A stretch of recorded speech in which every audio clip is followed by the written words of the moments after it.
know Norm in the vest right there? Okay. Yes. Yes.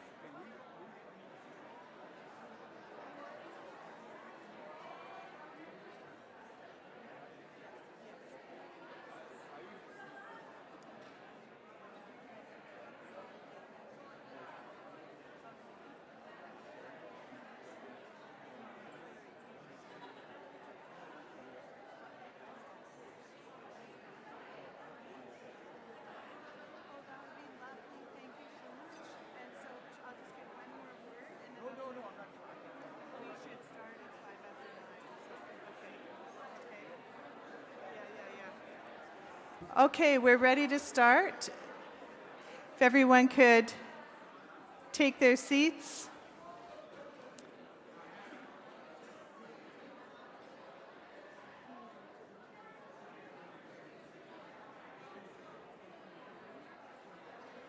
Oh, okay. Okay, sure. So, as is our custom, we're going to be starting with a prayer this morning to get us going in a good way. And as you know, it's our way to start our gatherings, to put all of our hearts and souls into the same direction and send us off on a path that's going to be good for us, that's going to keep our children in mind. And in order to start that, I'd actually love to bring Joe Patra up here to introduce the people that are going to do the prayers for us this morning. Joe?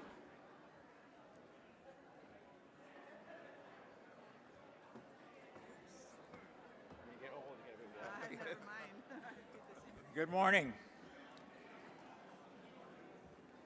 I think yesterday I started the day by saying this is International Women's Day. And somebody told me that perhaps it would have been a good idea to open yesterday's prayer with a woman, but we're going to try and correct that mistake. And we have Brenda Powley here, who's going to say opening prayer. As for those who are not from Ontario, Brenda, his husband was Steve Powley. And we also have the good fortune of having Norman Fleury here. So that's a good way to start. And so we'll also then have the luxury of having a prayer in English and a prayer in Michif. So Brenda and Norman, thank you very much.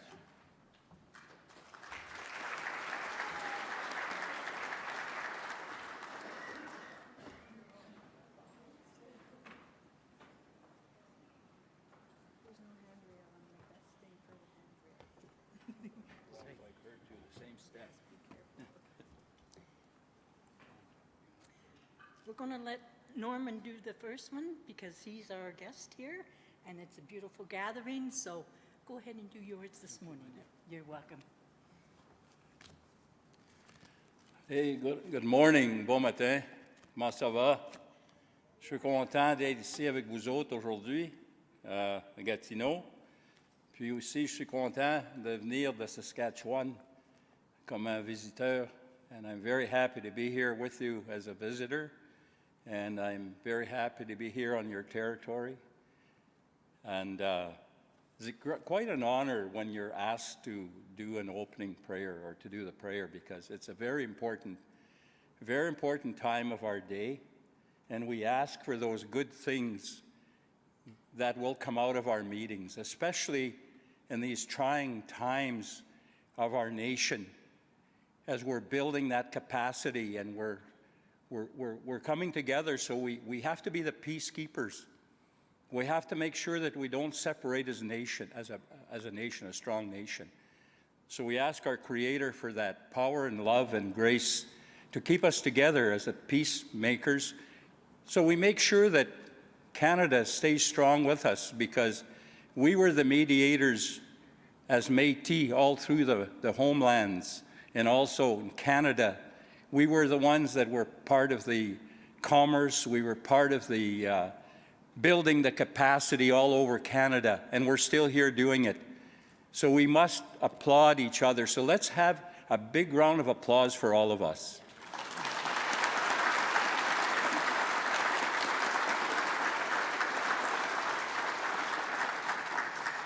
because it's our children and grandchildren, the youth that are here with us, that are going to be leading this charge.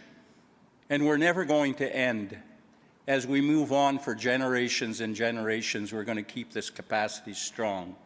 And I'm very honored to be here with our elder, Mrs. Powley, because that was part of the movement and the recognition of who we are as a people here in Ontario. God, our Creator, we give you thanks for our special creation. Remember our forefathers, our Métis veterans, for their sacrifices and bravery at all costs. Father, bless this assembly. Give us wisdom to make good choices and rational decisions which affect our nation today and always. We thank you, Lord, for this special day and helping us to think about the future of our children and grandchildren in our Métis cause. We, the Métis Nation, we come together in our homeland. We come together today, Lord, to celebrate our Métis nationhood, our Michif language and other languages, and the work of our Métis Nation. We give thanks for our great leaders, past and present, and we give thanks for guiding our Métis government. God, our Creator, give us courage. Let us be one mind and make us righteous, thankful, and proud. Help the Métis to work together, especially utilizing our elders as teachers and preparing our youth for the future, Lord. Please provide us with direction and inspiration as we build a road for the Métis Nation in this country. We must have strong Métis families in order to have a strong Métis Nation. We pray for our families. We pray for our leaders, our veterans, our youth. We pray for the sick and the shut-in and those in the spirit world. Keep us safe and guide us as you have always since our special creation and love. Help our children find the ways of long ago, Kayash, and so they can be the leaders of today, Anush, for the future of our nation's cause. And Lord, help all of us. Help those that are in distress. Help those that have problems as leaders. Bring their minds in very safe and also a healing cause and empower our people for the future. Manitu, Otipemisiwak, kutagani pauyak, mitone wichi na negachwani keyak tandegaustiak. Wichi nan chikikeyak mantu egachwataktak. Wichi nan koyeshma muatuskeyak. Chiuhpinamak komagakakwe uhpinamarsiak. Anikiliza fawi orak tamax chigwichigwisto chignigani chigwatik mantu. Wichigakyo tagani pauchik and gigani ganichik. Which hikak killed the gayak, exchidate the mach with the nistanan and ipoyak mantu. Oh, thank you, merci. Thank you. Okay, well, stand here with me there. I just want to thank Norman for being here. It's been years since we've seen each other, Yes. and it's nice to see friends. And I just want to welcome everybody from Saskatchewan, Alberta. You know, there's many people that I've met through the years, and it's been one big stepping stone here. And I won't repeat all that Norm has said there, and so I'll just add some more to it. And I want to thank the Creator for being here with us, for safe travels, that we could be here together and share in this gathering here. It's been one great time that we've been through, and everybody says, well, you're a Powley. But the Powley is nothing compared to the court cases thing. It got us, it was a name that had to go to court, and it got us into the court system, into the legal system, and gave everybody a big stepping stone. And we're so thankful that the Creator was there backing us, that all the nation was there backing us right through the homelands, and because without us standing together, we're no place.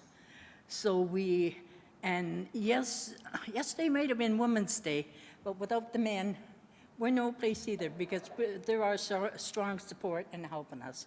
So it's a privilege to be here, to just welcome everybody and say, you know, put us where we need to be. And this is where we're going. We're going places that we haven't been before, and we need the Creator behind us and all the working people. We have so many volunteers that we thank the Creator that we have the willingness in our heart just to do what we need to do and to be there for each other. And hopefully I've covered everything and I haven't missed anybody. That's why I let Norman go first, so he says all the important stuff. Okay, so we say miigwech to the Creator and just be with us for all these meetings and give us the peace and the love, the respect for each other that we have. And we listen with open ears, and that we listen with our hearts and we're not putting anybody down, or we're not disrespecting everybody. So we say miigwech, merci, amen. Thank you. Okay, thank you. Oh, thank you. Thank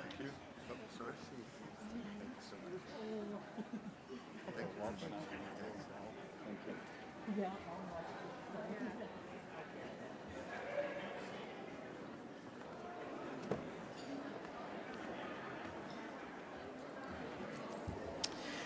Okay, so we're all headed off in a great direction. I think it's very typical to start our morning off and our new exercises off together. And the way that I'd like to start today after our prayers is an acknowledgement of where we are. And in my own way, I want to talk about how we acknowledge the ancestors that came before us. And so on the land that we are, on the lands that we come from, on the lands that we'll go home to, I want to remember in our hearts who got us here. I want to remember in our hearts the struggle to get here. I want to remember in our hearts the commitment it took to get here, and that we have children now that we need to take that up and to honor not only our ancestors but our future generations and the ancestors on the land that we're on today. So, and on that note, I want to give you an idea of who's here. So Brian Calliew and I have been asked to co-chair the next couple of days for you, and I'm going to introduce Brian. Now, Brian's from Alberta, folks, and he seems to be really struggling with the time change. And he made a very off-colored joke last night about my age and inability to read off my cell phone. And so I'm assuming he did that because he was tired when he got here because of the time change. Because I love you. That's why. So this is Brian Calliew, and it's my pleasure to work with Brian over the next few days. Brian is the conference chair and program director at Banff Centre Indigenous Leadership Program. It designs and delivers leadership development and organizational development programs and applied research for Indigenous leaders. Brian is Cree and a member of the Sucker Cree First Nation in Treaty 8 of Northern Alberta. He's married, a father of 2 grown children, and a grandfather of 5. Brian received a Blackfoot name, Ikpaktuk, which means pine, as in pine tree, for his community work. Brian has a BA in political studies and a law degree and master's from the University of Alberta. He's published several articles and chapters and books on his research, and his research interests include Indigenous leadership, self-government, economic development, and treaty rights. Brian was a faculty member at the College of, I'm reading my own bio, excuse me. I've worked with Brian for about 8 years now at the Banff Centre, and it's my privilege to get to talk to you with Brian because he is absolutely committed to the development of leadership and Indigenous governance in this country, and travels through the Banff Centre to do that. And so for him to come and watch this new tripartite agreement unroll is going to be pretty beautiful. And so this Brian Calliew. Welcome, Brian Calliew.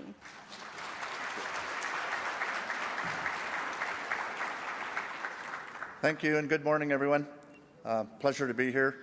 And I'll introduce Marilyn. And I'm going to have to lift my glasses because actually, it's me that can't read the text. I've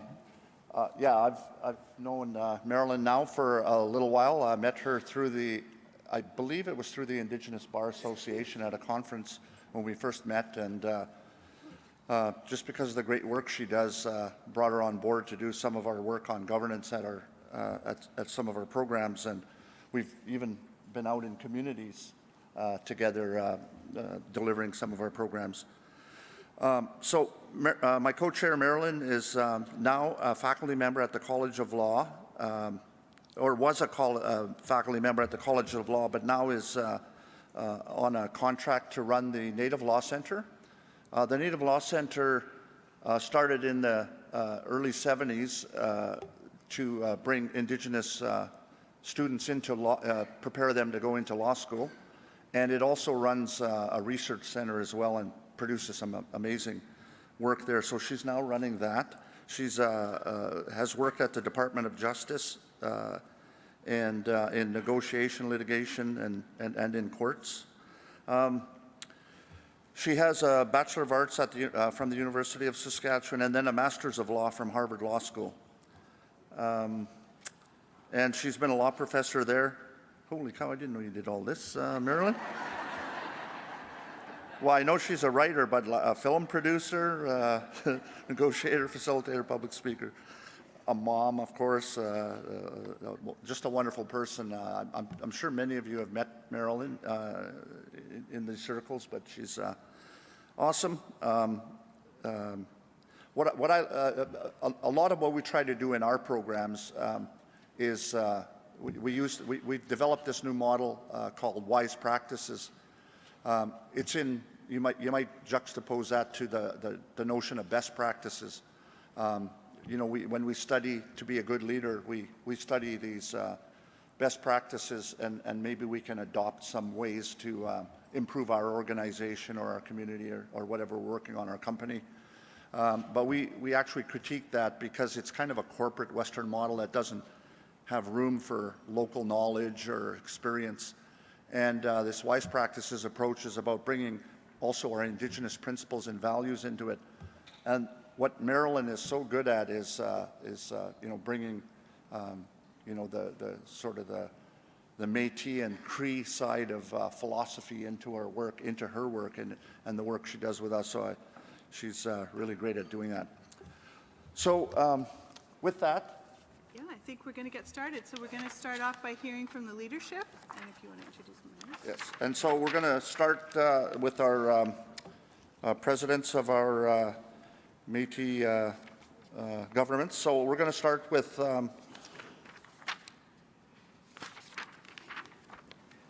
Margaret Froh, another person that I have met through the Indigenous Bar Association. Margaret Froh, absolutely wonderful lady, was elected to the Métis Nation of Métis Nation of Ontario. Sorry, Audrey.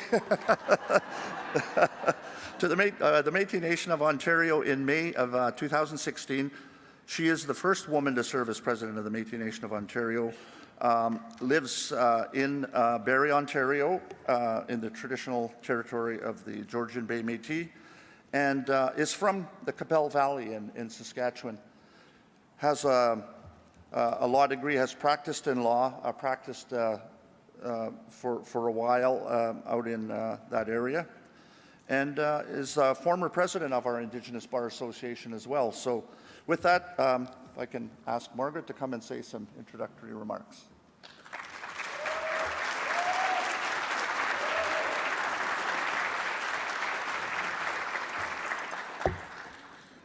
Bon matin. Good morning, everybody. I want to say thank you, merci, to the elders, Norman and Brenda, for your prayer this morning. It's beautiful, and it's wonderful to always start off in a good way. And I want to acknowledge all the elders and senators that are with us today. I want to acknowledge our veterans for their sacrifices and the work that they have done to create the world that we have, and all of our leadership, our citizens, our youth, everyone that's here with us today. And acknowledge that we're on the unceded territory of the Algonquins, but also to acknowledge that Ottawa is also the contemporary home of Métis community and other Indigenous peoples, and I want to acknowledge our Ottawa Region Métis Council leadership who are here with us today. So on behalf of the citizens and the government of the Métis Nation of Ontario, I want to say welcome. Welcome to each and every one of you that are here with us. We are welcoming you to, well, while we are technically about 2,000 meters over the border, we are welcoming you to Ontario. And I want to welcome you to the first ever National Conference on Métis Self-Determination and Self-Government.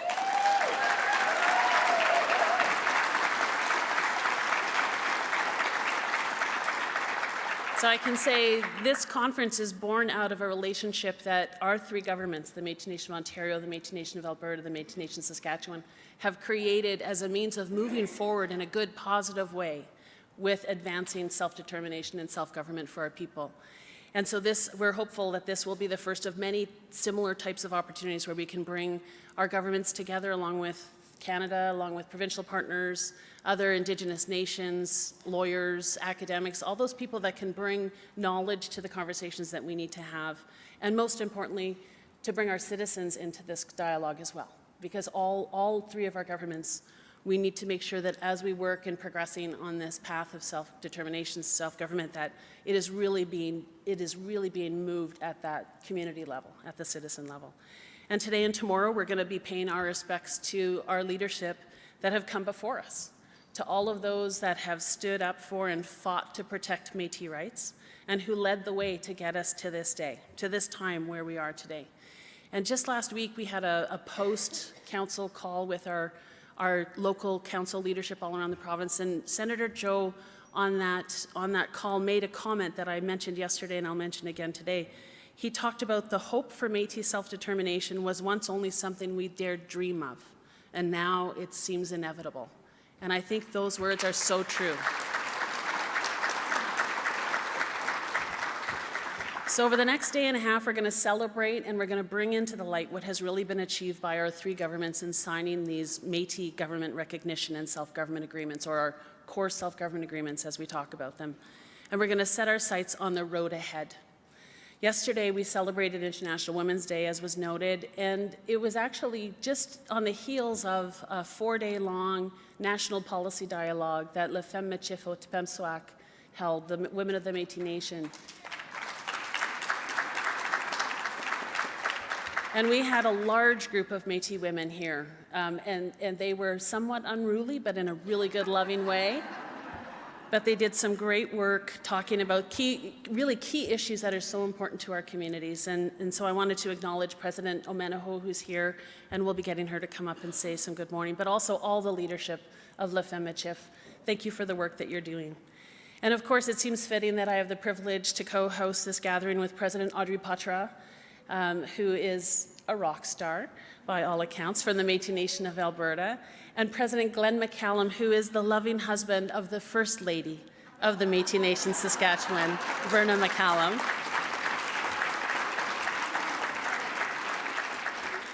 This really is a truly amazing moment in time, and it's one that our future generations are going to be able to look back on and say, our leaders cared. Our leaders came together, they worked together at a most critical time in our advancement as the Métis Nation, and they put everything else aside to get that work done that began with our ancestors and that are going to be carried on by our future generations. And that's an important message for us to send to those future generations.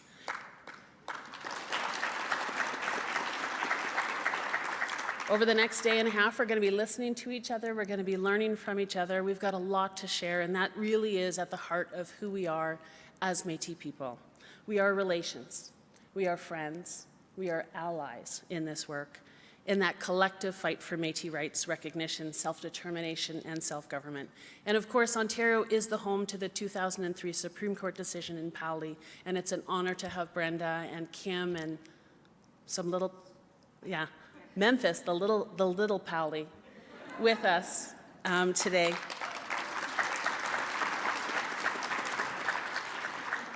And that landmark Supreme Court of Canada decision that finally recognized Métis rights, it was a unanimous decision. It has in the past and continues to benefit every Métis government in Canada. It, in fact, helped pave the way for Canada to sit down and have the dialogue with us around how we advance self-government. And we're honored, as I said, to have the Powleys with us today. And of course, as Métis, we are a spirited people. That's fair to say. We respect and we deeply value the struggles of our ancestors. Their fight is our fight. And we continue that battle so that our children and our grandchildren feel valued, they feel respected, and they know that their voices matter. And that's so important. The Métis Nation of Ontario, Métis Nation Saskatchewan, Métis Nation of Alberta are the only 3 Métis governments in Canada that have been formally recognized by Canada.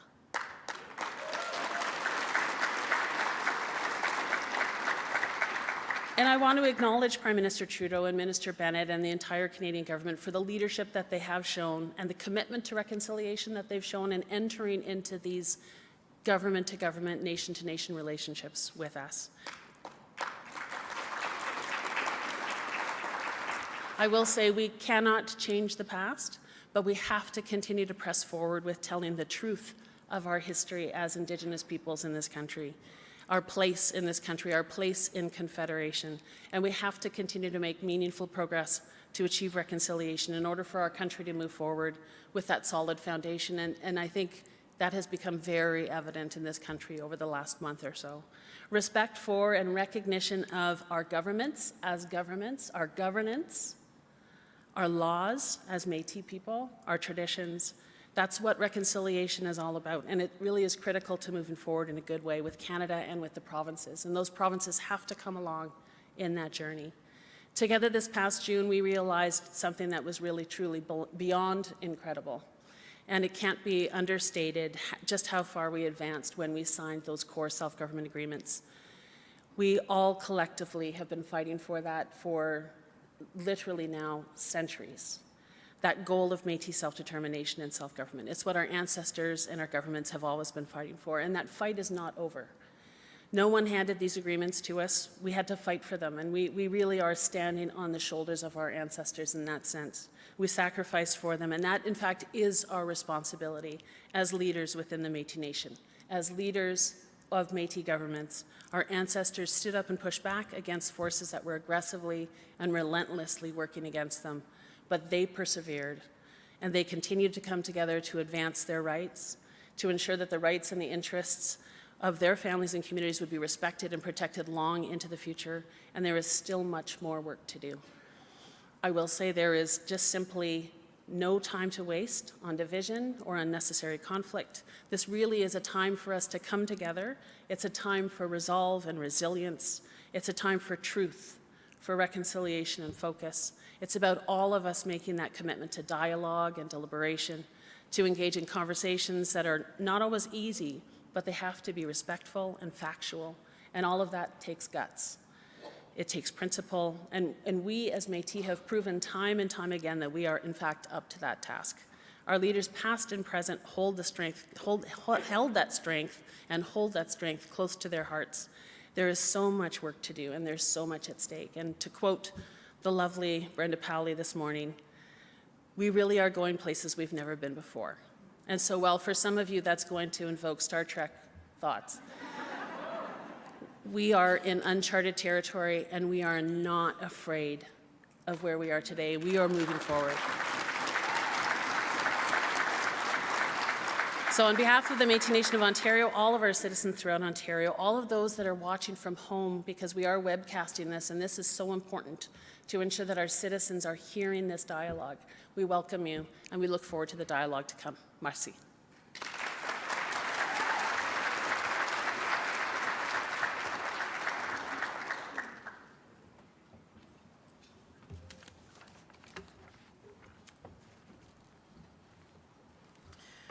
So I met up with Norman Fleury at the airport in Saskatoon before we came to Ontario yesterday.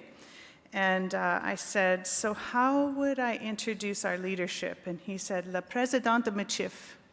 And so I would like to adopt a term, Le Président de Métis, and talk about our leadership with our language as much as we can. So I was really, really lucky to grow up in a house where I heard Métis and had family that spoke Michif. And my partner is Cree, and I work a lot in Cree territory, and I've worked with the Nuvialawit and Gwich'in and Inuk elders. And so to adopt some of our language, to start with our baby steps, it's my job to introduce Le Président de Michif, Glenn McCallum. Now I want to start with Glenn's wife. Glenn's wife is going to give a wave. Where is she? She's over there. There we go. There's Glenn's wife. So why would I start with Glenn's wife? it's very traditional for us to work in partnership with couple. That's a very traditional practice that you have your family and your partner involved in all of the things that you do, and Glenn and his wife are always together and present that united front. And that's really important. And so when our leadership can't take their families with them, they do what La Presidente Michif Margaret Fro just said. And we talk about how we bring them with us, and especially when they have so much traveling to do. Glenn was born at Ilacrosse Hospital and raised in Beauvais and Pine House by his parents. He learned at a young age the importance and value of hard work and community service. Even before being elected president of the Métis Nation Saskatchewan, much of Glenn's life has been dedicated to community development and social development in Pine House and within the province of Saskatchewan.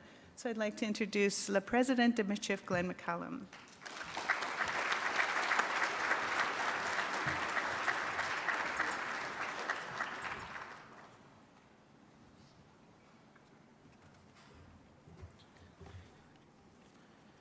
Pag miunaksena nus kagig sipaya kapitu ano ta.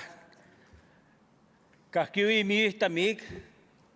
Tamamo pia ka samina pia wa tai mutama. Tanti kia no meti o ki tuhtia. Iwa sigi wi sigia. Imani mi on sika matua.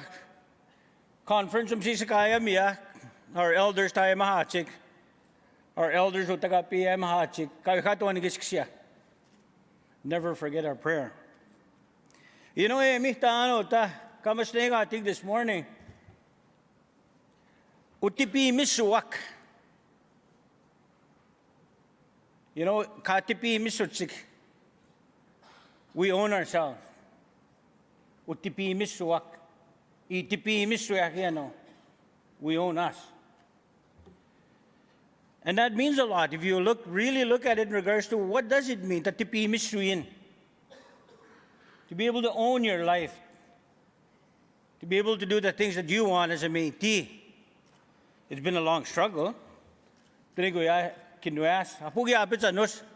Even some still a little bit today, you can see. But the strong people that lead our provinces, Margaret, Audrey, and in our province, the leaders, the people, without some of the folks that are behind us, we wouldn't be where we're at today. Muhago tagataksin no.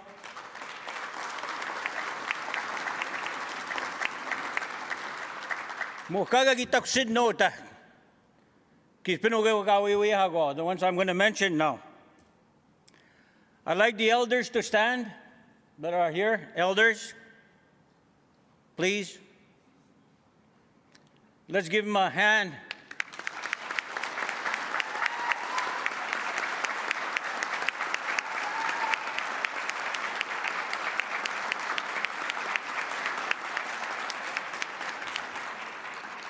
You know, I heard a saying, every time an elder passes away, it's like losing a library. You know, we've learned that we need to start using our elders and to be able to listen to our elders. We can talk about land claims, we can talk about what we want as Métis, but if we don't involve our elders, then we don't have nothing.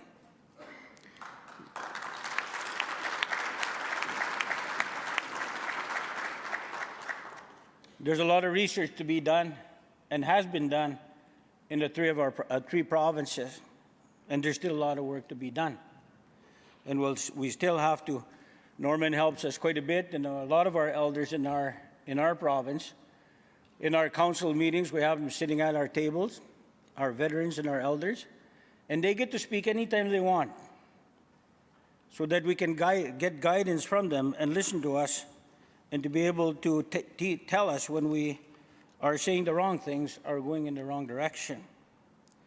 The other ones that are important to us are people that have laid their lives on the line in the past years.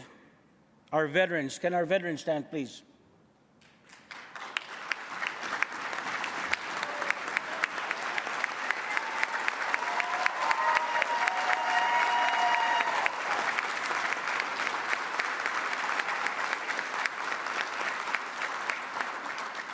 Iguno man nagay muta ma tantiu chia. Louis Real was munapio kagip muhtahat kanut nigi chik square ne kaginut nigi chik batosh. Not only batosh, but we've been a part of Canada where our veterans have put their lives on the line. And I have uncles where I come from that participated in World War II. And so all of us in here owe so much to our veterans, and they have to be part of the process. And they will be. They will never be forgotten.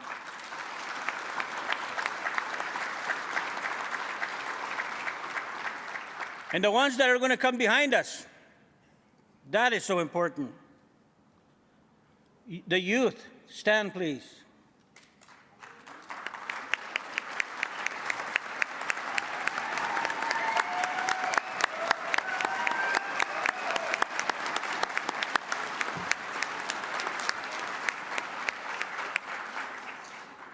Thank you, because my wife and I, as we travel, we've been talking the last 2.5 years since we've been there. How do we get our youth interested, excited about the future? One of the young people that we've met as we traveled is Cody. Cody, could you stand up, please? He's from Prince Albert, young entrepreneur. And you should hear his story in regards to where he's been. But to be able to lift himself up, to be able to be excited once again, and to be able to be part of our government in Saskatchewan. Thank you, Cody. Keep up the good work.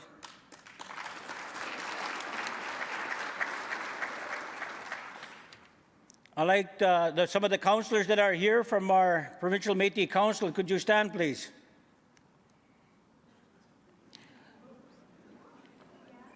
There's a few.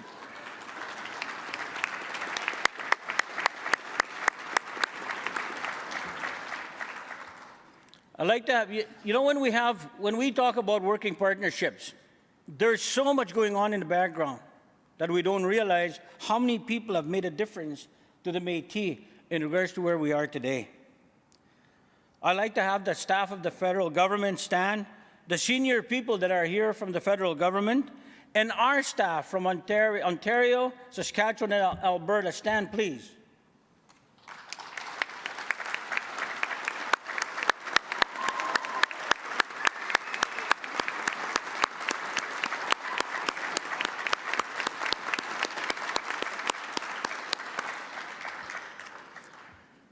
And yesterday was International Day of Women. I get emotional a little bit when I talk about the importance of women. I never forget to mention my wife and the many women that have affected me in my life, my mom. So stand up, women, please.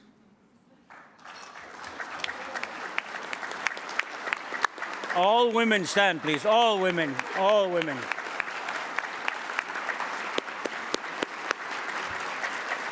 Now, that's what we call the foundation of our nation, women. You know, the framework that is so important to us in regards to the last stand of our leader in Batosh, what did he believe? That we are a self-governing people, and one day that we will self-govern ourselves. We are so close.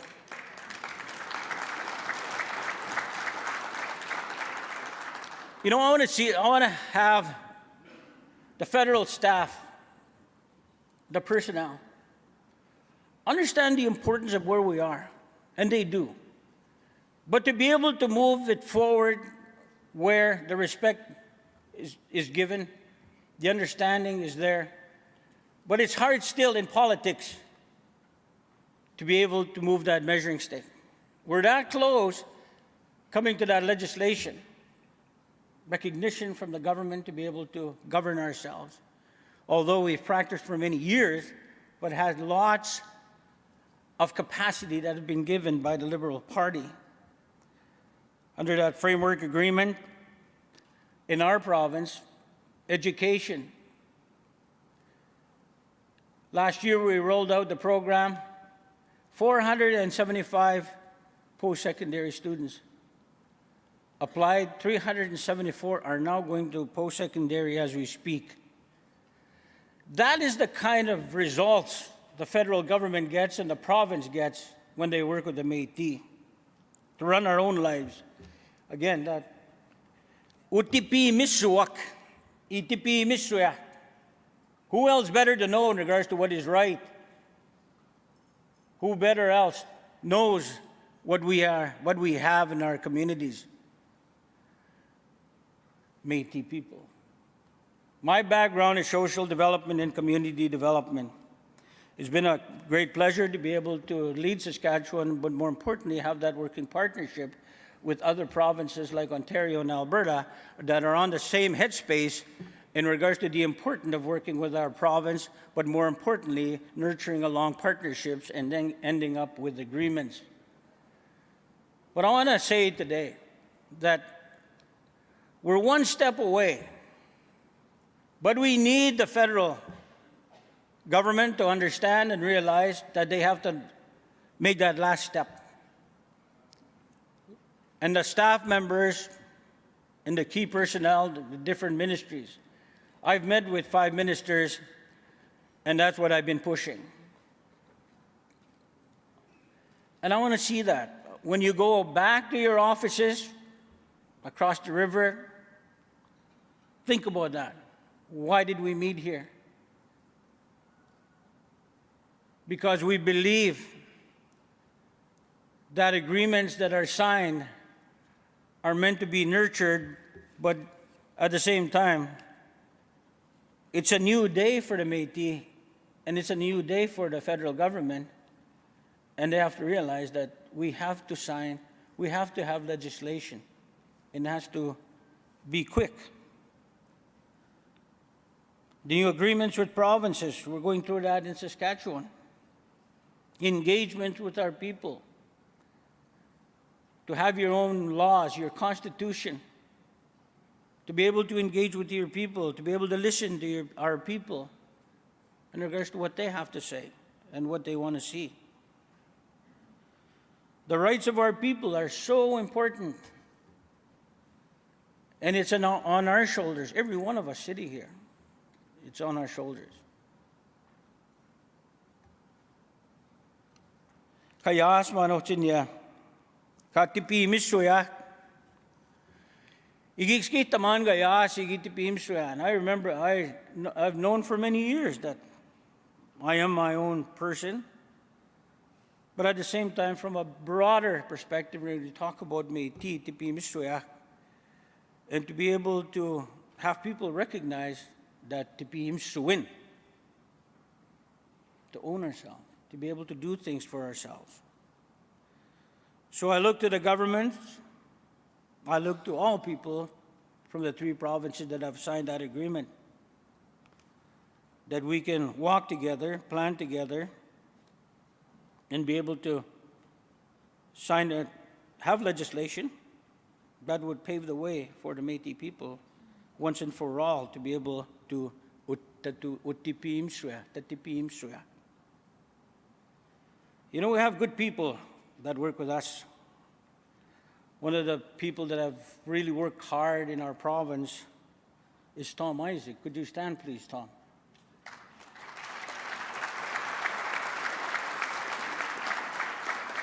You know, when I first met Tom, he never thought he'd work for an Indigenous government. I first met him in Winnipeg. He was doing a presentation. Not the first time I met him, he did the work for the federal government, but I heard him speak and did a presentation at the University of Winnipeg. I still have those pictures that I took in regards to what he was saying. But I, for one, always been grounded. I, for one, always understood the importance of different people that understand what it is the Métis want. And I told him, you make such a good speech, and it makes sense. Why don't you come and do that in our governance workshop so that people get to make those connections from the ground level and to the federal government and in between, because there's always the in between. There's never been that connection. How do you marry those two? You can have people talk technicalities, but when you speak from here, and elders understand that, veterans understand that, community members understand that, I understand that, and that's what I've lived. How do you make it real? By having the right people work together, understand each other, that we have the same headspace and the same understanding of community development, social development, and building true governments and structures. That story hasn't been told across this great country of ours, but it will be. The individual stories that have to be heard, the stories of our provinces need to be heard. And how do we do that? You know, in the last election, it was very hard for governments, the four parties that ran, to be able to say Indigenous. Because still, Canadians are not ready for Indigenous, but they have to be. And we have to tell that story. Puta wihta mahiano o nagiano, and be taken seriously in regards to the things that are going on in our communities. You know, people talk about reconciliation. Talk about how can we begin addressing it. Well, we're doing it now. And the staff that are here from different governments are doing it now. That's why it's so important to be able to get that end result, which is the last one, the agreement, the self-government agreement, the legislation that we need, that's needed. But that story, why I bring this up is, I'd like to have Jason and Jules stand up, please. They're here somewhere. Back there.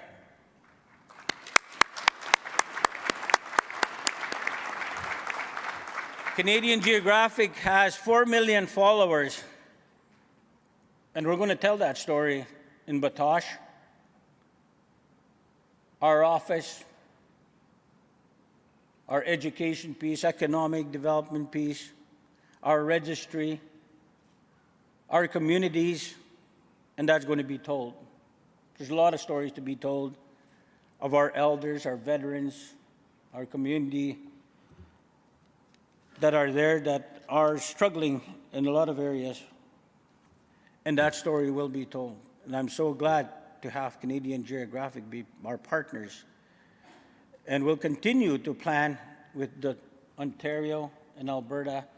That's the story that needs to be told. So many people out there have a different idea in regards to who we are as individual provinces. We do our work and we need to be respected and understood. I do.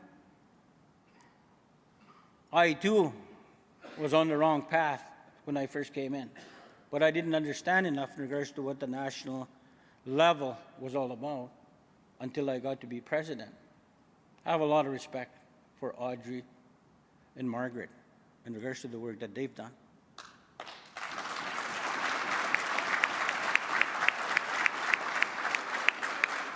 And I will continue to do so. Even today, when we're sitting here, there's a meeting going on in Saskatoon, totally disregarding our Constitution, our election process. We have presidents that have been voted in, regional directors, we have our provincial Métis Council, and we have our Métis Legislative Assembly, our ultimate governing structure. For somebody to undermine that and totally disregard has no sense of direction or responsibility.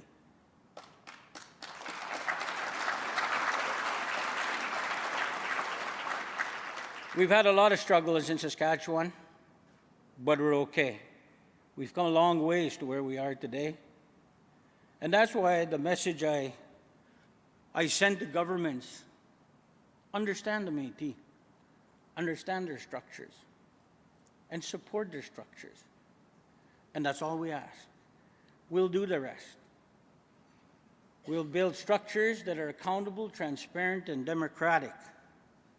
And that's what we've practiced in a short period of time of 2.5 years to be able to be where we are today. It's a wonderful thing when you get to see our registry becomes our measuring stick of who we are. We've never surpassed 3,000 in our province. We're over 10,000 in less than 2 years.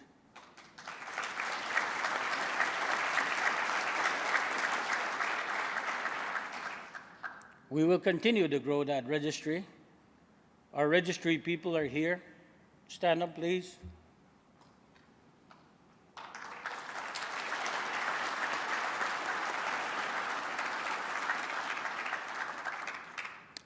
That is what's going to guide us in regards to dealing with issues, negotiating for our people.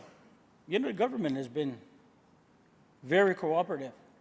We have 80,000 Métis in Saskatchewan and give us the leeway to be able to do the work that needs to be done, but we will catch up. In a very short period of time, we still got 1.5 years in our office, and hopefully we'll get to the point of 20,000, and the next 4 years after that, hopefully get to the point of where we get some real good numbers with our registry. But we're working hard, and we got to continue working hard when we meet like this to be able to share. I walked in this morning and yesterday to visit Margaret's captain of the hunt, and I'd like to start sharing some of the information. We don't have that in Saskatchewan, but those are the things that we can work together and compare notes in regards to how we can do things better, or a little quicker, I should say, and better. But I look forward to that. I look forward to Alberta. You know, Audrey just sent out some information to his citizens regarding doing a constitution. That's where we can help. You know, we've had our constitution since '94. So we've been doing a lot of engagements with our people in regards to constitutional reform, judicial tribunal, Elections Act. You know, some recommendations were given to us from the last election, but we're doing that. We're engaging with our people. Metis Rights conference that we've had just over a week ago. 400 and some people showed up, and it was wonderful to see. Our people are excited, like I say, and let's keep being excited in regards to where we are, where we're going, and we'll end up in a very good place. Thank you very much, ladies and gentlemen.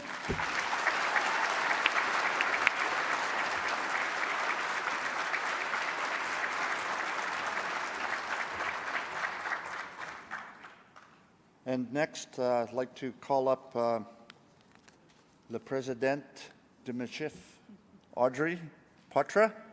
Audrey is the first woman elected president of the Métis Nation of Alberta. She was elected in 1996, and Audrey has been the longest-serving president of the Métis Nation of Alberta as well. She created the MNA's new Métis Centre of Excellence, which is known as the Rupert's Land Institute, which has been able to establish endowment funds of almost $10 million with universities and other institutes. Audrey, in 2005, was named one of Alberta's 50 most influential people by Alberta Venture magazine, and Audrey used to serve on our Aboriginal Program Council, which is an advisory body to our programs. So I'd like to welcome Audrey.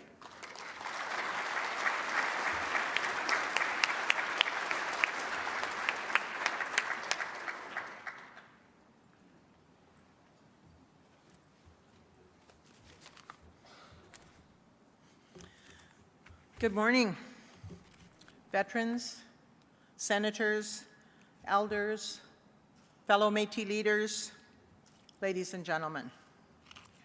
I too want to begin by thanking our elders, Brenda and Norman. Thank you very much for those good words this morning. Thank you. On behalf of the Métis Nation of Alberta, I also want to welcome each and every one of you to our first national conference on Métis self-government. It's amazing. And I want to take an opportunity to thank the staff of the Métis Nation of Ontario, Métis Nation Saskatchewan, and the Métis Nation of Alberta who are fundamental in making our governments work, and certainly were fundamental in planning this great conference. Thank you. So once again, we are coming together as three Métis governments to continue working together to advance Métis rights and self-government. We have always known and asserted we are Métis governments. We do so based on many things, such as the following. We have built credible and objectively verifiable registry systems to identify our citizens. We have established democratic processes and institutions at the provincial, the regional, and the local levels. We have advanced the rights of our citizens and our communities, whether they be through the courts or through negotiations with other governments.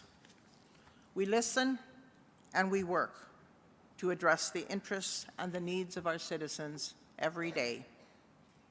We have built province-wide programs and services, delivery structures, to try to meet the needs of our citizens wherever they may live. Our governments are grounded on the inherent Métis right to self-government and self-determination, and based on all the rights acknowledged in the United Nations Declaration on the Rights of Indigenous People. Our people have been and will always be the independent ones, the ones that own themselves. And Glenn can say it in Creole. I can't. Our legacy comes from our people, our elections, our assemblies, not recognition by Canada or any other government. But with that said, all governments in this world negotiate intergovernmental relationships and recognition with other governments. And it is how we truly implement self-government, by clearly defining our inherent jurisdictions and our relationships with other orders of government in Canada. And that is clearly what our Métis government recognition and self-government agreements do. We finally have the table for nation-to-nation, government-to-government negotiations with Canada, at last. This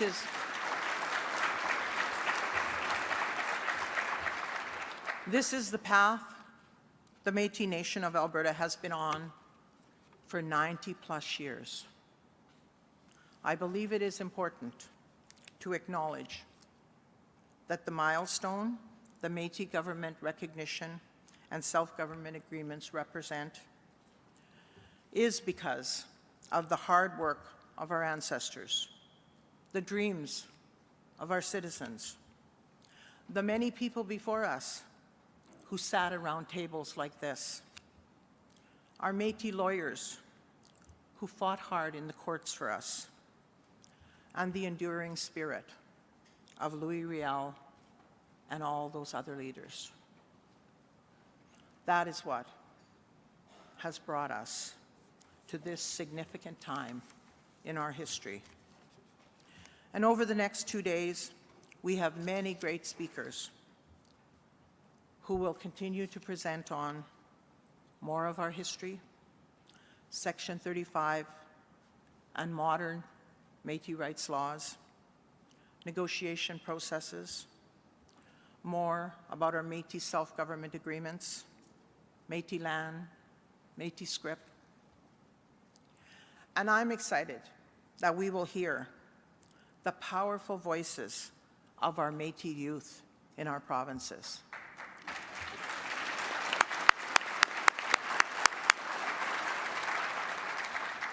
So this is a very, very exciting time in the history of the Métis Nation of Ontario, the Métis Nation of Saskatchewan, and the Métis Nation of Alberta.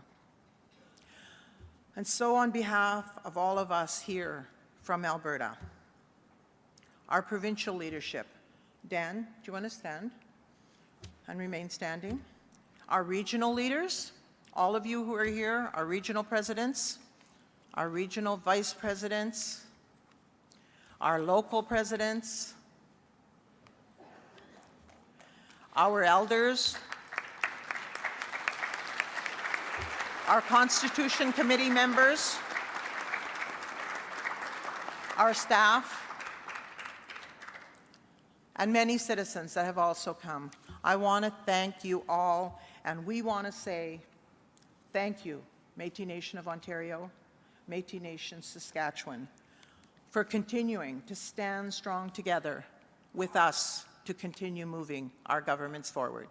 Thank you very much.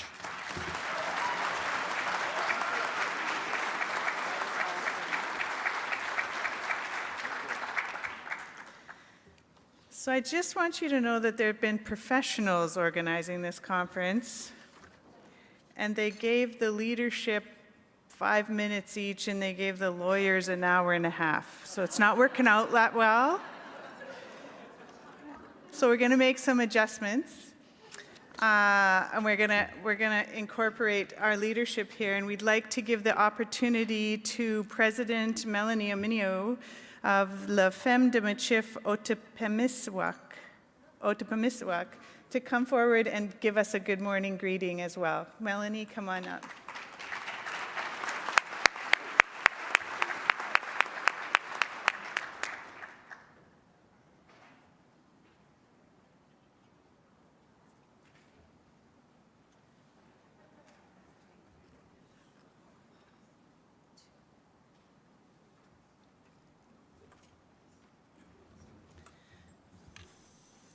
Good morning, everybody. I just spent a week at this facility hosting a Métis Women's Policy Forum that was so amazing and so empowering. And the motto of our organization, led by the women, is "It's time to get loud."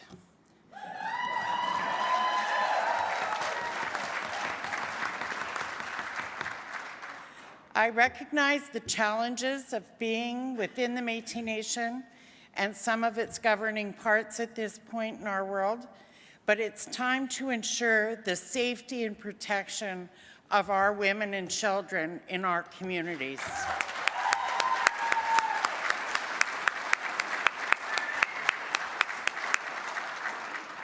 There are many of our people, even though we just celebrated International Women's Day, that are still struggling.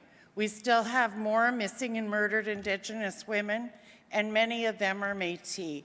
And one of the things that we clearly said at the end of our policy forum is we need to work as a nation. This is not a women's issue, this is a nation's issue. And I want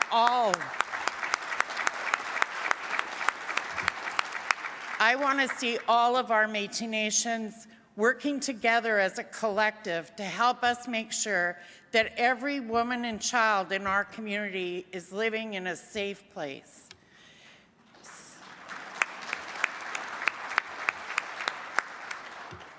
I welcome all of you to this territory, but the other thing that I'm going to let you know is that we also need to start making emergency preparedness responses.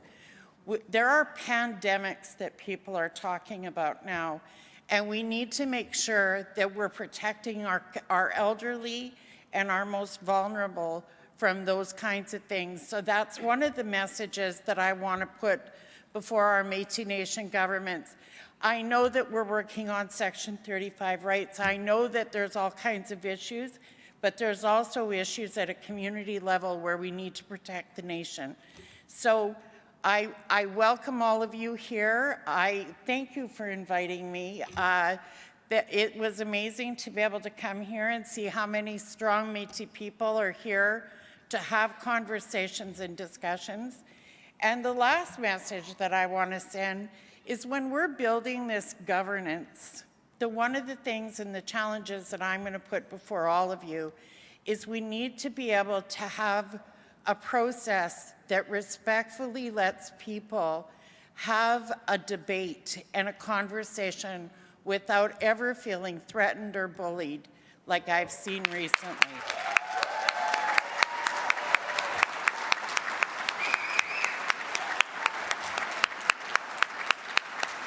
I apologize, I won't be able to stay for the day and a half that you guys are here.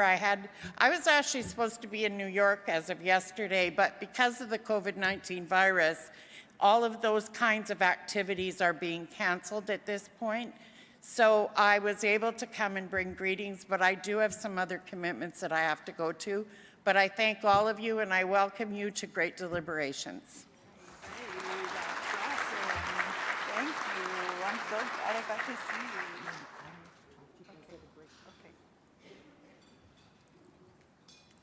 Now that's Métis governance, right? You get an auntie kind of up here that says, okay, people, what about the women? What about the kids? Do you know there's a flu going on? Get your act together. Wash your hands. Did you wash your hands? That is traditional governance. If you want to know what that looks like, that's what that looks like. So there's some shaking going on in the Métis community and half-breed world, and it's starting to look like the formulation of what self-determination looks like in the modern day. And we've got a little film to show you that's about 15 minutes long to give you an idea of what transparency is, how this came to be, how people came to sign this together, and that the work is going to continue together and be as public as it can. So are we ready to roll with that presentation, Métis Self-Governments, Our Journey So Far? Short clip for you to watch.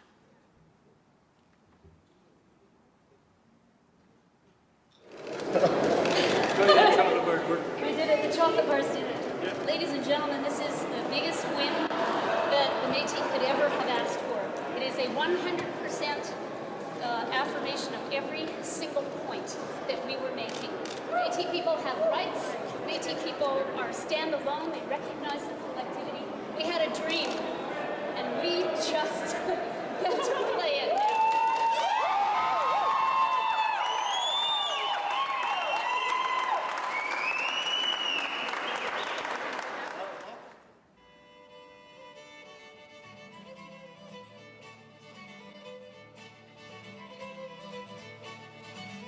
Métis, we're the forgotten people. You have fought to come out of the shadows, and today we take another important step. Now, Canada places a priority on a government-to-government relationship with the Métis Nation.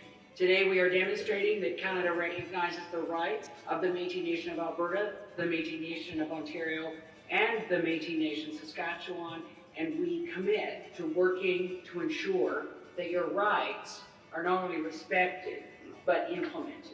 Years of colonization, successive governments denying Métis rights, and it's an acknowledgement by Canada that is the history.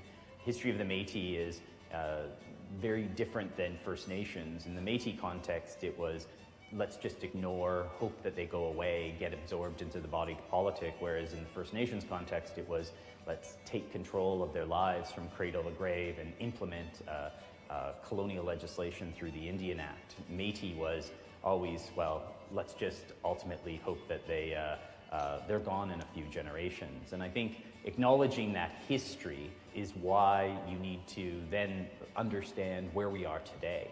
And for Métis, that emergence as a people, it's extremely important to understand of not being seen as just the adjunct relatives of First Nations or just mixed ancestry people. Métis are people because they've forged their own collective consciousness as a group, they've asserted their rights, they have their own language, culture, identity, nationhood. Our leader, Riel, suffered the ultimate price, and because he believed one day that we'll be self-governing and hopefully have a land base. Today, that core governance agreement addresses those issues. We've had some great working partnerships with the federal government, delivering programming like education, housing, and we'll continue to work with the government. For many years, we didn't have that working partnership, but the Métis have always believed that we do have a right to land and to be able to govern ourselves. And with that core governance agreement, the government recognizes the fact that is true, and that's the relationship we're building moving forward. Well, I'm really pleased to be able to sign with Métis Nation of Ontario and the Métis Nation of Saskatchewan.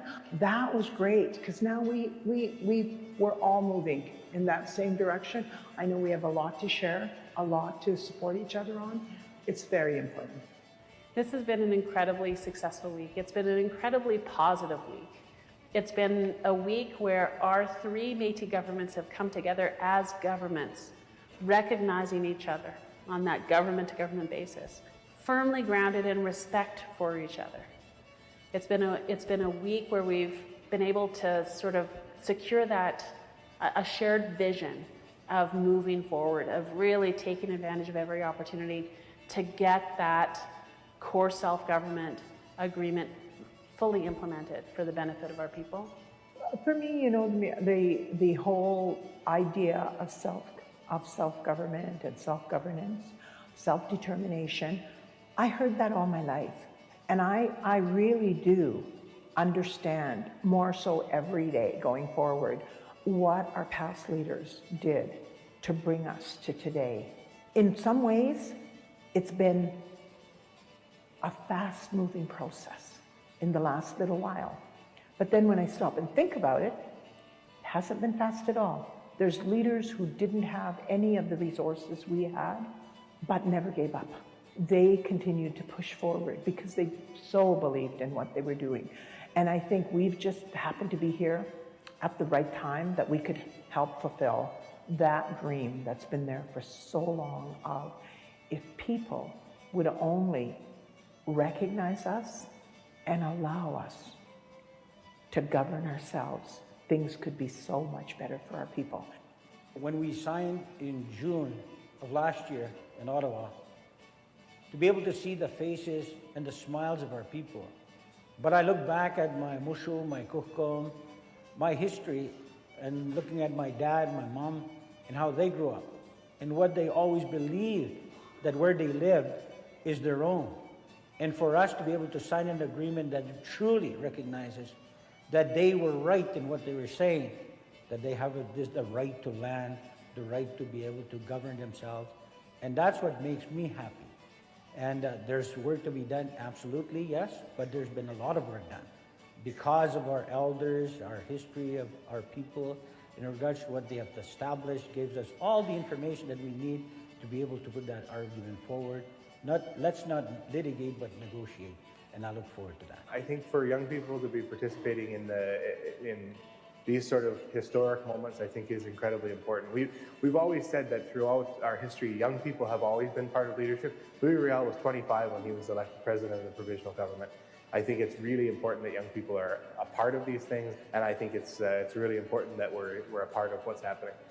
And I have no doubt, actually, in working together and with a willing partner in Canada, that we are going to be able to see that dream, that vision of Métis self-government finally realized.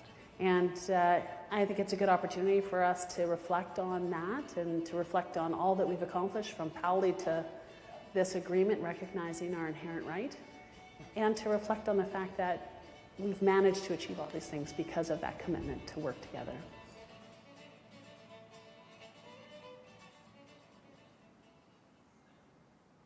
It's more for my children. They need the right. They should have the right. I've done this for my children. Me and my youngest son here, Rod, we discussed this problem and we said, well, let's go for it. Now my granddaughter, at 3 years old, she was grabbing a knife, heading to the basement to cut a chunk off a moose we had down there. And that's what it's for, it's my children. Like I said, for me anymore, I'm not looking for anything, I don't want anything, I just want my hunting rights from my family and myself. As long as I'm in this earth, let me alone and me hunt where I should be hunting, where I live off the land. I didn't see the bigger picture for all Métis at the time, I won't lie to you. But after the second court case, I started to see the broader picture, and after this last one, it's just, like I said, it's just scary how many people it's actually going to help. So, and I'm glad if I can do it.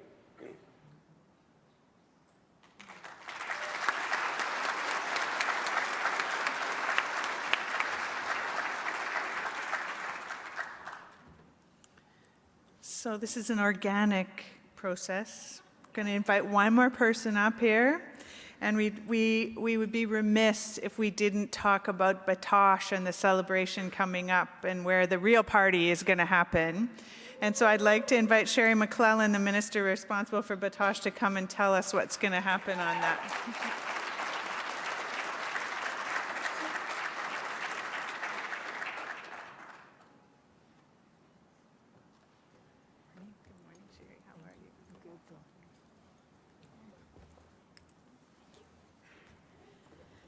Good morning, everybody. Thank you for the kind invitation to be at this gathering. It's historic. Thank you for the prayer, Brenda, Elder Norman. On behalf of Batoche, it's going to be the 50th anniversary, and we're welcoming everybody across the homeland to come and enjoy our traditions and our culture, and to make this year the best ever. So in that,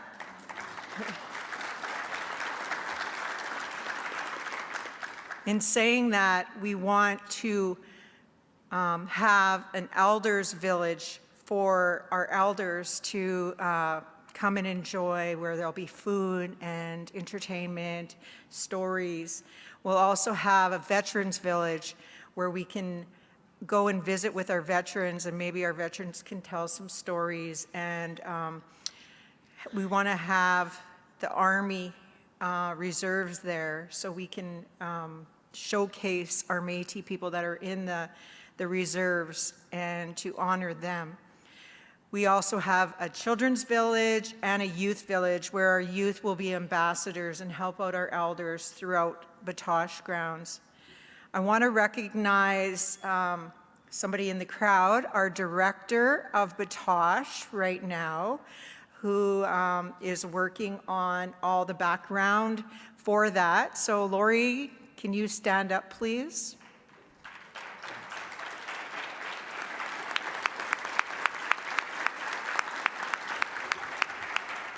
So that's our lady who's working on the background stuff as I just stand here doing nothing, and she does all the work. So she's the one that needs to get the credit. But I want to invite everybody to Batoche. We want to do something different this year, and because it's the 50th anniversary, we want to take pride in the people that have been entertainers at Batoche in the past, from the different provinces. We want to have square dancers. We want to have all the people that can come and enjoy. And if you're from another province, we want to make it special for you, and we want you to enjoy the land, staying right on the land for that whole week instead of staying at a hotel. It's very different, I can tell you that myself, staying on the land and enjoying from start to finish each day what goes on there. So on behalf of Batoche, I want to welcome you all there.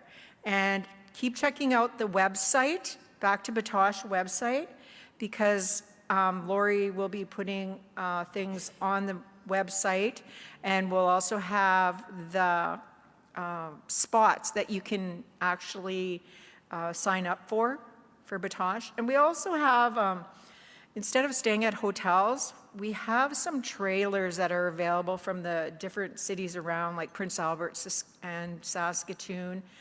We have bed and breakfasts out at Rostern and Duck Lake and St. Louis that people can use also. But the best experience is staying on the land. So if you want to rent a trailer, we can give you a list of places that you can book trailers. So they will come and set up the trailer, and they will take it down at the end of the week. So if you want that experience, get a hold of me. I haven't tasked that to Lori, because if I did that, she would kill me. But I can give you a list of trailer rentals that you can get in touch with for that experience. So please come out, enjoy this. 50 years, it's going to be huge, and we'll have fun. A big Métis party. So thank you.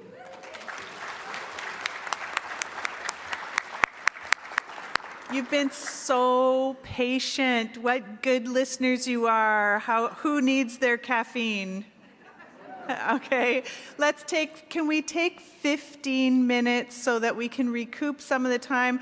We're going to put our two lawyers on right after the break, so if you could be back here in 15 minutes, we're going to start then. Thank you so much.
All right, everyone? We're going to get rolling again.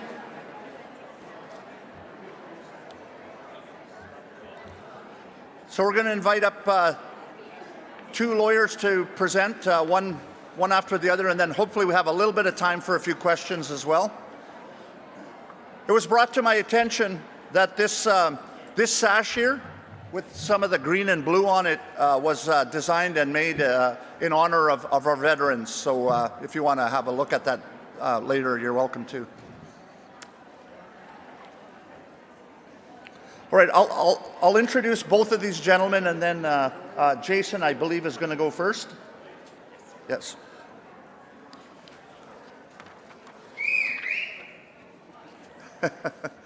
All right, so our first speaker is Jason Madden, probably not a stranger to most in the room, a citizen of the Metis Nation and a descendant of the half-breeds of Rainy River. He's a managing partner of the law firm Pape Salter Taillé. He's appeared at the Supreme Court of Canada in many cases dealing with Métis rights issues over the last decade. He's negotiated harvesting agreements with the provincial governments. He's currently the counsel for the MNA and the MNO in their self-government negotiations with Canada. He's been recognized as one of the 25 most influential lawyers in Canada by the Canadian Lawyer magazine. Welcome, Jason. And following him, we will also hear from Tom Isaac. Tom is also a lawyer, a former ministerial special representative to Canada on Métis Section 35 rights. He's a partner with the firm Castles Brock and also a Blackwell National Aboriginal Law Practice. He's a former chief treaty negotiator for the government of British Columbia, a former assistant deputy minister responsible for establishing the Nunavut government.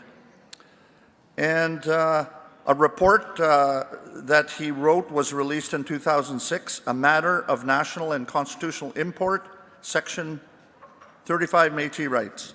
And he as well is named as one of the top 25 most influential lawyers in Canada by the Canadian Lawyer magazine, and has, of course, published many, many books and articles.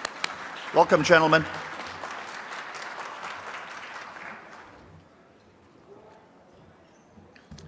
Good morning. It's great to be here, and it's great to finally be at a conference that consolidates many of the cases and litigation that's been ongoing over the last 20 plus years. I've, as a citizen of the Métis Nation and coming from a community in Northwestern Ontario, have had a unique vantage point of doing the cases that have established Métis rights in Ontario, Manitoba, Saskatchewan, and Alberta. And I think from that, what has become stark to me is when everyone talks about truth and reconciliation, those cases, by virtue of unearthing our history, are really about, highlighting that much of the history of Canada to date is based upon a fiction. It's based upon a narrative that has often been his story, i.e. written by others and not from Indigenous perspective, and more particularly, not including the Métis within that narrative at all. And I think what my presentation is trying to start with is to identify some of those foundations of your history that connect to where we are in today with finally signing those self-government agreements. And I think one of the points for me is the cases that we've been taking, they were never about a duck. They were never about a moose. They were about a people.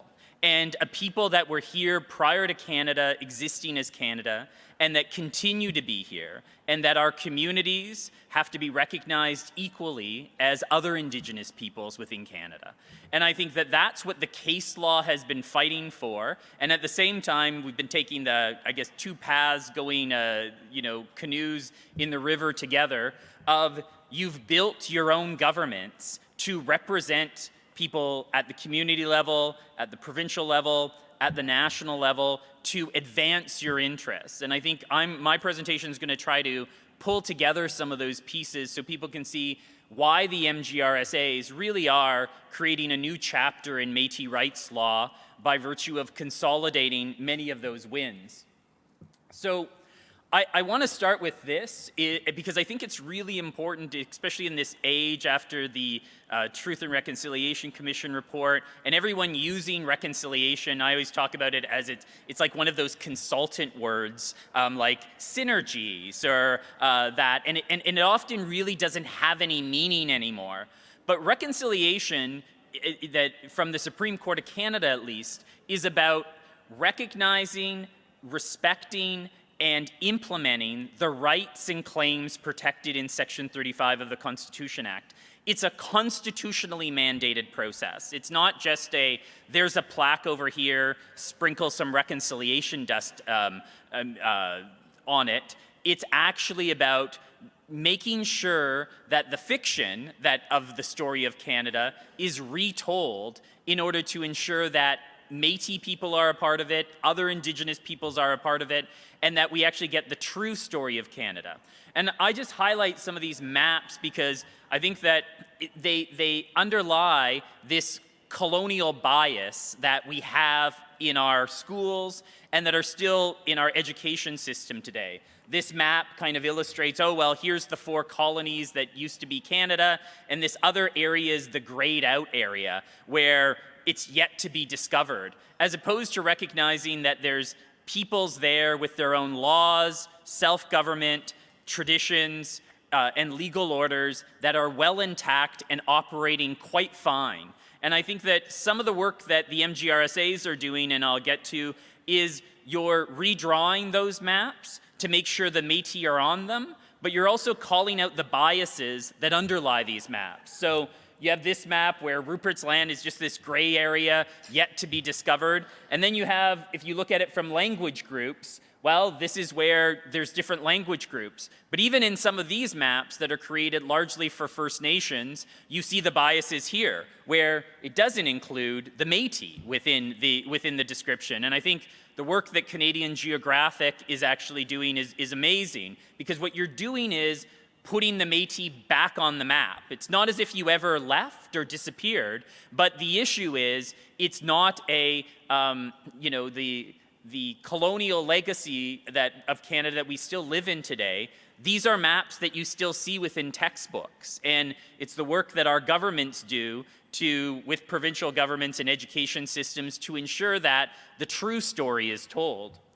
So this is also that difference of perspective about Canada moving westward and the Métis perspective versus the wave from the colonial powers. And this is a quote from Riel. When the government presented itself at our doorstep, it found us at peace. It found that the Métis people of the Northwest could not only live well without it, but it had a government of its own, free, peaceful, well-functioning, contributing to the work of the civilization in a way the company from England could never have done without 1,000 soldiers. It was a government with an organized constitution whose juncture was more legitimate and worthy of respect because it was exercised over the country that belonged to it. And that's the fundamental premise of Métis rights law and also Indigenous rights law within Canada. Indigenous peoples were here first. The party didn't just start when Canada arrived. There is legal orders, legal traditions and laws that have been ignored for centuries and also have been broken or destabilized. But what Riel's words speak of is saying, look, our laws are more legitimate and we don't need soldiers to enforce them because they come from the people, of the people. And they are Indigenous laws and legal orders. And I think that when we get into the Métis self-government agreements, that is really about allowing Métis the space for your laws to begin to reconcile with Canadian laws, not trump and not overtake and not be underneath, but be equal in nature.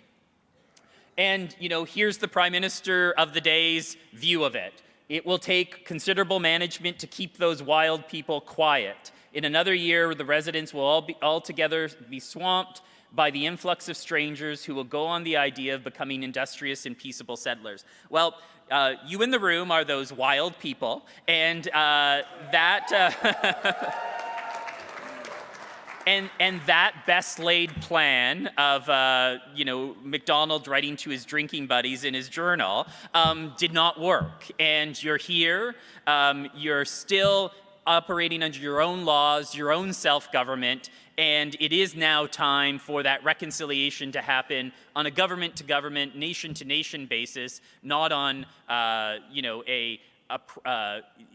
influx of settlers swamping. And, here's the words of Riel. There were two societies who's treated together. One was small, but in its smallness had its rights, and the other was great, but in its greatness had no greater rights than the small. And this concept, you can see the conflict between these two very differing visions for what Canada is. One which reconciles, diversity within unity, and the other which just steamrolls over through violence, through conquest, and through stealing and lies. And I think that we're at a unique stage within Canada's history where we're saying, well, we reject some of that old narrative of conquest, of quote-unquote asserted sovereignty, of all of those things, but we are willing, on the basis of an equal partnership to negotiate how we live and work together, recognizing Indigenous self-government and Indigenous laws and legal orders, including our Métis governments. And this isn't new to the Métis, and I'm going to quickly go through. And as I said, I've whether it's in Saskatchewan, Manitoba, Alberta, or Ontario, have done some of the cases. And those cases, what you get to see, that they're actually fascinating, mini, vignettes into Métis history. I come from northwestern Ontario, and my family has a unique history in relation to collectively adhering to the Treaty 3 half-breed adhesion in 1875. But what I always got to see through acting as legal counsel in some of the cases is that same vignette, that same history plays out, whether it's in southern Saskatchewan, whether it's in northwest Saskatchewan, whether it's in Alberta. And what happens is those waves of colonization come and the Métis push back. And we push back in significant ways, like the Northwest Resistance and the Red River Resistance in 1869 and 70. But I don't also want to diminish the work in the Peace River area, or the people from Cadott Lake, or the people from Fort Chip, or the people from Penetang, or the people from Sault Ste. Marie, who also push back through petitions, through organizing, through saying no. And that's the difference between what it is within the Métis Nation and within the community recognized within Paoli, and what you're seeing in the East Coast and in Quebec. All they are doing is a fun, interesting genealogical exercise called Find an Indian in Your Ancestry. The difference between what happens in the Northwest and from Ontario westward is that the assertions around your rights and your lands doesn't come 20 minutes after the Supreme Court of Canada released its decision in Paoli. It comes for 200 years of constant struggle, assertions, and pushing of rights. And it's not just, it culminates in places like Batoche, and it culminates in places like the Red River, but it is just important in all of those other locations where I know the people in this room tie to. It's a part of your story about the lands taken in Saratoga Park in present-day Medicine Hat, or Roostertown, or all of these locations that are part of our larger narrative, which is largely about Canada coming forward and denying, dispossessing, and using the tools of colonization to literally undermine and destabilize a people.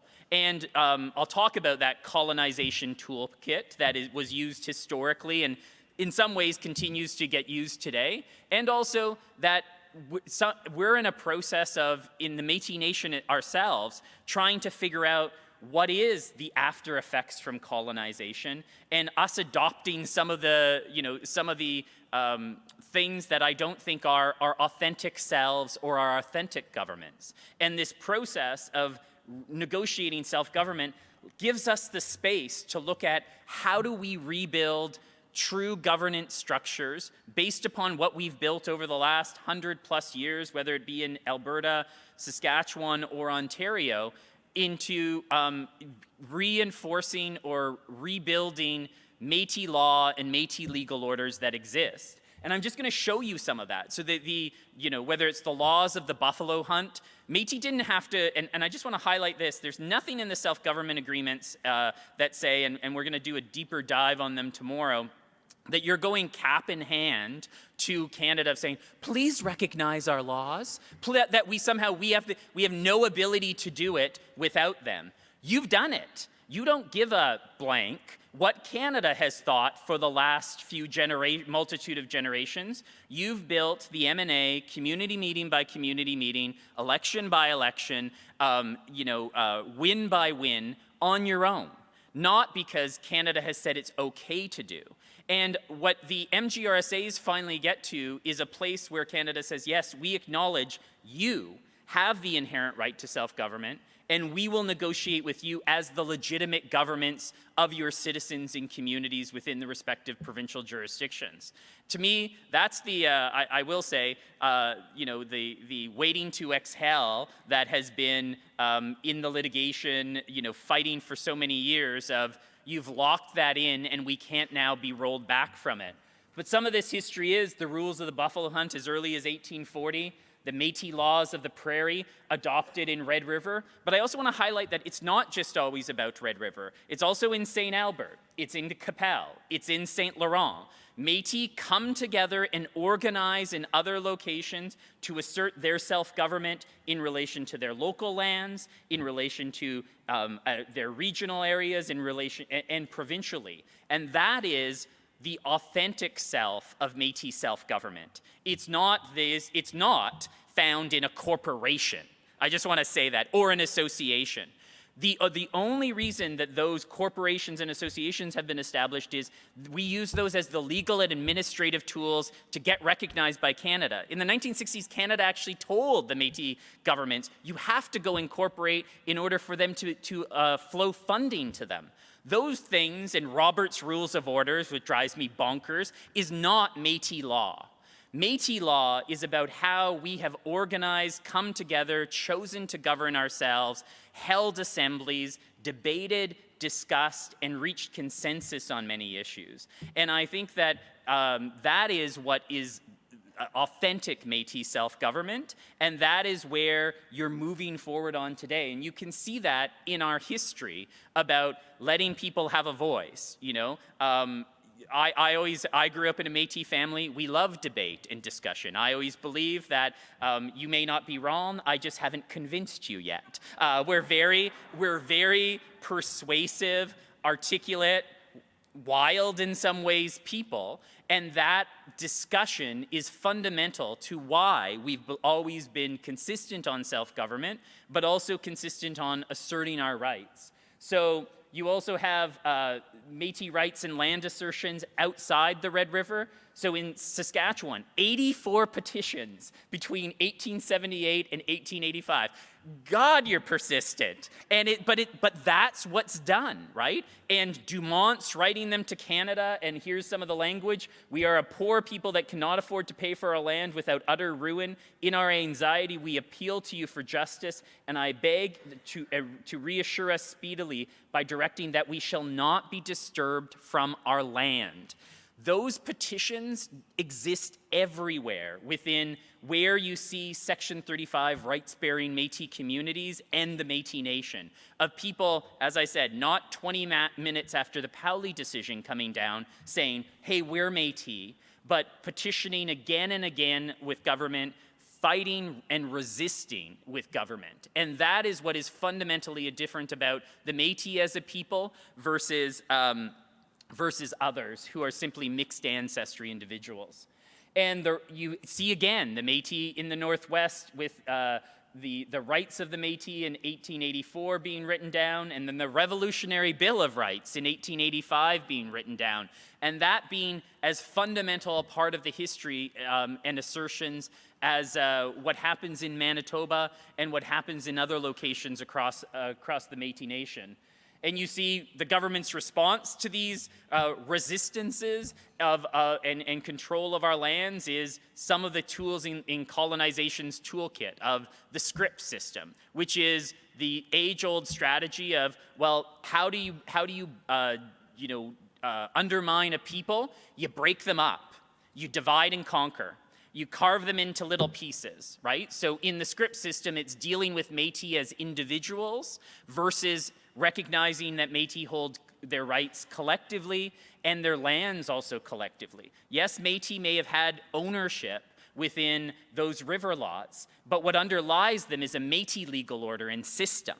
It's not that they were excluding based upon settler society. They had created their own indigenous legal orders and land systems that needed to be reconciled and recognized within the Canadian Federation. And that's what happens is when Canada comes in and surveys the land in quarter sections that are fundamentally inconsistent with how Métis communities organized themselves or lived on the land, that's where you see Métis pushing back. You have petitions for land rights in 1887, 1878, 1888, in other locations, whether it's the Cypress Hills, Blackfoot Crossing, St. Albert, and it's this consistent assertion that you see throughout these communities.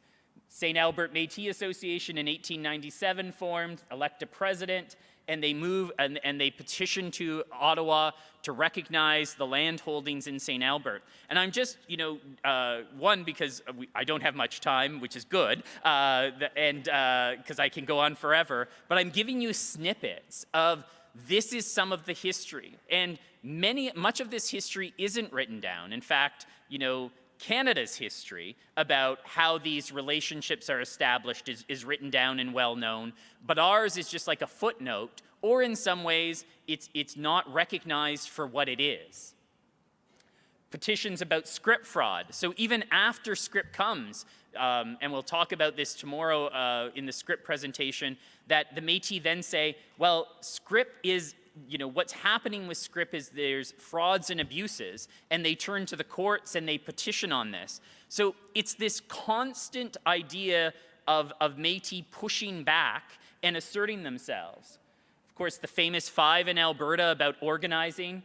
Here's a quote from Jim Brady, which I love. He's like, well, what's your tool, Métis? It's organize. That they have no other weapon except organization, and your organization becomes your government. The Métis settlements established in Alberta. In Ontario, you see these same petitions, whether it's in Penetane, using almost the same language around needing, being in poor circumstances, and they do not share the advantage of the presents issued to the Indians and a number of half-breeds from the Sault Ste. Marie and other places on the shores of Lake Huron. And those are petitions in 1830s and 1840s from the Métis in Penetane, as well as the Métis along the St. Mary's and River in Sault Ste. Marie have river lots, as well as the half-breed adhesion to Treaty 3 and the Métis petition in relation to Treaty 9. And I also just want to highlight this point is there may be larger discussions, and we know that they're ongoing, about what communities are a part of the Métis Nation and what communities are not, but also that those communities may have Section 35 independent in and of themselves. But I think I always go back to, this isn't new. This is just a discussion that needs to happen, and I fall back to what the Royal Commission on Aboriginal People says is, to say which communities are in the areas of the Métis Nation and which are not, it's not the Commission's roles. These must be determined by the Métis Nation and the communities themselves. And I think part of the discussions you have as you move forward on self-government allows for those discussions to finally happen. So colonization's toolkit, dispossession from land, script, licenses and tags, they name traders, squatters, half-breeds, implementing a reign of terror, and divisions between kin. These are all of the things that are used historically, and we still see the legacy of them play out today. And also one of the key pieces is erasing people from the map. That's fundamental. And so you see these new maps. So you see the treaty map that comes up, which is essentially saying, oh, well, if we have the treaties there, that dealt with all the rights that are there, as opposed to recognizing that Métis rights coexist in those areas, but just haven't been dealt with yet through treaty or through negotiated agreements. You also see the provincial boundaries that artificially divide our communities and the Métis Nation as well. And you also see the courts where, I often highlight this Lady Justice being blind because she's impartial. Well, when it comes to Indigenous people, it's that she's blind because she ignores Indigenous laws and legal orders in the courts. And it's not really until Section 35 and the more recent case law of recognizing these Métis legal orders and rights as equal to and as still existing on these lands that are the Métis lands that need to be reconciled with Canada.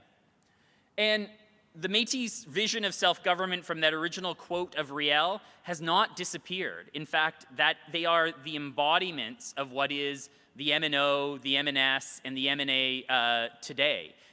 That is Riel's legacy of organizing, fundamentally keeping Métis communities together and democratically advancing our rights and interests within our communities at a provincial level as well as with the federal government. And I also want to highlight this, which is important, and tomorrow we're going to go into a anatomy of the MGRSAs to explain them. But I do want to highlight this of decolonizing ourselves requires us to recognize this, that the Métis right of self-government is not dependent on the federal government or any government recognizing it. The inherent right of self-government and the legitimacy of our governments comes from our people and our communities who have built them over the last 90 plus years and continue to come out in this room and come out in assemblies and come out in elections and reaffirm our commitment to our self-government. And I think that that's really important to emphasize that Métis self-government is, and the self-government agreements are about finally setting the table to have that nation-to-nation, government-to-government discussion where you're not coming cap in hand when they've already said, no, we recognize you are a government and we recognize you have the inherent right to self-government, and now we're figuring out how our laws and jurisdictions interrelate, not fall under or are secondary to Canadian laws or provincial laws. And what has been the problem is other governments haven't recognized these governments. Or they have at various points in time, but you're subject to the whim of government, right? So one day the Premier may say, well, this is the government we're dealing with. The next day the Premier may say, nothing but a special interest group. Some of our own people will say, well, nothing but an association. I don't need to respect those laws. And the issue really becomes down to colonization's undermining or delegitimizing Indigenous laws and legal orders has permeated the relationship. And through these self-government negotiations, we're finally going to be able to have those legal orders stand equal to other legal orders that exist within Canada. And I think that that's the fundamental and most exciting part of the MGRSAs. And all of these pieces fit together, whether it's the Ministerial Special Representative's report, the political action, the legacy from Section 35 to RCAP to Charlottetown to Kelowna to the MGRSAs all get us to this place in time. And I think there's a strategic brilliance to the Métis. It's probably just because you're such a wild people, but you're wonderfully consistent. Those 85 petitions, you're not going anywhere. And in fact, what the MGRSAs are a testament to is the need for governments to finally recognize they need to deal with Métis self-government in a meaningful and honest way.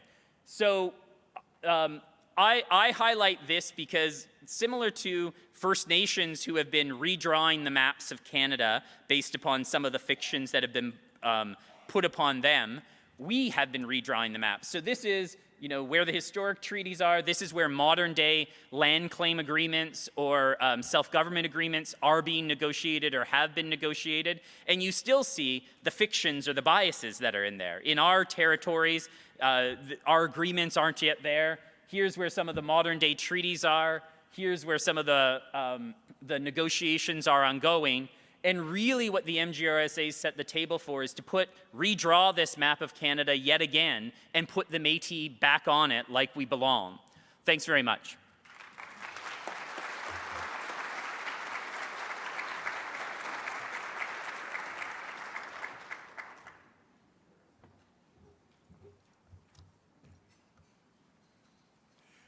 Good morning, everyone, and what an honor it is to be here this morning to talk about Métis self-government at this historic conference. And congratulations to all of you on what has been described already by your leaders. Jason did an excellent job running through your history of what has been a long struggle.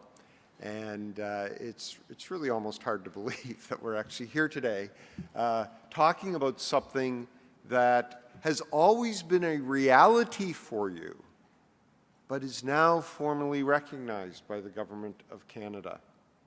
And to think, in a few minutes, my job today is to talk very briefly about Section 35, and I underscore the word briefly, so you won't be getting all the ins and outs of Aboriginal law and Métis rights, but also to talk a little bit about my Minister Special Representative report.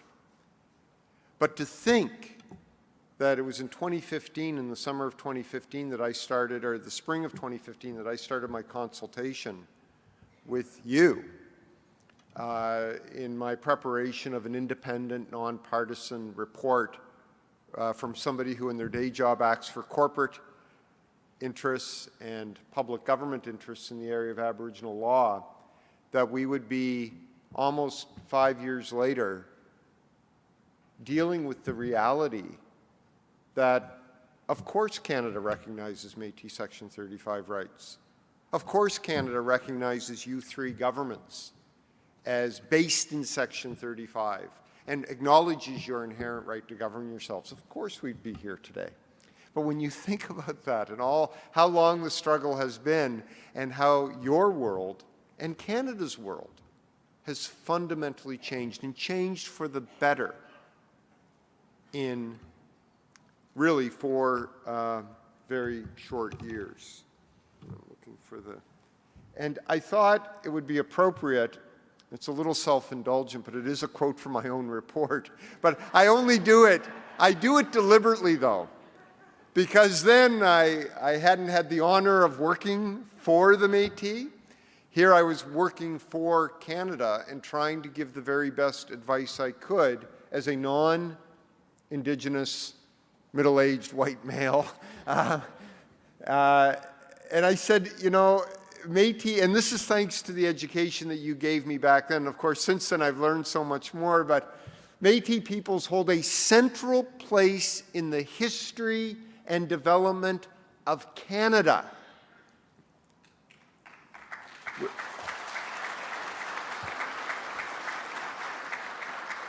With their origins emanating from First Nations and European unions. As traders and explorers moved from east to west across what is now Canada, what evolved was a unique and rich Métis identity and culture that are key components of the origins of Canada, our great country.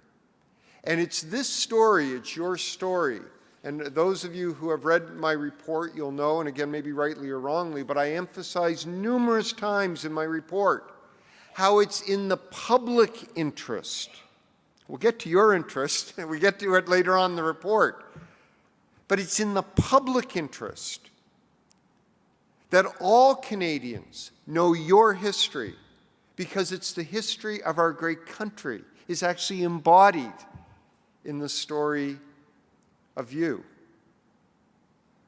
And so that, for me, was the great lesson that I had learned in working with you and listening to you and meeting you, and that has only grown richer for me over these past few years. So a little bit of law. and again, you'll be maybe pleased to know I won't be able to spend too much time. Like Jason, I can go all day on Section 35 and would love to. But you know that with the enactment of Section 35 in 1982, Canada fundamentally changed its constitutional framework.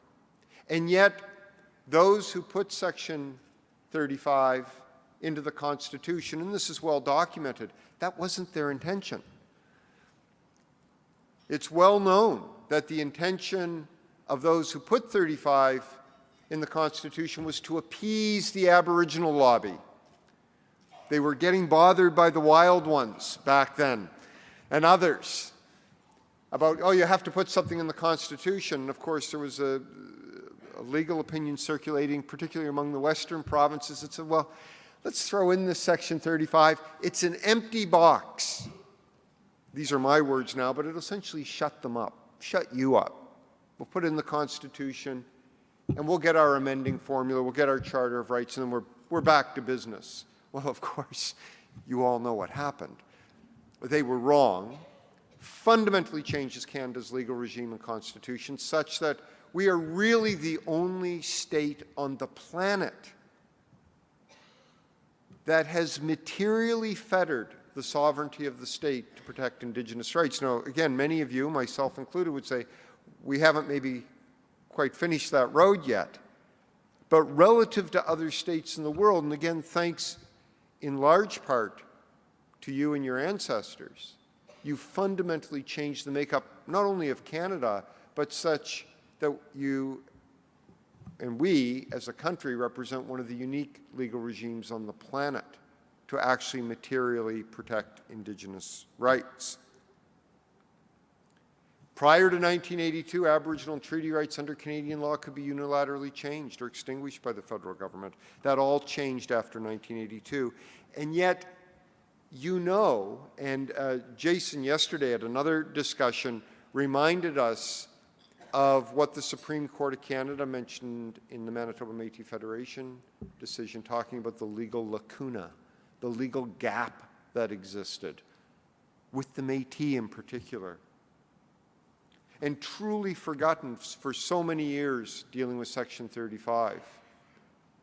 I mean, such that even today, and I hear this all the time from lawyers, I hear it from certainly provincial governments in Western Canada, and by the way, I'll say it now, they're wrong, but where they believe that because it's a treatied area, that they're done. You simply have to go look at the treaty and you'll deal with all the Indigenous issues that are outstanding. Well, of course, if you ask the First Nations that signed those treaties, they'll have a different view. But where are the Métis interests? And so we've got news for those Western governments. Alberta, Saskatchewan, Manitoba. You're wrong. Treaties didn't deal with Métis Section 35 rights. They didn't deal with the right to land. And in due course, we're going to deal with that. In the meantime, you are quite appropriately focused on your amazing partnership with Canada and what it's produced over the last few years.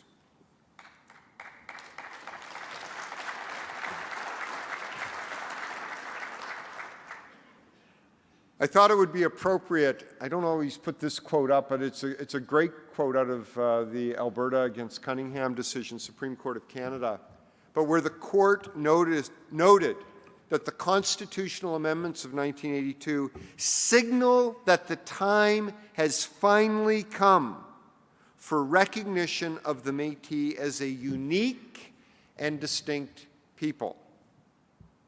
And since 1982, and quite appropriately, Jason, and there are, of course, other Métis lawyers who played a critical role in developing the legal framework for our country to understand Métis rights, but has been developing and advancing.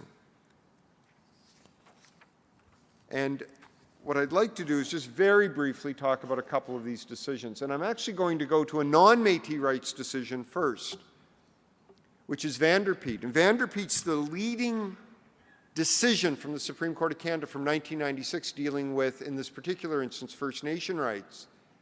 but dealing with how do you prove an Aboriginal right under Section 35. And of course, we have the test there. The activity must be an element of a practice, custom, or tradition integral to the distinctive culture of the Aboriginal group claiming the right. And of course, again, many of the Western provinces at the time talking about what's focused on First Nations. We don't have to deal with the Métis. Well, we're going to get to that in a minute. But I mentioned Vanderpeet because look at the next quote. Part of the test was showing evidence of pre-contact activities, customs, and traditions. Pre-contact. That's obviously a problem for the Métis. So then we get, and I've got a little bit more on the slide, but I'm going to move through that. But then we get to what I call the Pauli the Great decision. And thanks so much again to the Pauli family and to the Métis of Ontario for taking such a leadership role in producing one of the seminal decisions flowing from Section 35 generally and, of course, with respect to Métis rights. And it's the leading decision, in my view, relating to Métis rights. And here we see that the court in Pauli changed the Vanderpeet test for proving Aboriginal rights. They altered it. And they altered it and removed the requirement for pre-contact. Now, for many of you, I'm sure you're going, okay, so what's the big deal?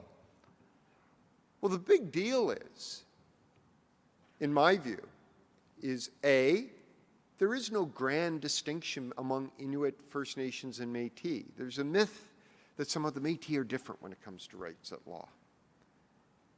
And you are different, and you are distinct, as are the Inuit, as are the First Nations. But the core fundamental legal test was altered only slightly to deal with the factual reality that represents the Métis. The second point I'd like to draw on, actually I don't have enough time to get into too much of it today, but remember that Aboriginal title, and particularly for the Western provinces listening, remember that Aboriginal title is an Aboriginal right. It's the right to land itself. And so you'll hear the Delgamuukw and Chilcotin tests, and of course they still refer to pre-contact language.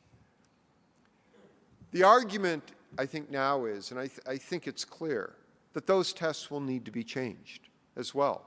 And in fact, they've already been changed by Pauli because Pauli's dealing with Aboriginal rights generally.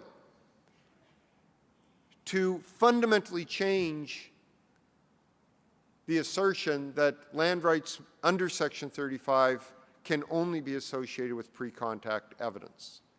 That changed with Pauli, and we, Jason maybe, someone soon will change that legal myth as well. And we know that Pauli has already changed it in terms of absolutely stating with clarity that Métis have rights to land guaranteed under Section 35 as well. And they may look different, they may manifest themselves differently, whether it's a pastures policy issue, whether it's a Treaty 3 adhesion issue, whether it's a pure land claim, as in northwestern Saskatchewan, and certainly what MNS is asserting throughout all of Saskatchewan, whether it's a Manitoba Act claim, as was in the case of the MMF decision. So we are living in interesting and good times for Métis rights. I want to mention one last thing about Pauli. I realize I didn't say it, but the term Métis, I would not be doing service to the Pauli decision without mentioning this, I think, one of the most critical quotes out of the whole decision. And all this business we've heard, and again, some of you heard me yesterday on this, but I'm not on Facebook, but somebody was showing, I was in Saskatoon at another great conference last weekend, and somebody was showing me some Facebook posts about how the Eastern Wall is breaking down, and somebody, I think, even referenced to millions of people are now going to be Métis. I want to read to you what Pauli has said, and this is the law of the land. The term Métis in Section 35 does not encompass all individuals with mixed European Indian heritage. Rather, it refers to a distinctive peoples who, in addition to their mixed ancestry, developed their own customs, way of life, and recognizable group identity separate from their Indian, Inuit, and European forebears.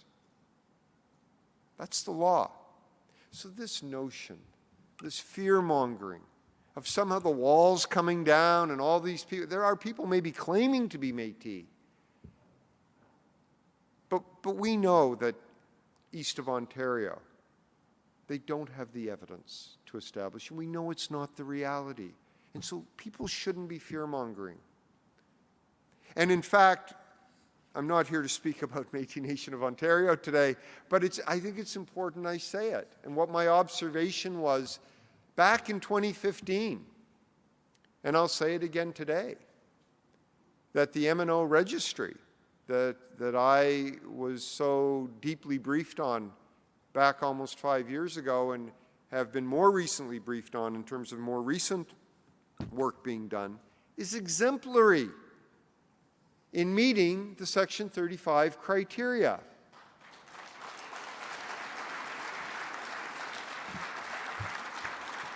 And I'll say this before I move on, but I know that there's a lot of federal representatives here today. The federal government must get 100% on board. Free, transparent, democratic Métis governments that you've recognized.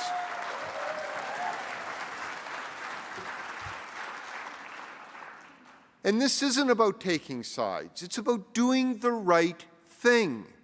Canada's been doing the right thing with the three Métis governments.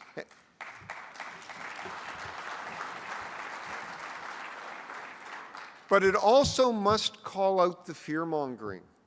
It doesn't have to be the meat in the sandwich. No public government ever wants to be the meat in the sandwich. I understand that. But when it comes to three governments that want to be fiscally accountable, that don't shy away from transparency, that don't shy away from democratic principles, how can that be a bad train to be aboard? So, I'll say what I said in my report, that it's in the public interest that we support democratic, transparent, invigorated, people, citizen-centric governments of all stripes, and in this case today, of Métis. It's nothing but good news for Canada. And as for the provinces, I was going to save this to the end, but I'll say it now. I've got a couple minutes left. The Western provinces in particular need to wake up.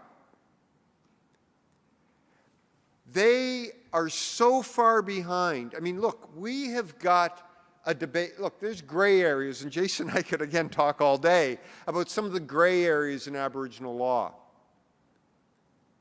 The law flowing from Pauli isn't gray. It's absolutely clear. We've got governments in Alberta, Manitoba, and Saskatchewan that are fundamentally, A, ignoring the law. They're not even implementing HIDA in some cases on duty to consult. And you're not alone. They ignore First Nations as well. And in some cases, outright denial around Métis rights. And that's got to stop.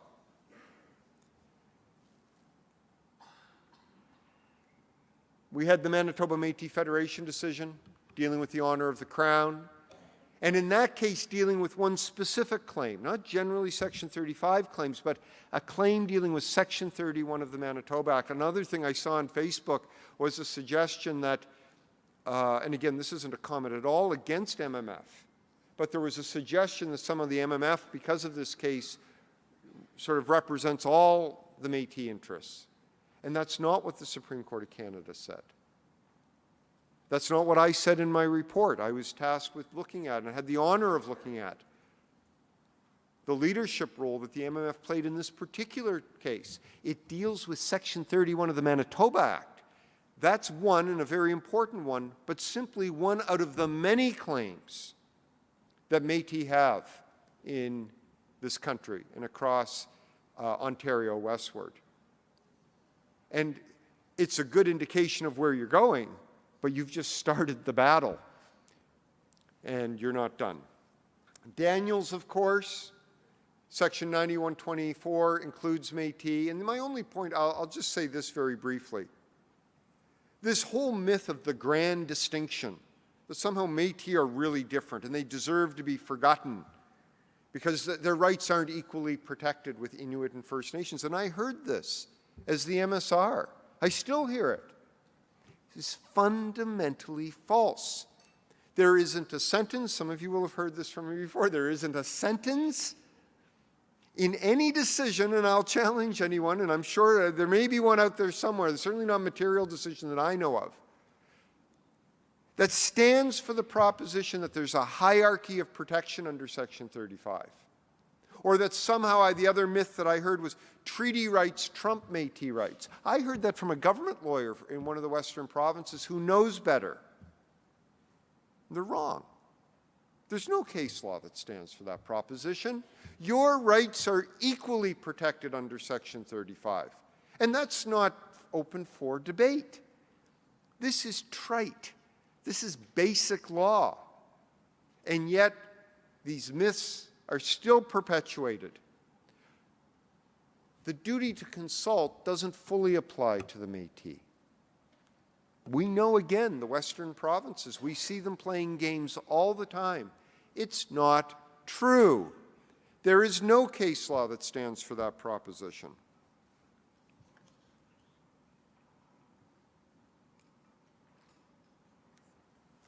In my report, and just by way of conclusion, in my report, my very first recommendation was on the need for education. And I certainly encouraged Canada, and I know that Canada has been taking some steps down this road, but I also, although I wasn't hired by the provinces in the territory, the Northwest Territories, I tried also to give counsel to them. We have a palpable need for increased education in this country on Indigenous issues generally, but in particular, my job here today and what my job was for Minister Bennett was to give independent counsel. And it's in the best interests of our country that all Canadians know about your history and about your rights. And it also will explain our country and our history. But this need for education, do not underestimate it. And I know many of you experience this daily in your own lives, whether professionally or personally. The fundamental lack of understanding of where you've been, where you're from, but also where you're going.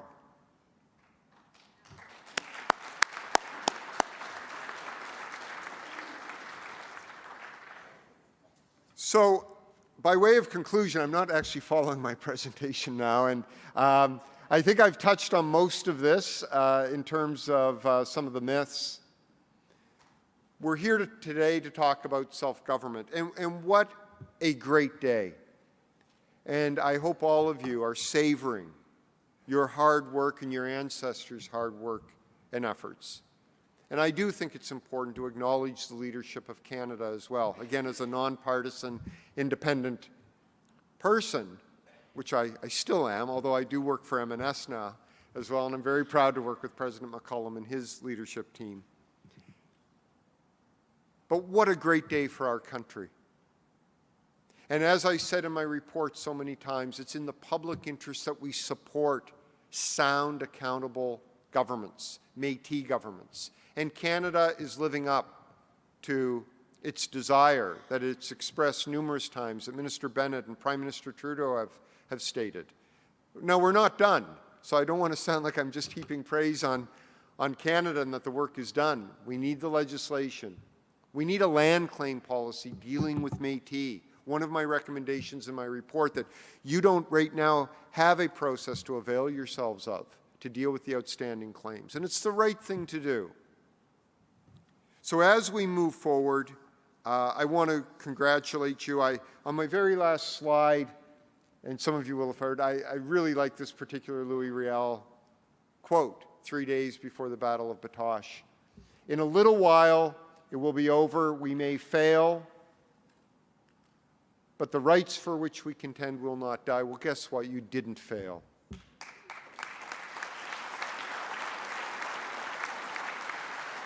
And I wish you from the bottom of my heart full congratulations on where you are today. I wish you all the best for the future, and an honor to speak with you today. Thank you very much.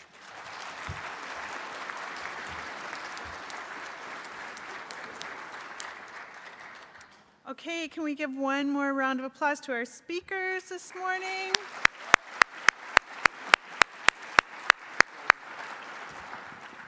That was a speed talk, 500 years of history in 25 minutes each. They did pretty good, actually.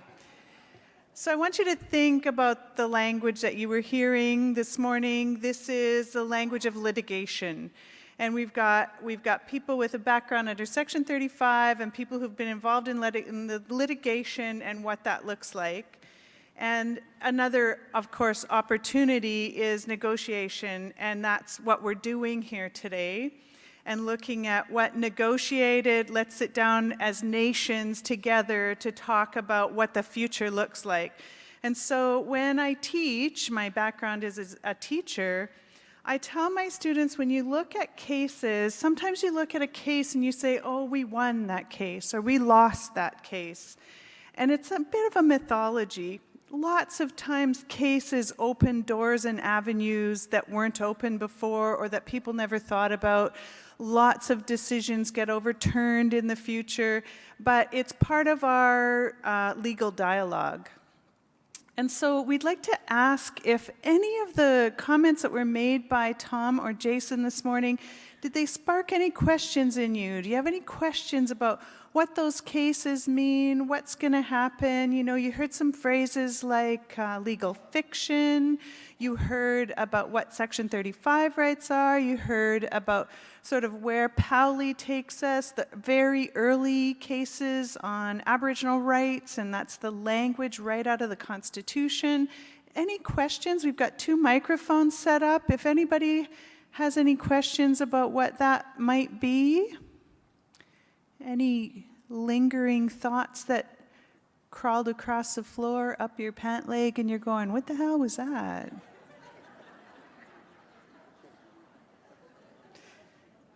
El Presidente.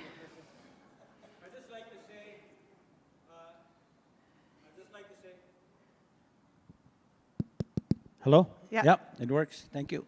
I'd just like to say the good work that you guys have done.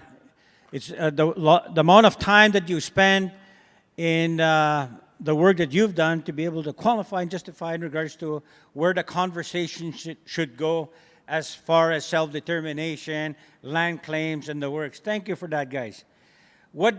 I don't have a question. Go ahead. I don't have a question, but some of the key words, my friend and I here from British Columbia, we're talking about in regards to the work that we need to do. There's been a lot of work done on mapping, sustenance issue studies. That's what qualifies us to be able to say that we have a right to land. And I spoke about that in my opening remarks. But I'd just like to say that bringing it together now in regards to the self-government agreement that we've signed with the federal government, but more importantly, with all the information, the court cases that have been going on, we're left to do the job that needs to be done at the grassroots level and to be able to move forward in a good way. So I look forward to that as we move forward to be able to do that work and qualify the right to land, that we have a right to land. So I look forward to that. But again, thank you very much, guys, for doing your job. Thank you, President McCallum. So we have somebody at the microphone. If you could please introduce yourself and tell us where you're from, in case half your cousins are here, they're going to want to know they can come and say hi at lunch. It's Mike. Okay. Mike. Well, it's one for the morning. No, I don't sing. But anyway, my name's James Cardinal. I'm from Alberta? Alberta, Lac-La-Biche, Alberta. And I just want to thank the gentleman there, one of the best lawyers that I've known, Jason, and Jacques, that I've had a chance to work with, and the gentleman, Isaac, is it? And Tom. Great to hear your stories there. It's beautiful stuff we're doing, and I'm really happy with it. But with that, I just want to tell a little story. What happened to me back in 1999, I got charged for hunting with no license. So I took on the crown myself, represent myself back in 2001. And Section 35, which I know little of, to nothing, I didn't, because I don't read much, so I took them on, and every time they say something to me, I take them back to Section 35, where they put the three groups in, the Metis and First Nations Inuit. So back in 1880, that's where I take them back. Every time they try to tell me I had no right to hunt, I take them back there. You know, I kept doing that to them. So what I did was I kind of killed them with their own laws, right? So, because I learned this from Suncor. Suncor, I was a union leader for, union president for a couple of years and vice president for 6 years, and I was also 30 years of union rep. So that's what I did with Suncor. Any rules they'd put up, I'd kill them with it.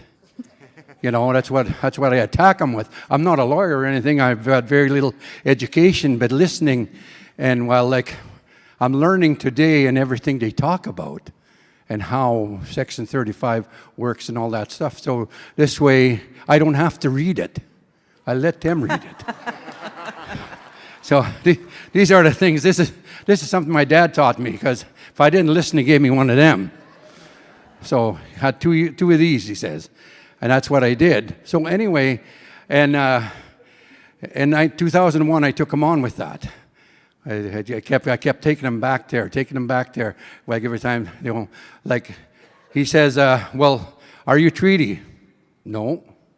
Are you Inuit? No. Are you Métis? Yeah. But am I Métis? You put me in this. So just because you say I'm Métis, I don't have no right to hunt. You know, I don't believe that's true.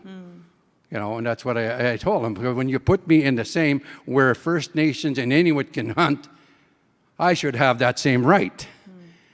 You know. So anyway, to make a long story short, we did the case, and at the end, now it's turned to argue, and prosecutor, he says, Mr. Cardinal has got a $100,000 job, but I kept telling him, it puts me, I'm an Indian, is what I kept saying. I'm a Métis, but I'm also an Indian, because that's where you put me.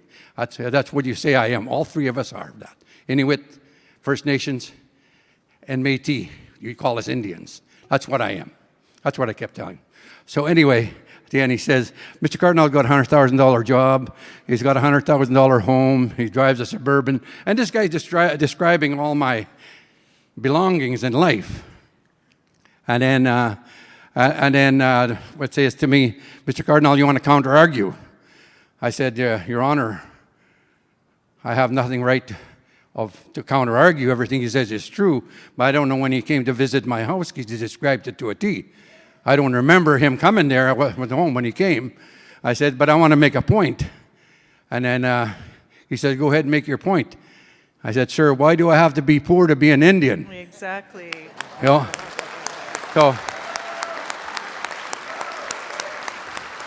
So he says to me, Mr. Cardinal, you can hunt anytime and anywhere you like. So that's been my right since 2001 after the court.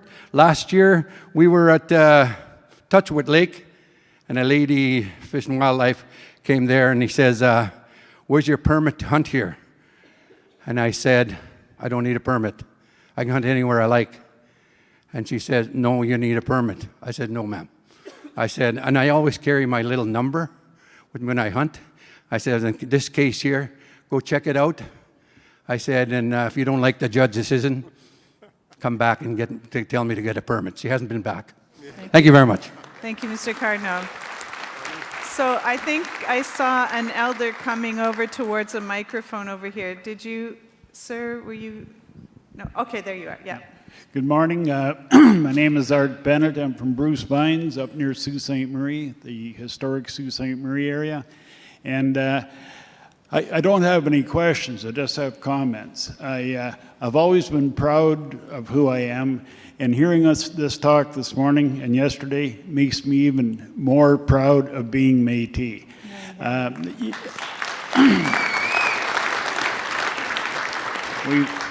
It's been mentioned the quest for self-government for Métis, 27 years. Actually, I've been at it for 30 years. I was with OMA for 3 years before M&O kind of phased them out and took over, thank God.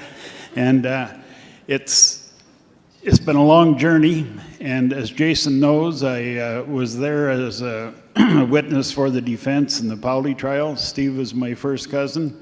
And when I was on the witness stand, it seemed to me that the main point of the Crown, and they brought in 2 ringers from Toronto up to Sault Ste. Marie to squash us, and their main point was to prove we didn't exist. There was no Métis. Well, we exist, we're still here, we're still stronger than ever, and thank you, gentlemen, for doing what you've done. Thank you, sir. Okay, this is going to be the last question or comment before we head into lunch. Please introduce yourself.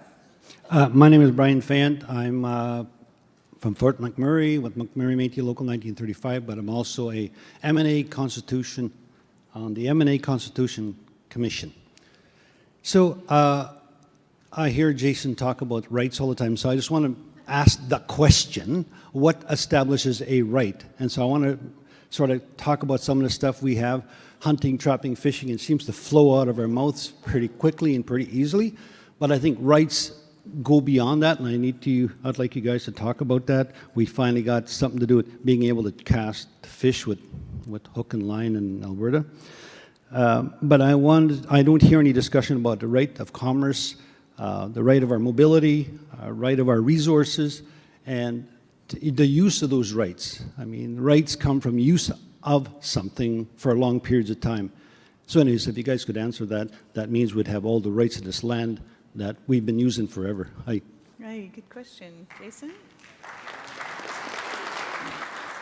I want to, highlight something that I don't think people quite comprehend yet that is in the MGRSAs. The MGRSAs recognize that the Métis Nation within Alberta has the inherent right to self-government. That they recognize that the Métis people of Saskatchewan have the inherent right to self-government. They recognize that the Métis communities represented by the MNO have the inherent right of self-government. And I guess that's different. Every right that I've ever come across that Métis have gotten or have been recognized has been largely first going to the court to force the government to recognize that right. So harvesting, then we negotiate harvesting agreements after it. We don't think that it goes that far, then we take another case that says, yeah, this can't be moved hectare by hectare. I think that what the MGRSAs do is they give all of those rights that we've been winning in relation to harvesting, and I just want to build out a bit more of what I said. It wasn't about a duck. It wasn't about a moose. It was what Art was just talking about. It's that there's a people there that are an Indigenous people equal to other Indigenous people, and they have a right to continue to exist as such. And that includes trade, commerce, identification of who they are as a people, not it being imposed by other governments. And the MGRSAs recognize that self-government right, that you didn't actually have to go to court to prove, that you have it. And it's really a consolidation of all the wins that we've had in the courts over the last 20 plus years. Because now you get to set out all of those issues in your constitution. You get to set out how do we deal with mobility issues? You get to set out, how do we deal with lands? Do we want to exercise our jurisdiction in relation to those areas or in relation to other areas? And let's just be clear, the MGRSAs are not limiting in any way, shape, or form. You can go pass laws in relation to your lands. You can go pass laws in relation to your harvesting rights, and those can be exercised based upon your self-government as well. And I just want to highlight that for me, and this is why I've always had a lot of sleepless nights by virtue of taking those cases, because I've had wins and losses, and I will say in Aboriginal rights law, the losses sometimes can be turned into wins, and the wins can somehow have little knives in it that'll kill you. And what we have always done is I do not ever believe, and I am a Métis person, and I am recognized as knowledgeable in Aboriginal law, but I never turn to the courts for answers because they don't have them. I've sat before the judges in the Supreme Court of Canada, and they don't have them. But you know who does have them? The people in this room, the people in our communities, and the people who have built our governments. That's right. And what the court cases have been doing, and let's just be honest, I'm quote-unquote an Aboriginal rights lawyer, and sometimes, Section 35 and its interpretation is batshit crazy. Pardon my language. It is, I heard another Indigenous lawyer talk about it, and, look, I've been part of, supplementing some of the cases on it, but it's literally, the lawyer referred to it as, it's like having a debate, it's having a debate society with the criminally insane if you try to read the Section 35 case law and reconcile it. And what the Métis, though, is, and this is part of our pragmatism, we have turned to the courts to get the space so we can negotiate, not so we can turn to the courts like Oliver Twist and say, please, sir, can we have some more? Those rights are inherent rights. They don't come from Canada recognizing them. They don't come from a court recognizing them. They come from the Métis people existing as a distinct Indigenous people prior to Canada becoming Canada, because our kin and relations recognized us as a distinct Indigenous people, First Nations, alike, and that we are now decolonizing by virtue of having the space to fully build out our governments. And that's the answers to those questions that you have, Brian, lie in the constitutions that you're going to be developing or that you already have, right? The Métis Nation of Saskatchewan back in '94 said, look, we don't give a crap about the bylaws or about being recognized under Saskatchewan. We will exercise our inherent right to self-government and pass our constitution. And that constitution actually has been recognized by the courts in different ways. Now all you have is the additional support of Canada saying, yes, we recognize that's our negotiating partner.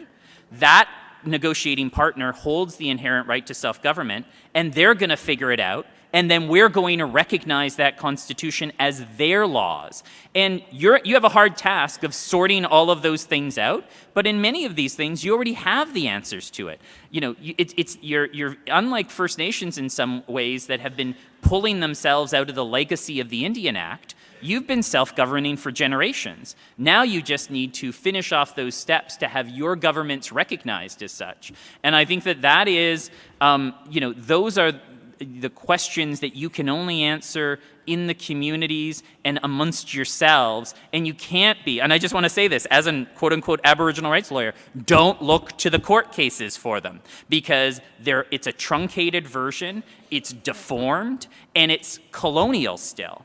Even though they're helpful, they still cause challenges for us, and the answers to those questions lie within the Métis Nation and lie within Métis governments. They don't lie within those court cases. And so I hope that through this process of constitution development, we can get back to our authentic selves, looking to Métis legal orders, looking to Métis laws for the answers to these questions, and not the court cases. Thanks.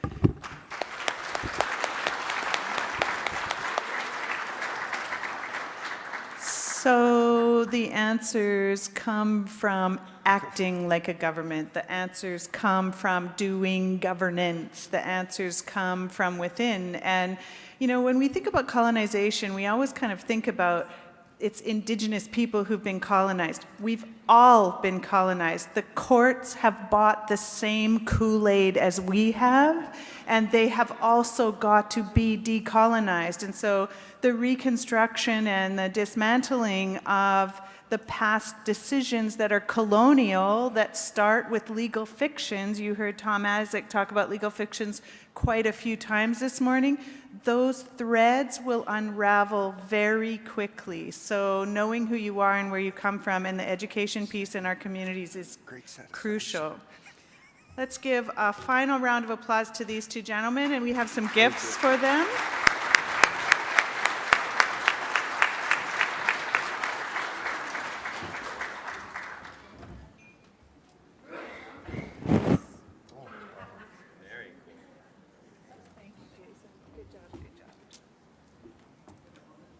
So some beautiful artwork. We'll get a photo over here now.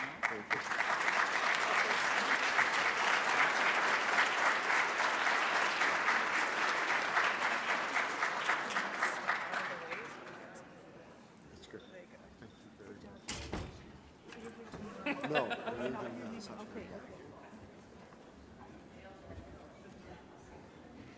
Okay, I would actually love to invite, I'm sure I saw Senator Boyer come in the side door here. She disappeared. How is that possible? Oh, here she is. Here she is. Senator Boyer, please come on up.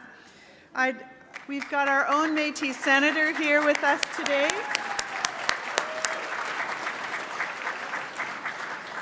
Senator Yvonne Boyer, a member of the Métis Nation of Ontario with ancestry in the Métis Nation, Saskatchewan, Manitoba, and in the Red River. As you mostly know, Senator Boyer's been doing a lot of work in our communities for a long time and starting her life off in an operating room as a nurse and then moving into the area of practicing law. And that's where I actually met Yvonne way back when. I'm not going to tell you how many years ago that was. She's published extensively on topics of Indigenous health, how Aboriginal rights and treaty law intersects on the health of First Nations, Métis, and Inuit. She's a member of the Law Society of Ontario, Saskatchewan, and received her Bachelor of Law from the University of Saskatchewan and her Master's and Doctors of Law from the University of Ottawa. She completed her postdoctoral fellowship with Indigenous Peoples Health Research Centre at the University of Regina, and she was a full professor and former Canada Research Chair in Aboriginal Health and Wellness at Brandon University. Please welcome Senator Yvonne Boyer.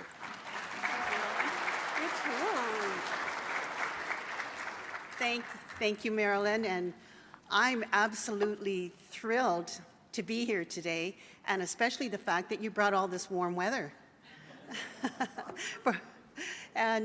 So thank you so much for the invitation, and I'd like to thank the elders here, and I'd like to acknowledge the territory of the Anishinaabe people.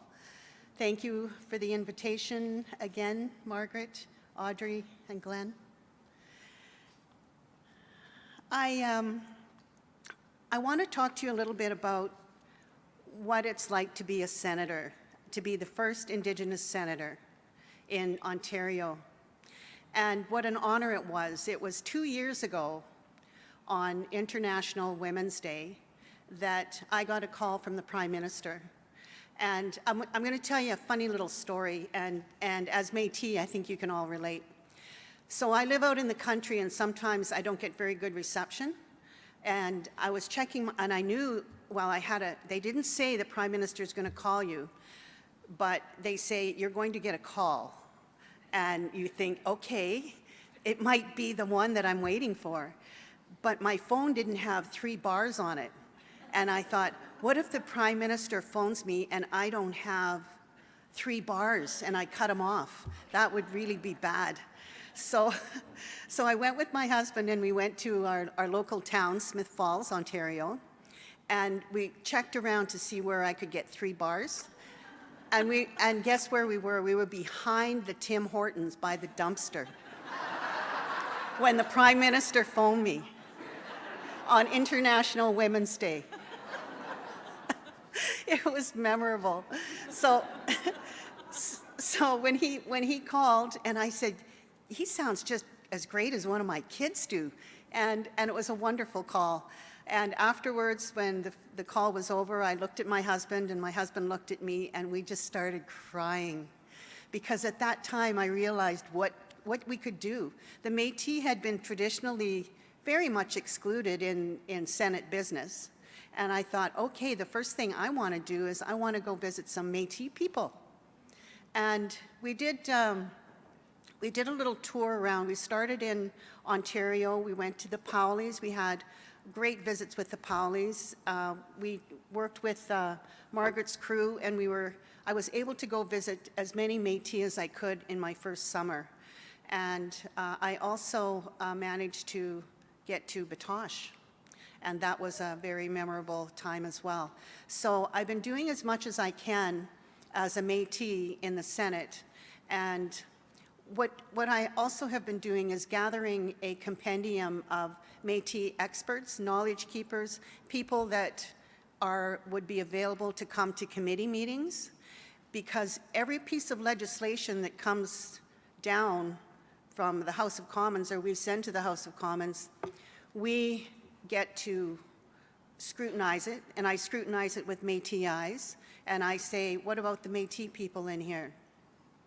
And then when it goes to committee, we are able to bring in Métis speakers, bring in the experts with the Métis voice to talk about what's happening out in the communities. So this is just a little call out. Veronica is here with me, and if you know people that are experts, are knowledge keepers in certain areas, we have a voice on every piece of legislation that's coming to Canada and becoming law here. So please contact my office and let us know, because I'm kind of pushy when it comes to the other senators too, and I say, who's the chair of that committee, and if I'm not sitting on it, then I will make sure that they have the list of Métis people to call. So that's just a little story about what I'm doing there. I want to introduce myself on who I am. I'm the granddaughter of Mary Rosalie Larocque and the granddaughter of Louis Amab Boyer. And Mary was born in 1881, and that's a long time ago. My dad was the youngest of 14 children, so he had sisters that were 20 plus years older than he. And so I was raised with a lot of aunties and a lot of love, and I have about 1 million cousins. And some of them are L'Esperance, McDougall, Gaudray, Ducharme, Allard, Chartrand, La Jamaudière. One of my old grandmothers is Marguerite Cree and Marguerite Soto and Snake Woman. I'm proud of them all.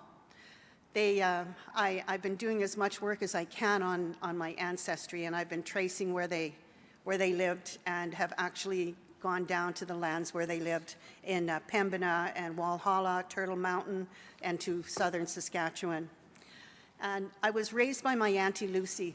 Now, my Auntie Lucy was very, very close to me, and she spent many years in a tuberculosis sanatorium. So much of my life, I had my bedtime stories, and I slept with her and Uncle Pat. And as a little girl, I was just so loved. But the stories that she told me were of having her 10 years of her life in Fort Qu'Appelle at the stand there, and what it was like for her to lose friends, for her to be experimented on, and to be treated differently, because she was a little brown Chippewa girl, and she was treated differently than others. So it was kind of a warning in my head as a little girl, and as I grew older, because I was raised in a family of healers and healthcare providers, that I was expected to go into nursing, which I did. But when I did go into nursing, I realized how poorly healthcare was and what discrimination and racism there was in the healthcare field towards Indigenous people. So it stuck with me, and I really got angry. And I seemed to, as the years went on, I seemed to get more and more driven and on fire to make a change. And I thought, well, if I had a few tools, I might be able to make a change. So I started picking away at night classes. I was a single mom, picking away at night classes, and it led me into law school. And I thought, if I actually get a law degree, people are going to have to listen to me, because I will make them. And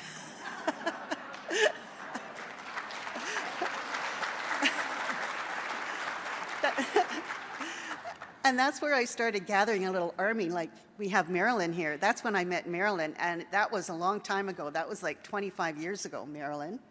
And many of you here I've known from a long time ago. You're all family. And everybody's had an input into wanting to make a change.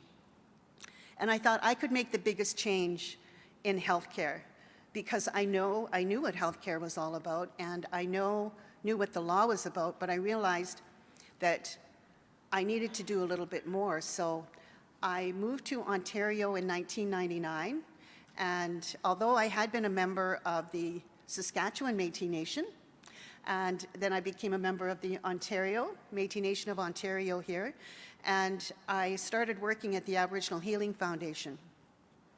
I was the director of programs in its early years, and my boss, Mike DeGagne, was an absolutely wonderful man, and although when I got my law degree at the U of S, I said I would never step foot in another university, but Mike DeGagne said to me, the university is just across the street, Yvonne, and why don't you do a Master of Laws?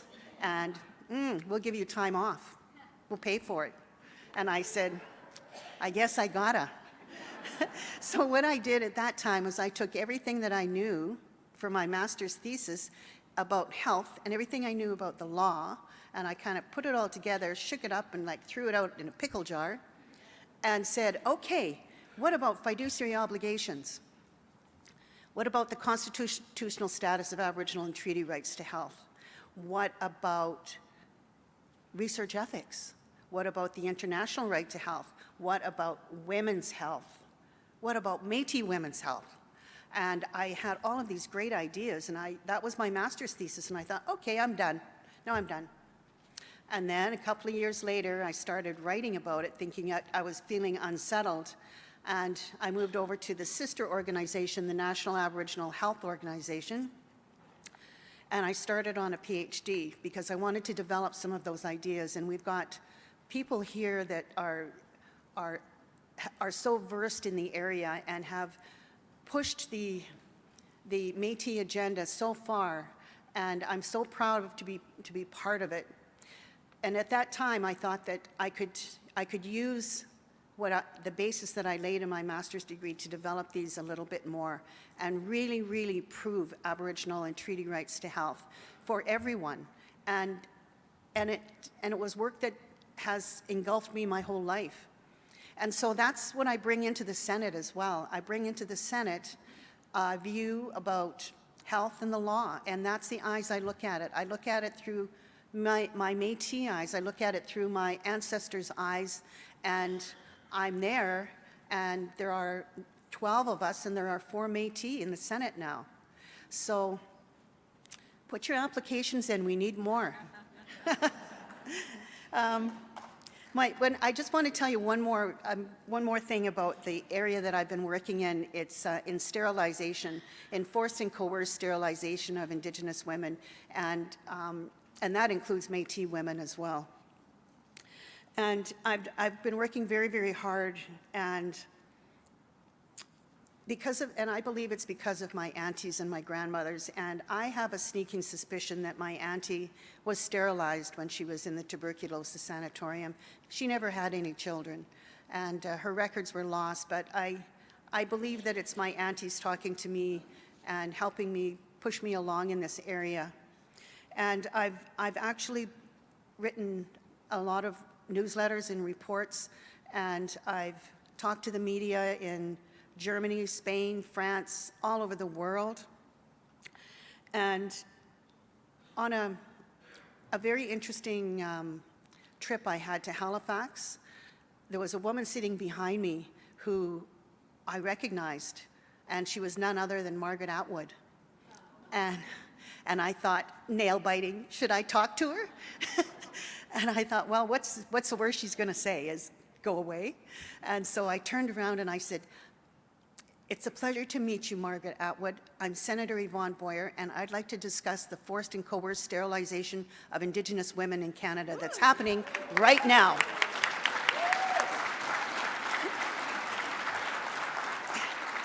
It was an incredible experience because her head snapped around and looked at me, and you could tell she just had this, she was like an alligator waiting for words to come out of my mouth, and I couldn't get the words out fast enough.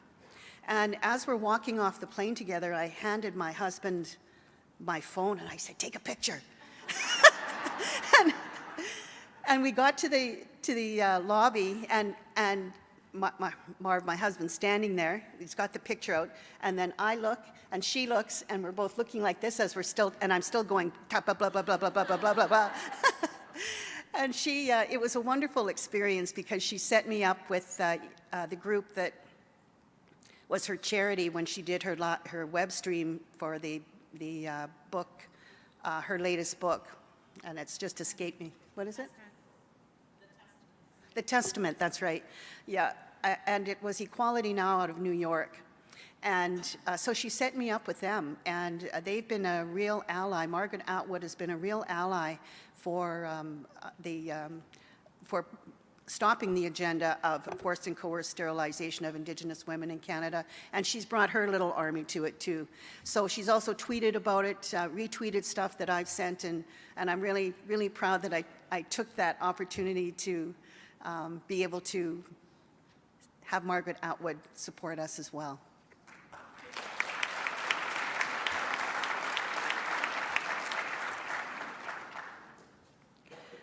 So anyway, I'm going to close by telling you that I'm so happy to be here today. At these types of celebrations and knowledge exchanges, we have Métis coming from all over to connect. And it's such an honor to be here. We have a fascinating history, and we're here because our ancestors told us to be here. They're behind us. They're all here. And we have a lot to celebrate today. I always talk about my family, and when we gather here, we're really visiting each other, like our family did before, and we continue to build the relationships like they did. And we make them strong by working together, and I couldn't be more proud of being Métis. And we see the reality of Métis self-government as we speak, and our ancestors are proud, and they are happy. And thank you all for the work that you're doing, and here in where we're sitting today, and beyond, when you're home in your home communities, and I hope I get to come out and visit you soon. And please stay in touch with Veronica, who's right up here. Marcy, thank you. Miigwech.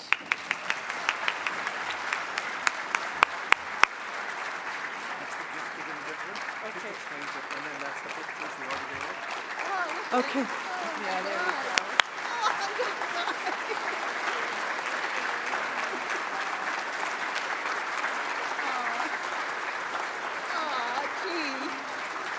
Guys, that's wonderful. Thank you so much. We're going to present Yvonne with a blanket. The blanket is from the Métis Nation of Ontario and features a print of traditional Métis beading pattern on it. And it's right here. Can we do this?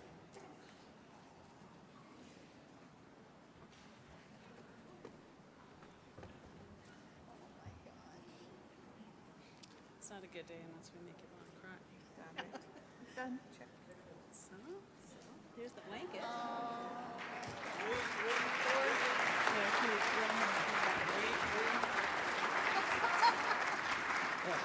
Oh, good night to see you again.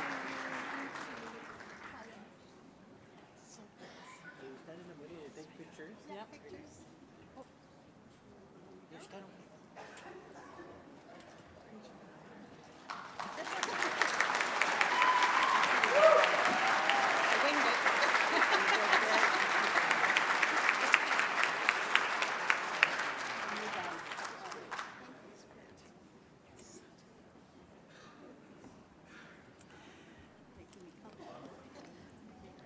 Tears of joy, good tears.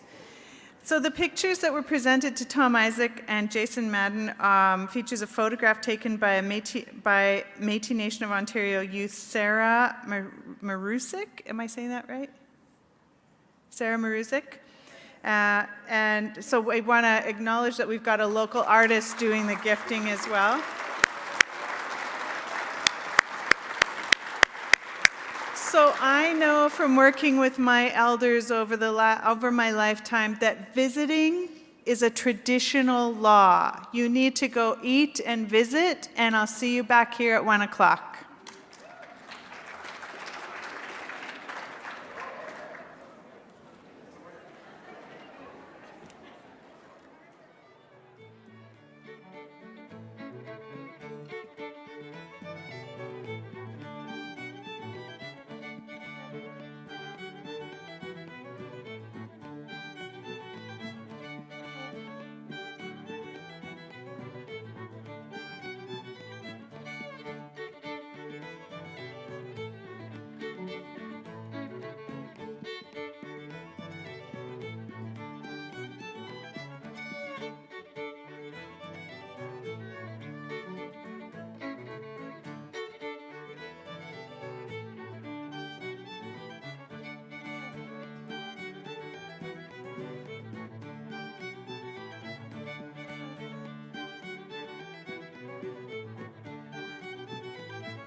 Good afternoon, everyone. We're going to get started again right away. If I can ask Blake McLaughlin to come on up, please. He'll be our next speaker.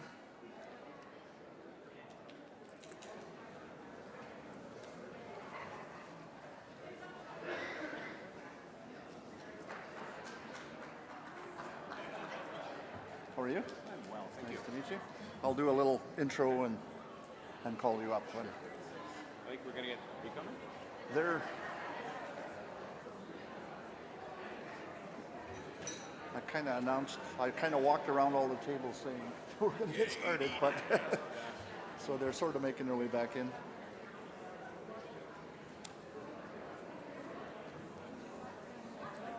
Yes, I did. Yeah, thank you.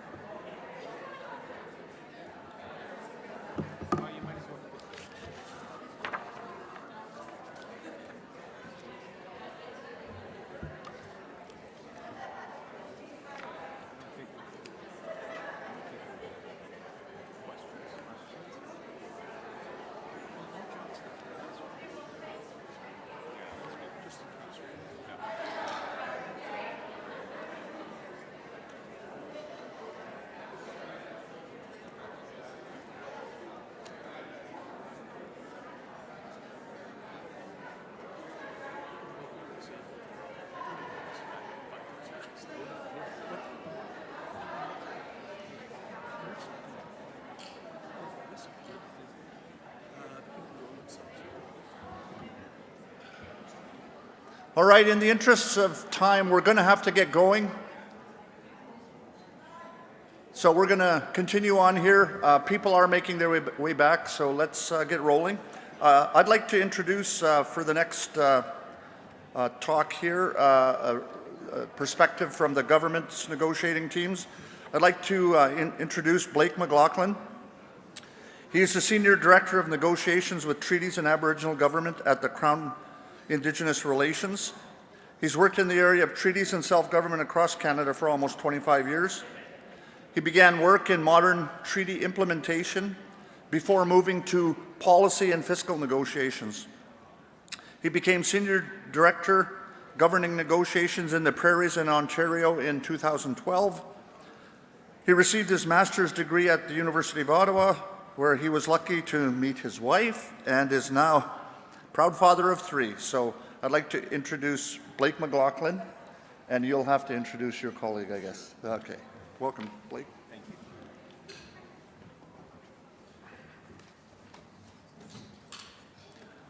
Good afternoon, everyone.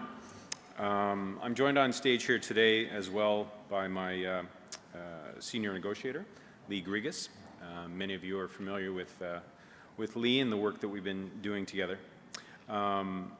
I'm replacing my Director General here this afternoon, who it would be difficult to state just how disappointed she is in not being able to be herself today. But let me begin with a good afternoon and a thank you to the elders for the opening prayer. My sincere thanks as well to the Métis Nations of Saskatchewan, Alberta, and Ontario for inviting us to be here today and to speak with you. Of course, I would also like to acknowledge that we are gathered here today on the unceded traditional territory of the Algonquin people. In my Director General, Carla McGrath, personally prepared her speaking points for this afternoon. We have a slide presentation that we're going to go through. And as I was reviewing the notes, and I will stick fairly closely to them, it was it drove home to me again how important this moment is for all of us. There was a tremendous feeling of accomplishment and being able to contribute to the moment that we realized collectively last June, and just how impassioned everyone is to continue with that momentum. So in the presentation today, we've been asked to contribute to setting the context for the discussions that you're having here at the conference. To that end, I'll be offering some perspectives on both the traditional approach to the negotiation and development of modern treaties and self-government agreements, as well as providing an overview of Canada's commitment to renewed relationships with Indigenous peoples, which brings with it a commitment to a new collaborative approach to defining that relationship. Carla has noted in her 25 years of experience working in federal, provincial, and territorial governments that the focus of her time has been working on governance issues and Indigenous rights. I share that timeline, so that's convenient.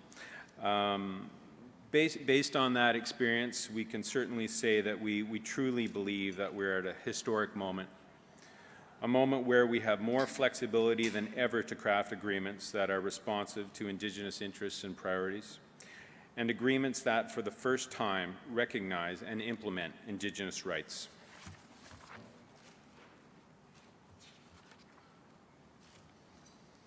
You can go to slide 2, please. It's right here, right? Okay.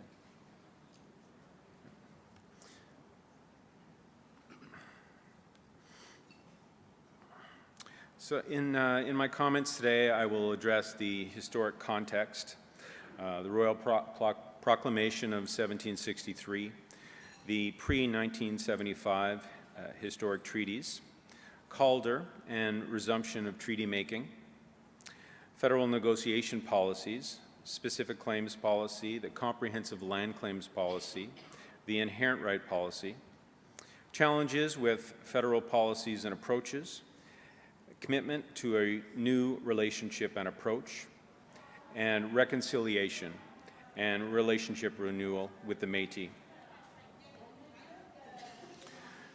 Starting with the Royal Proclamation of 1763, to provide a bit of historical context, I think it's helpful to understand the underpinnings of the special constitutional relationship between the Crown and Indigenous peoples in Canada, as well as appreciate the historical events that have motivated the Crown to embark on negotiations to address the Section 35 rights of Indigenous peoples. Perhaps the first historical event that set the stage for our negotiations today is the Royal Proclamation. It was issued by King George III to establish a basis of government administration in North America territories formerly ceded by France to Britain in the Treaty of Paris, 1763, following the 7 Years' War. Through the proclamation, the Crown took on a fiduciary and intermediary role to ensure that settlers would not be able to take advantage of First Peoples. And in order to achieve this, the proclamation specified that Indigenous lands were only alienable to the Crown. And so we see from the very beginning, there was a recognition that Indigenous peoples had rights to land and that the Crown had a special role to play. This laid the foundation for treaty making in the territory that eventually became Canada as we know it today. There is much that could be said about the history of treaty making in Canada, but that is not the objective of my talk today. Instead, with the help of this map, the goal is simply to share that the process of treaty making actually began before the Royal Proclamation of 1763 in the early 1700s in the Maritimes, and that treaty making has been the principal means to date for the Crown to address the pre-existing rights of Indigenous peoples in Canada. Since the first meetings between Indigenous peoples, European explorers, and colonizers in North America, a relationship was created between these two groups based on diplomatic traditions and protocols. These treaties, negotiated and concluded between the Crown and many of Canada's First Peoples, are foundational documents in the history of Canada.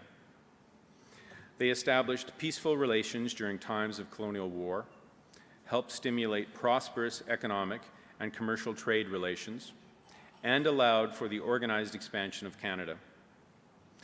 You will also see from the map that treaties negotiated and concluded prior to 1975 cover most of the Maritimes, Ontario, the Prairies, and parts of Quebec, BC, the Yukon, and the Northwest Territories.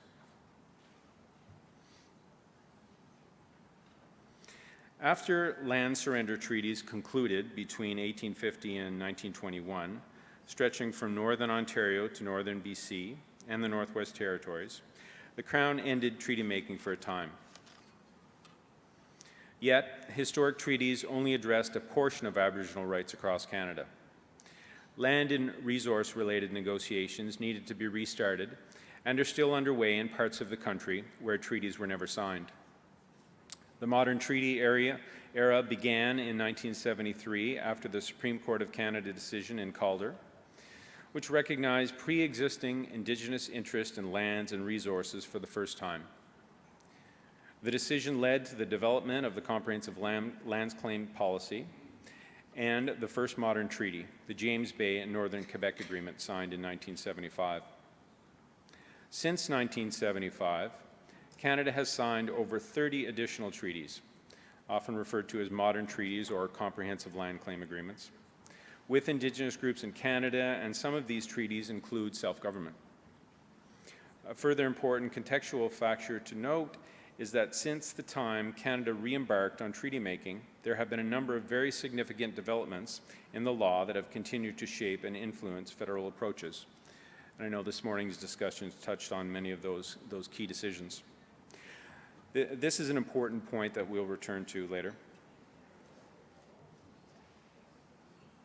Before I continue, however, I want to take a moment to direct your attention to this map. As you can see, since 1975, Canada and the provincial territorial governments have successfully addressed pre-existing rights of Indigenous peoples in northern Quebec, parts of Labrador, most of the area north of the 60th parallel, in small parts of BC. These treaties are the basis of the relationship between 97 Indigenous communities and have provided important benefits, such as Indigenous ownership over 600,000 square kilometers of land, almost the size of Manitoba, capital transfers of over $3.2 billion, protection of traditional ways of life, access to resource development opportunities, participation in land and resource management decisions, certainty with respect to land rights in about 40% of Canada's land mass, and associated self-government rights and political recognition.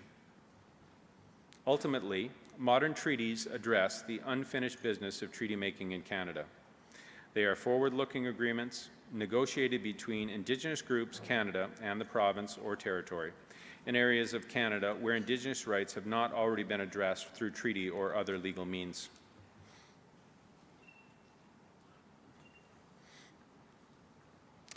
So what guided federal action in treaty making and other negotiations?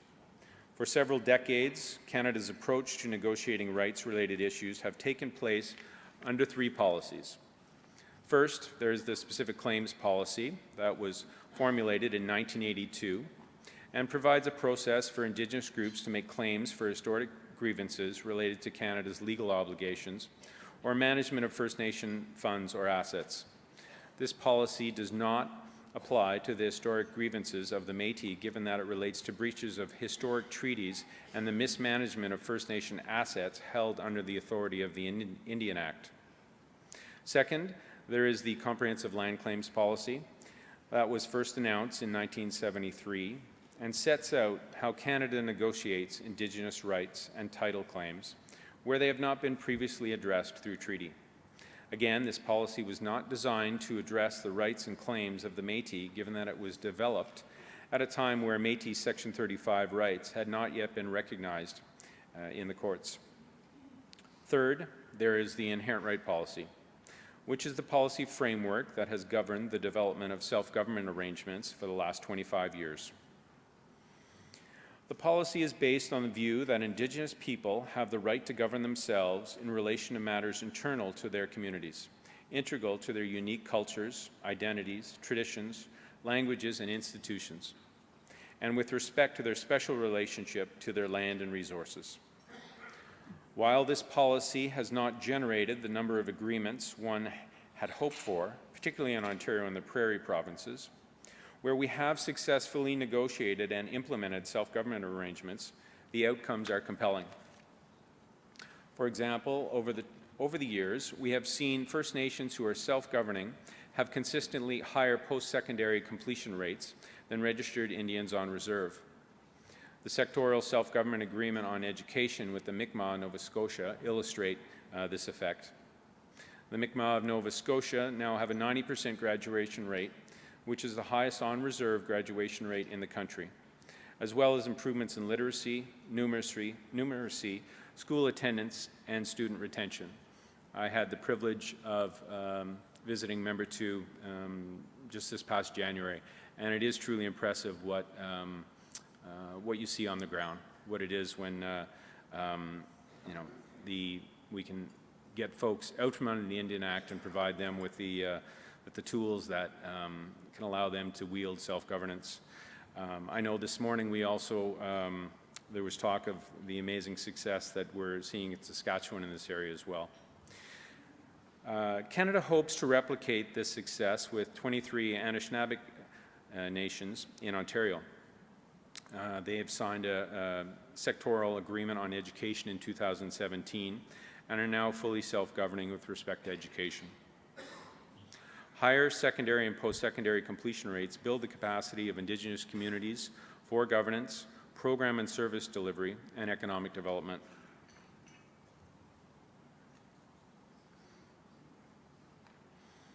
Despite many successes with modern treaty making and self-government negotiations, the reality is that there are challenges with Canada's traditional policies. The fact remains that they are policies and mechanisms imposed by the federal government, and this in itself is a vestige of old colonial approaches. In 2015, Douglas Eiford submitted the report entitled A New Direction, Advancing Aboriginal and Treaty Rights. It was developed following a 9-month engagement with Indigenous groups across many parts of the country that sought their perspectives on how Canada could change its approaches to negotiating modern treaties and self-government agreements. Eiford's report found a general consensus among Indigenous people that the federal government was rigid in its application of the comprehensive land claims policy, that federal policies lag behind legal developments, and that Canada should be more flexible in its approaches to addressing Indigenous interests, including for the Métis. More recently, in 2018, the House of Commons Standing Committee on Indigenous and Northern Affairs released its report entitled Indigenous Land Rights Towards Respect and Implementation. The committee's report indicated that Indigenous groups across Canada find the Government of Canada's traditional processes to negotiating and implementing comprehensive land claims and self-government agreements to be expensive, time-consuming, and adversarial. Indeed, past experience has shown that it takes 10 to 20 years to negotiate comprehensive self-government under the old policies. And we have some complex modern treaty negotiations that have been ongoing for more than 25 years. Over the years, we have also heard the criticisms of the policies from Indigenous peoples. Specifically, they have voiced that the comprehensive land claims and inherent right policies create slow and cumbersome mandating and approval processes, are time-consuming, resulting in exorbitant costs to Indigenous parties, are static and do not allow agreements to evolve, and lack flexibility and do not approach negotiations from a partnership perspective.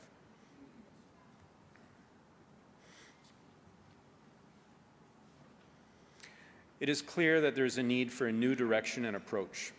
Indeed, this is essential given the fostering self-determination and self-government lies at the heart of Crown Indigenous relations and Northern Affairs Canada's current mandate.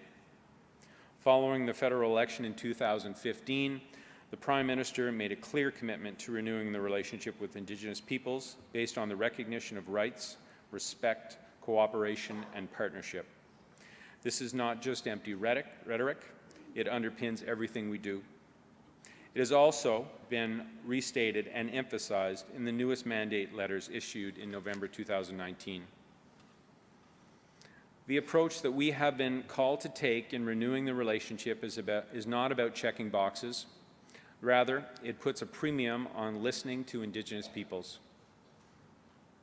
We have been called to engage in open conversations and see them as opportunities to learn about our collective history, We need to hear the history from the perspectives of our Indigenous partners and acknowledge the ongoing impact of Canada's colonial past.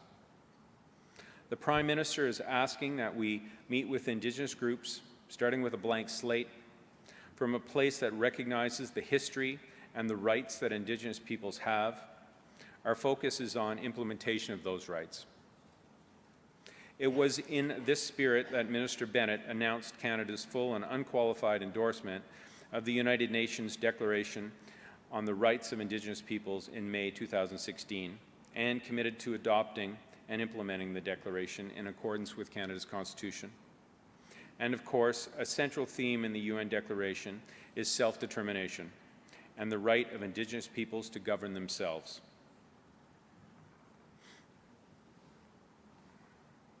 Since 2015, we have taken a number of important concrete steps to change the federal approach to negotiations, and we are pleased to report that we are seeing unprecedented results. Since 2015, we have been engaged in recognition of Indigenous rights and self-determination discussions to hear and understand what our Indigenous partners have to teach us about their ways, their rights, their nations, and their governments. They are helping us to better align Section 35 negotiation processes with the Prime Minister's commitment to renew the Crown Indigenous relationship. These flexible, interest-based discussions and negotiation processes between the federal government and Indigenous groups provide an opportunity to identify and advance shared priorities, foster and advance self-government and self-determination, build capacity, and work towards closing socioeconomic gaps between Indigenous peoples and the rest of Canadians. Through these discussions, we are working jointly with First Nations, Inuit, and Métis groups to develop solutions that are grounded in community interests, rather than in existing federal boxes. In practice, we are co-developing negotiation mandates as partners. We believe that the process of determining the shape of governance in Indigenous communities is best led by Indigenous peoples themselves.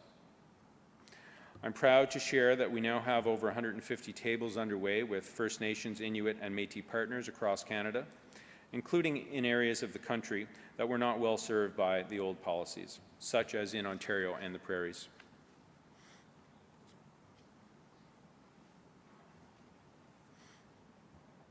So what's going on at these tables?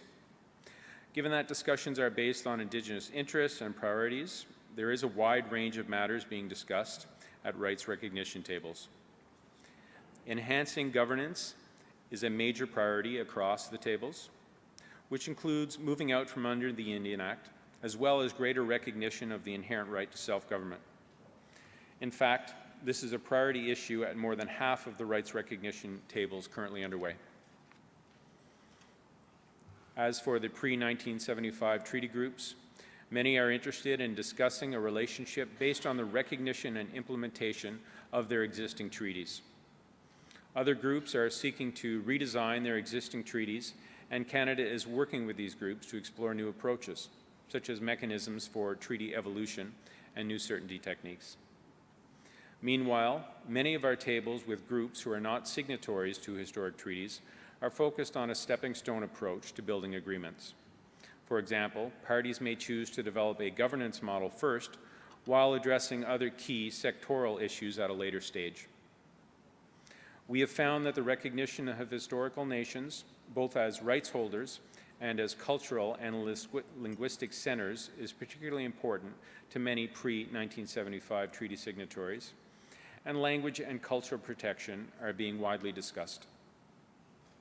Indigenous groups have also entered into discussions in response to or as an alternative to litigation.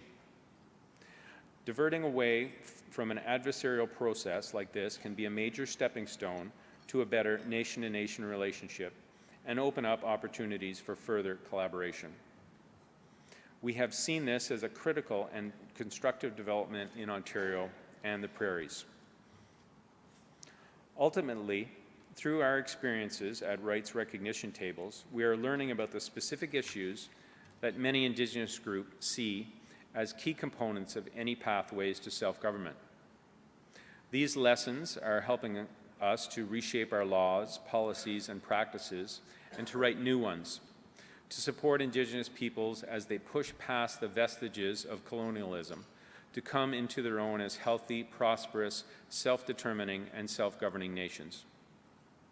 Indigenous groups across the country vary widely in their context and priorities. We need to be listening to and working with them rather than requiring them to fit into our internally developed policy boxes as they seek to advance their rights, needs, and interests. These discussions are an incubator for innovation. So to sum up the new approach, we are very focused on moving away from traditional, lengthy, complex, and costly approaches that largely, if not entirely, exclude the ability to address Métis rights and interests, to a flexible, collaborative approach that can be tailored to the unique needs, interests, and rights of our Indigenous partners. These approaches can also proceed in a step-by-step manner, building toward a more robust new relationship at a pace chosen by the community, rather than getting stuck in the negotiation phase without seeing real changes on the ground for decades.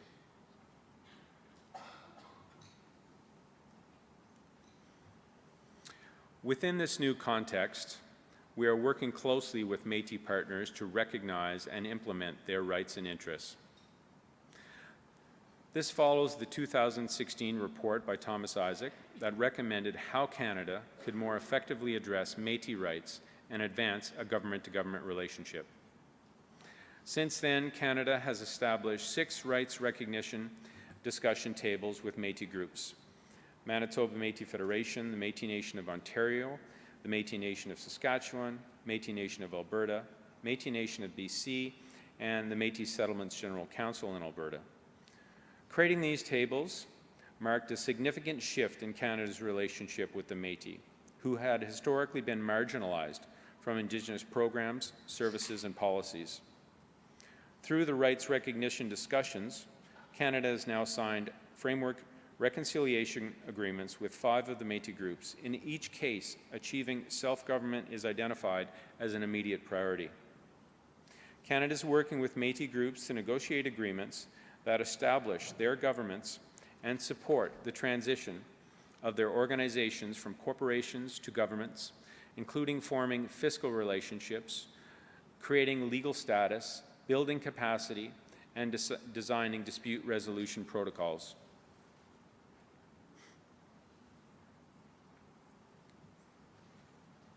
Last June, MNO, MNA, and MNS in Canada took a truly historic step. They signed the Métis Governance Recognition and Self-Government Agreements. These agreements mark the achievement of a number of important milestones for the Crown-Métis relationship. The agreements include upfront recognition that the Métis Nations of Ontario, Saskatchewan, and Alberta represent Section 35 rights-bearing Métis communities that have an inherent right to self-government. They recognize jurisdiction over core governance functions, citizenship, leadership selection, and government operations. They set out conditions precedent that must be met prior to being legally recognized as Indigenous governments in Canadian law and core governance jurisdiction taking effect. And they set out the process for negotiating additional areas of jurisdiction once the Métis become self-governing. Importantly, the agreements are the result of co-developed work between Métis organizations and Canada starting in 2016. Further, the recognition provided through the agreements is less about creating brand new structures and more about having existing ones recognized and transitioned into Indigenous governments recognized in Canadian law. Practically speaking, the Métis organizations already function as Indigenous governments with sophisticated and robust government-like structures and institutions. These agreements recognize this fact.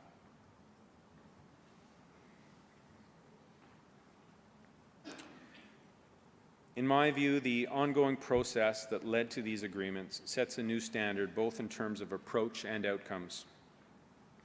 MNO, MNS, and MNA saw the value of working collaboratively and banded together using a single agreement as their guide, thus creating efficiency and momentum. Indeed, these agreements, which incorporate a new approach to the sequencing of negotiations and the introduction of implementing legislation, were concluded in a record time, 5 months. Unheard of. The agreements were co-developed with MNO, MNA, and MNS and are responsive to their priorities. That is political and legal recognition as governments as the necessary first fundamental step towards reconciliation. Signing these agreements was a truly watershed moment, accelerating reconciliation and finally establishing an enduring Crown Métis relationship on a government-to-government basis. This is a moment where we can help ensure that the Métis across Ontario and the prairies can be a true partner in the political, economic, and social fabric of this country.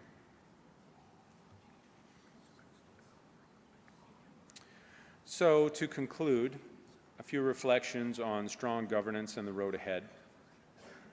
First, when we think about governance, we should consider why we as Canadians value the Westminster system. Because it is flexible and has been able to evolve with us as our values, needs, and interests as a country have changed. The relationship between the Crown and Indigenous peoples should enjoy that same ability to evolve, and so should Indigenous governments. As we move forward, we need to strive for a flexible approach to recognition that enables true self-determination, moving forward as partners, with relations based on mutual respect.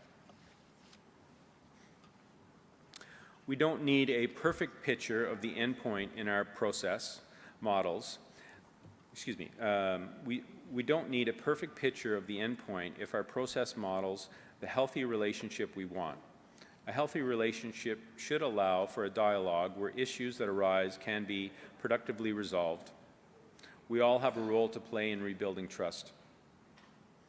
Ultimately, we will strive to ensure that Canada's laws, policies, and practices support Indigenous peoples in their journey toward thriving cultures, healthy peoples, and empowered self-governing nations across the country. And as we have seen in the case of the Métis, many of these improvements in our approach and our policy are being driven at individual negotiation tables.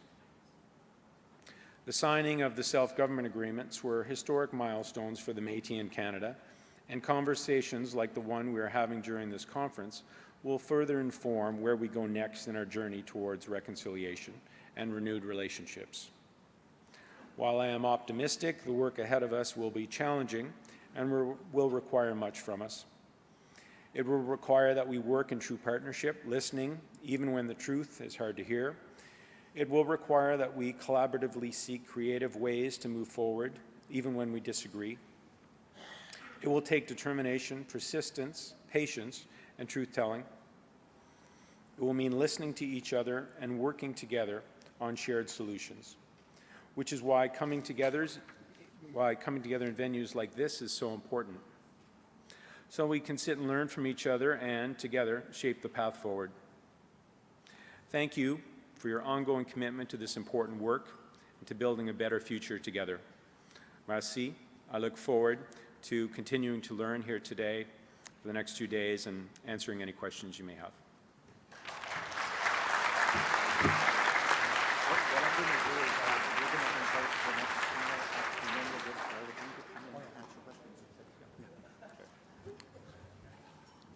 Thank you very much. I've made a little executive decision on us.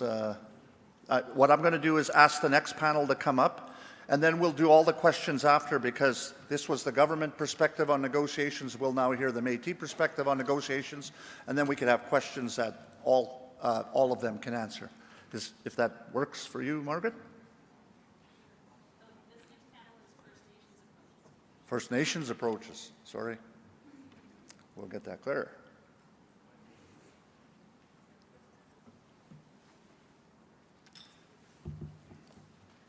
Jason, is that yours? I'll bring it.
It's awfully quiet in this room.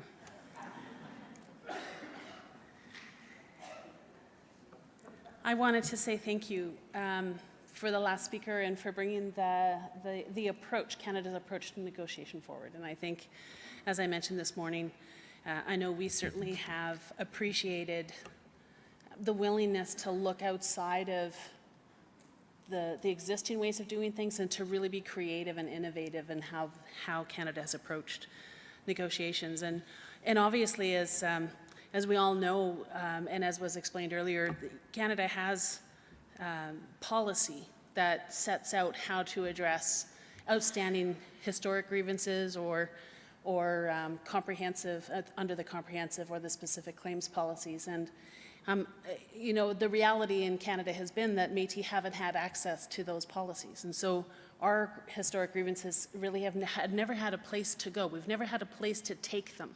And so we've used whatever tools we had, filing claims in courts as an example, to try and advance those grievances that we have.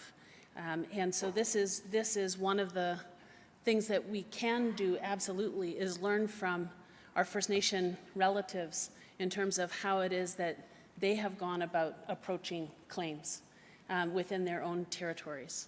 And there's lessons to be learned here, and we're very fortunate to actually have two speakers with us today, two First Nation speakers with us today, to come and share some of their stories about their moving forward with land claims and self-government agreements.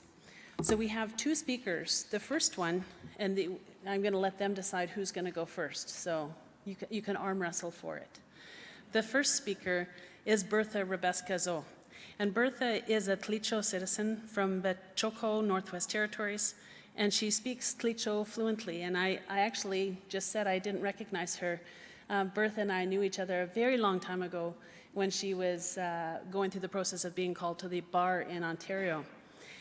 Bertha is married to John Bizo, and really between, I believe, Bertha and John, they did a lot to lead the land claim and self-government agreement work for the Tlicho.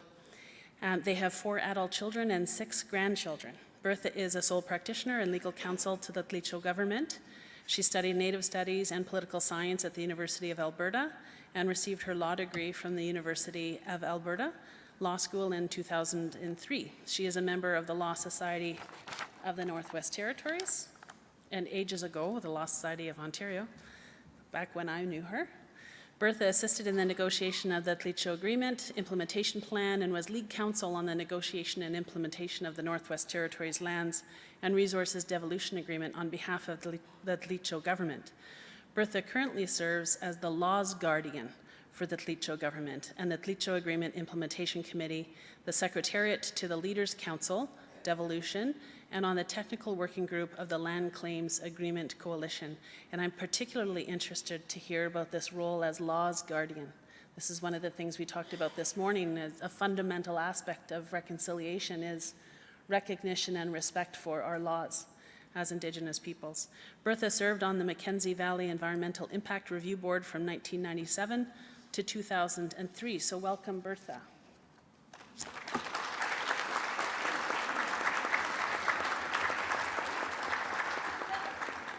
We also have, hold on, I'm going to introduce you both, and then you have to arm wrestle to see who speaks first. We also have Frank Dragon, and Frank is a member of the Gwich'in Tribal Council, Aklavik Indian Band, and is enrolled as a member of the Gwich'in Comprehensive Land Claim Agreement and the Gwich'in Land Act, which was Bill C-94. And Frank has been providing advisory services in the areas of the Constitution, law development, strategic planning, community development, community engagement, and governance capacity training. And he is the Kayukut Sheklolset Manoth First Nations representative. Did I do that fairly well? It was a good try. Okay. At the Manoth Fisheries Committee, Joint Technical Fisheries Committee, Joint Fisheries Committee, Finance Committee, and Implementation Committee. So he's busy, I think is fair to say. Frank has more than 20 years of experience in the drug and alcohol addictions field, working specifically with First Nations youth and young adults in Vancouver's downtown east side. He has been involved on numerous boards, including the Vancouver Aboriginal Friendship Centre, the Circle of Eagles Lodge, the Access Employment Centre, the Greater Vancouver Homelessness Initiative, Greater Vancouver Aboriginal Homelessness Initiative, Hoy Creek Housing Cooperative, and Yes Campaign to Ward System on behalf of the then Mayor, now Senator Larry Campbell of Vancouver. Frank has also been a part of the Self-Governing Indigenous Governments Collaborative Fiscal Policy Team and was appointed to the Southern Resident Killer Whale Sanctuaries Committee and sits on Canada's Halibut Advisory Board. Frank was adopted by the Shaklutset. Better? No, I'm going to get corrected. I'm trying. It's kind of like speaking French in Michif. In accordance with the Nuchalnuth custom and given the name Cha Chinwa Ik, one who always says good words, and we're very much looking forward to some of those good words, Frank. The work that you are doing to support the First Nations that you work with is very much the work that we have in front of us in terms of implementing those core self-government agreements. And so with that, I will invite one of them up to present. Thank you. Merci.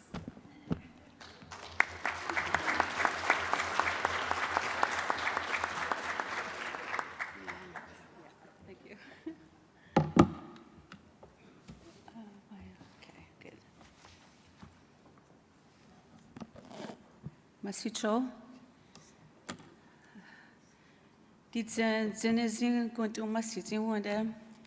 Thank you for today.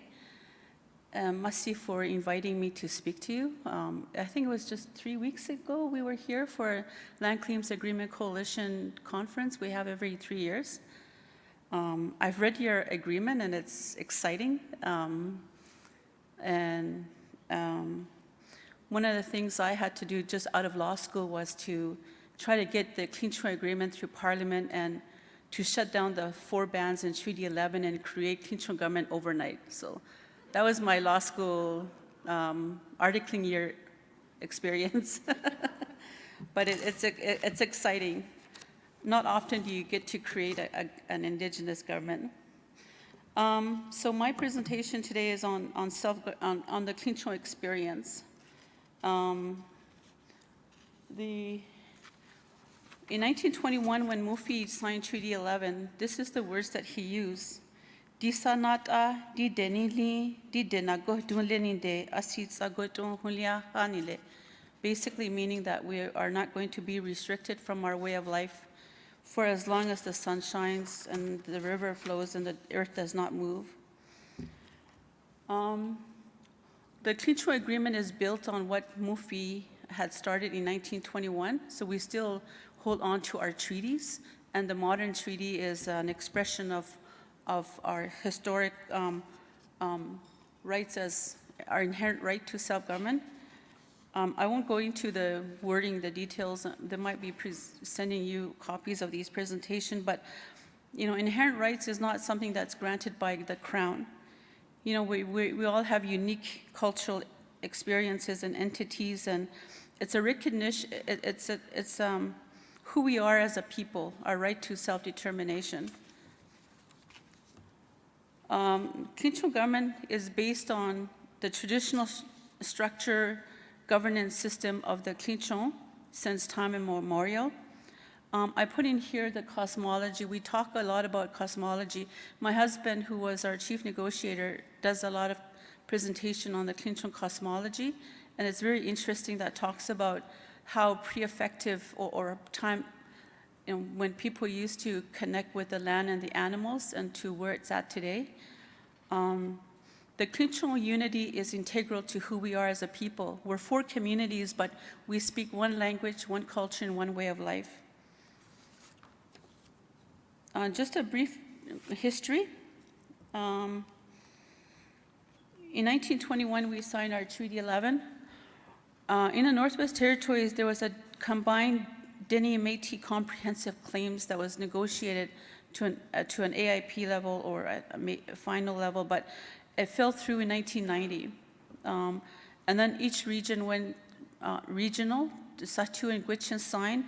The Clean Treaty did an exploratory period that time and decided to go negotiations in 1992.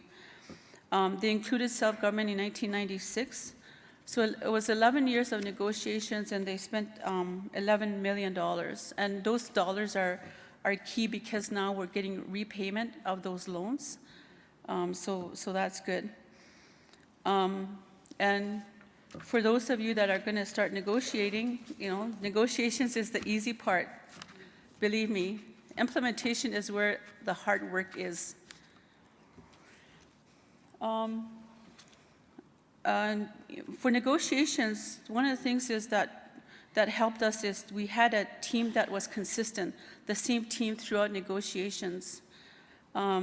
We did a lot of community engagements, provided a lot of updates. There would be constant tours.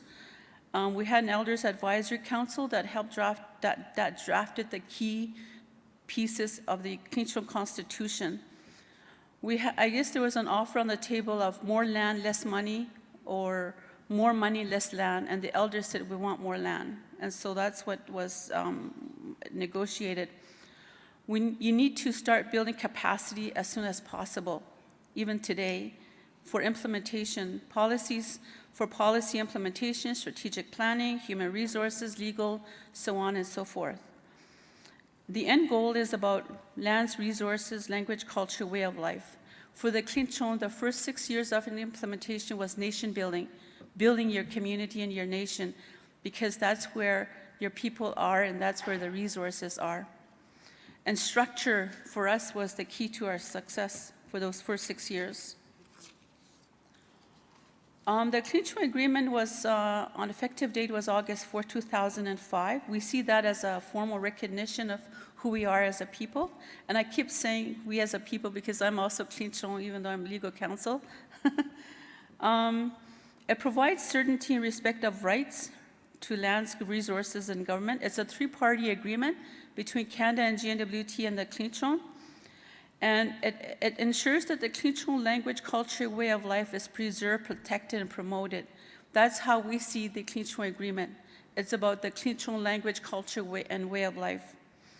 And the Indian Act doesn't apply to us anymore, and the four band councils ceased to exist, as well with the tribal council, and the Clinchon government took over.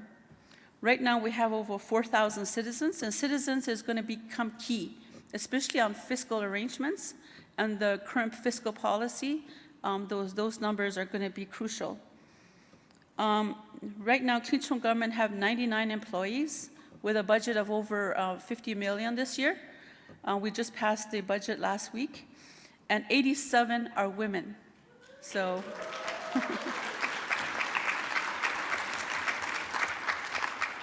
I'm not going to go through all the list of the powers here, but it deals with a lot of internal structure, exercise of rights provided under the agreement, use, management, administration, and protection of Clinchon lands, so on and so forth, and then lists us a whole bunch of other self-governing powers. Within the Clinchon, there are 3 geographical areas. The first one is what we call the Mufi-Goa-Denitle, which is the traditional territory. And it goes from south of the Great Slave Lake, southern shores of the Great Bear Lake into Nunavut. That's the traditional territory. It's pretty huge. So a lot of our rights we're able to exercise our rights in there. The second one is the Mufi-Goa-Denitle, or this is the WIC-AG. This is where we have the co-management board set up. The Renewable Resources and the Land and Water Board. The Land and Water Board administers 2 diamond mines in this area. These management boards are very crucial because we have Clinchon appointees. Under the Harper government, they tried to shut down the regional boards and create one super board for Mackenzie Valley, and the Clinchon government took that to court, got an injunction granted, and with the Trudeau government, we were able to reverse that and come up with an amendment to the Resources Act for this area, and it was a collaborative work. Clinchon lands is the traditional, is the ownership, is the land that the Clinchon own outright. 39,000 square kilometers in fee simple title, surface subsurface ownership, and Clinchon land use plan was developed for this area. And there's 4 communities, Bichikon, which is just north of Yellowknife, Wati, Gameti, and Wikwiti are all remote communities that have winter roads and fly in.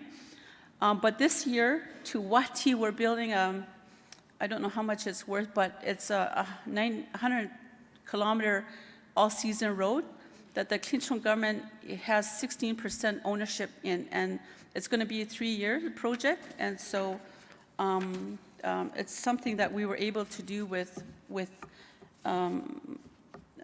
through our agreement. Just in comparison, Clinchon lands is about half the size of Nova Scotia. It's fairly large.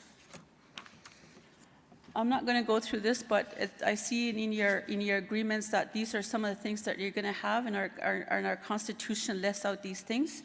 You know, that it's the highest law and establish all these other bodies, provides for political, financial accountability, so on and so forth. So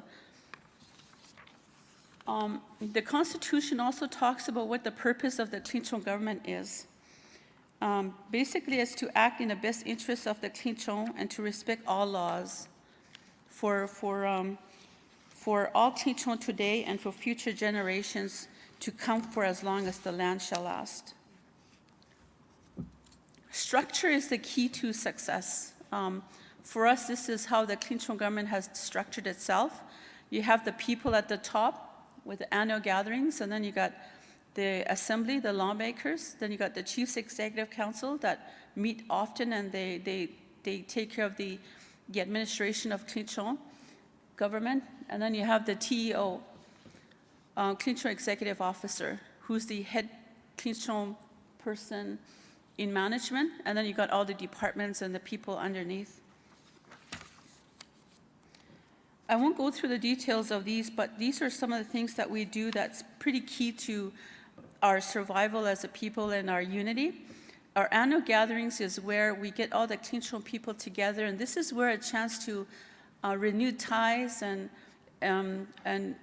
do all your cultural practices, to update the people on what Clinchon government has been doing for the year. There's nominations for Grand Chief every 4 years, and it's basically just to get together so that you continue practicing your language, culture, way of life. Again, as I said earlier, the assembly is the lawmakers. There's 13 members on the assembly. There's 5 members on the Chiefs Executive Council. And the Grand Chief is the top person politically in our governance structure. Mufi, who signed Treaty 11 in 1921, our elders see our Grand Chief as Mufi. They say he is our father or our mother. The Grand Chief keeps our house, provides for us, and helps us to be who we are by keeping our language, culture, and way of life strong. And so that's the Grand Chief's role, is to act as principal spokesperson, resolve internal disputes. So the job description is pretty high level. The chief's job is very exhaustive, is everything in our community, as you know. They deal with emergencies, they oversee programs and services, and they do practically everything in the community. But the chief has a right-hand person in the community that helps organize and runs his or her office. The unique thing about our system is that we don't have a counselor with the chief working in the community. It's the chief and his right-hand person in the community. So because we've done away with band council systems, so it's the person in the community. One of the things that I didn't list here that's unique to the Clinchon is that we have what we call a position of Kawuz, which is a traditional foreman, and that foreman is the chief's appointee for the term of that chief, and that person is in charge of organizing all the cultural activities, the hunts, and the trapping areas and the programs. They organize all of those cultural activities for the chief in the community. Achieving results for your communities. I was thinking about that because that's sort of what the title of this presentation was supposed to be about. It depends on the kind of relationships you build. I've listed them into 3 parts here. Internal structure is very important. For us, unity is key to keeping us together as a people. Lots of programs. We run lots of programs, lots of cultural programs. We have one that's called Trails of Our Ancestors. This is where we go from one community to the next community, where we're going to be having our annual gathering. This year it's going to be held in Wikwiti, which is the farthest, which is near the tree line. To go from Bichikon to Wikwiti by canoe, we have over 30 canoes, 6 to a canoe. A lot of young people go. It'll take us 11 to 12 days to go. Overland, there's lots of like 60 portages. I've been on these trips. It's lots of mosquitoes, but it's experiencing the land, learning about your history, where people are buried, where were the campsites, the stories behind everything.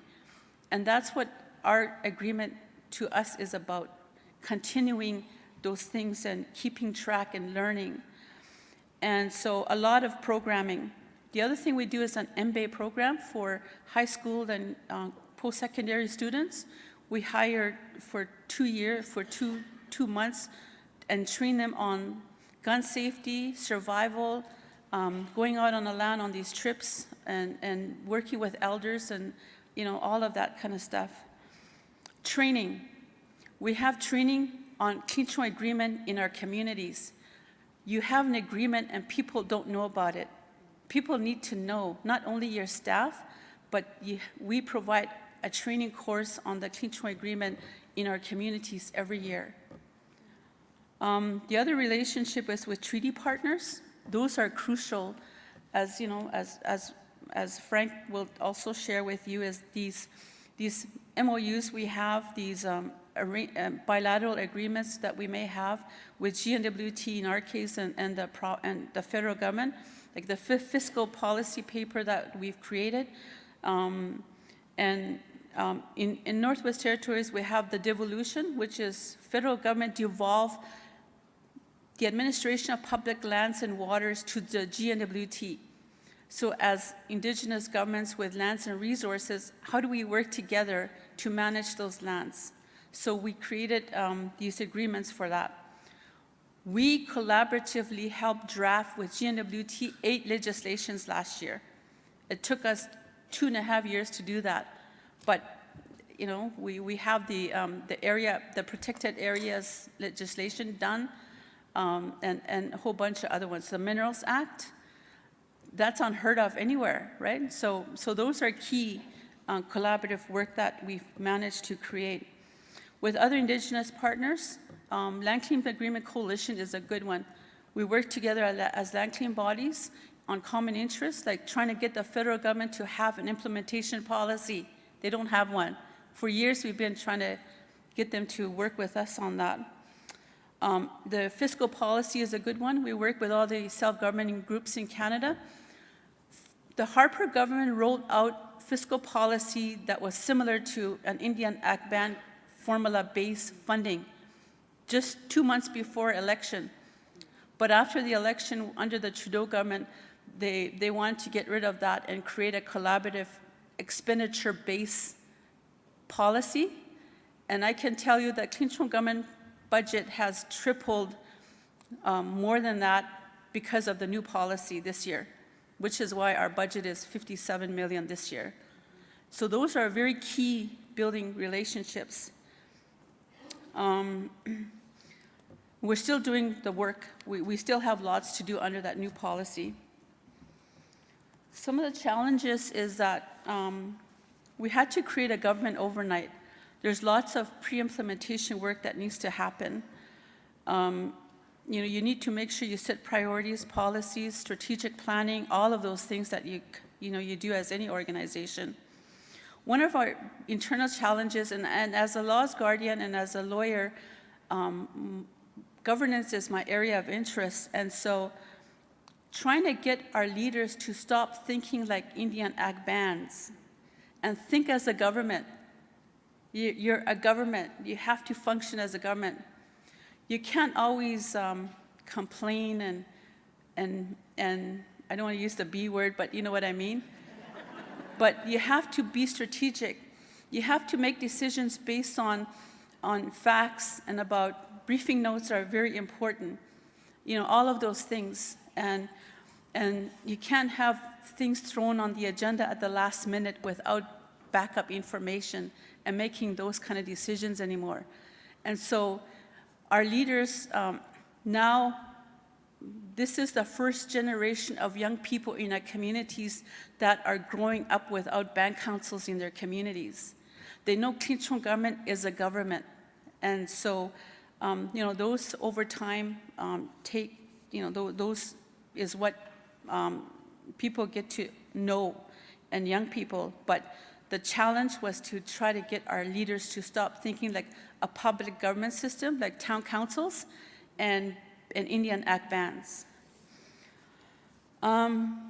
So fiscal renewal, and I was glad to see in your agreement that you're going to do an expenditure-based approach to fiscal, which is huge.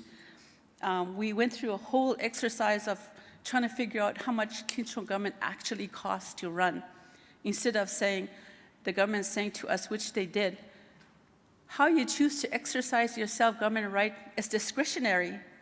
You choose to do that and it's discretionary. We don't have to fund it. But it's the reverse now. It's like, okay, how much does it actually cost to run? And so we cannot express how deep that is. So my last point here, and I'm not sure how long I've been up here, but this is just a snapshot of the court case that we ended up in 2009.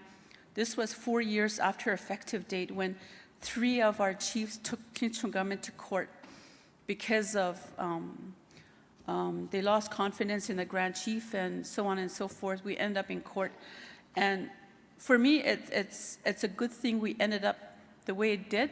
A lot of people didn't like it, but as a lawyer, you see the good in some of these, whether, you know, it's not a good thing. But this court case gave recognition to the Clinton government, and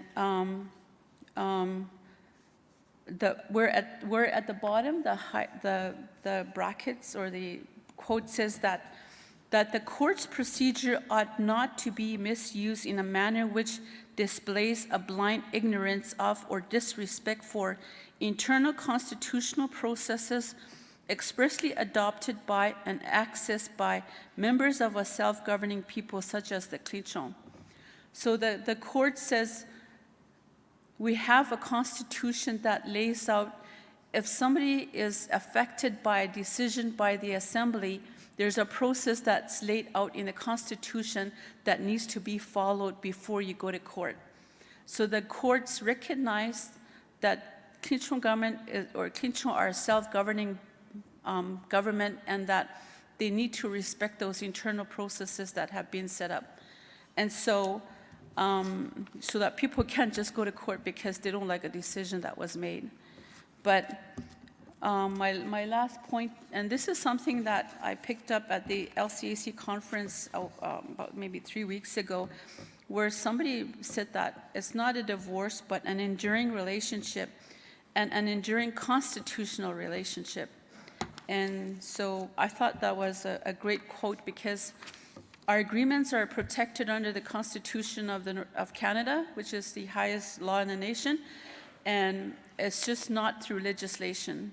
And so that's very key, because I've read some of the words in your agreement. Force of law, the word force of law is going to become crucial and handy when it comes to implementing your agreement, because that's what the word we use to transfer all of those assets and liabilities to Clinton government using force of law. And for some of you that are lawyers, you'll know what I mean, and it just makes the job much easier to have words like that in your agreement.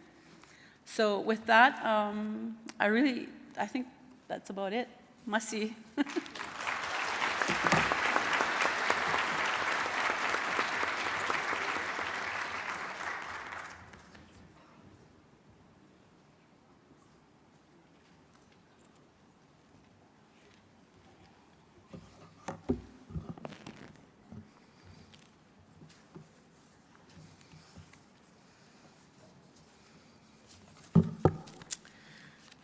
Well, thanks, as Berth, thanks for inviting us to participate. I always think it's good to let people know where I came from, and because I'm sure half of you are related to me in some way or another. But my grandmother, my dad was Frank, so I'm a junior. My grandmother was a Powder, married to my grandfather, David. Her mother, Mary Rose, Mary Jonas Powder, was a cardinal. Mary Rose's mother, Eliza, was a Desjardins, married to Joseph Labatoche D. Cardinal. I forgot where I'm at. I'll just continue. There's too many greats. Her mother, Euphrosine, married to Francois Péassy Desjardins, was the daughter of Antoine Auger. That's my dad's side. My mom's side is equally rich with Métis heritage through my great-grandfather leaving Lac La Biche. He was a cardinal as well. His name was Louis. Married into the Firth and Stuart connections at Fort McPherson, the Northwest Territories. So it's always good to know where you came from.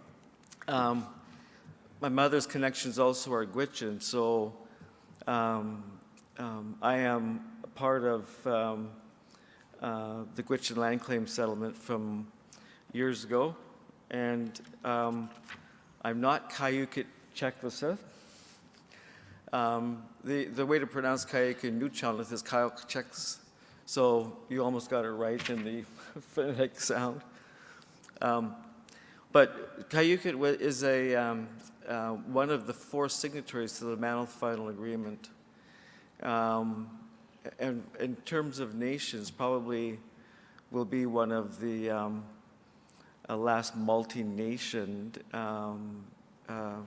agreement. This is their old village of Actis Island, and you'll just see there's 2 or 3 houses left.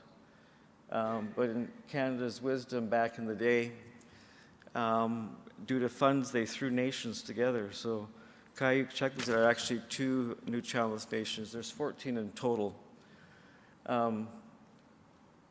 So I'm going to look at briefly, because I think Bertha covered up a lot of stuff that I probably don't need to repeat.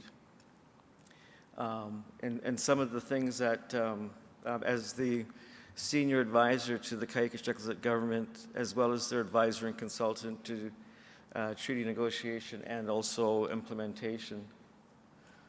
These are a few of their kids on one of the islands. So it took a long time. That started off with the Nuu-Chah-Nulth Tribal Council way back in the early 80s, and went through a process where they negotiated and get to the agreement in principle stage, and then it fails at the agreement in principle stage because the members of 1 or 2 or more nations end up not agreeing. During the last agreement in principle, when it failed, 5 nations broke away from the Nuu-Chah-Nulth Tribal Council to form the Manoth, and in 8 years they were able to negotiate an agreement in principle, and then from that point it took 2 years to get the final agreement, and then April 1st, 2011 was the effective date of that treaty, and of course we've been implementing that treaty since. One of the things I want to say was that even though we had an agreement and we had an effective date, what they gave us was an Indian Act financial fiscal arrangement that didn't reflect the considerations in the treaty. And the other thing with the financial fiscal agreement was that it was negotiated and signed in 2005. That effective date was 2011. So that usually is significant in terms of what had happened during that time.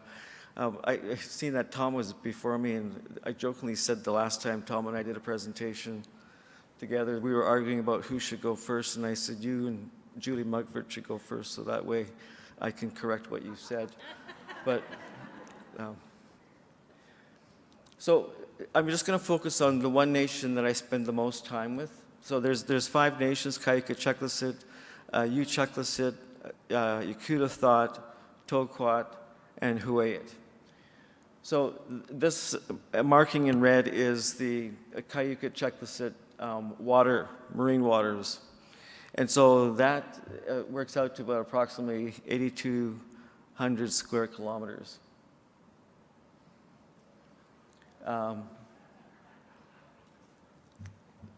The next slide, before I turn it over, you'll see that the treaty settlement land is about 6,300 hectares.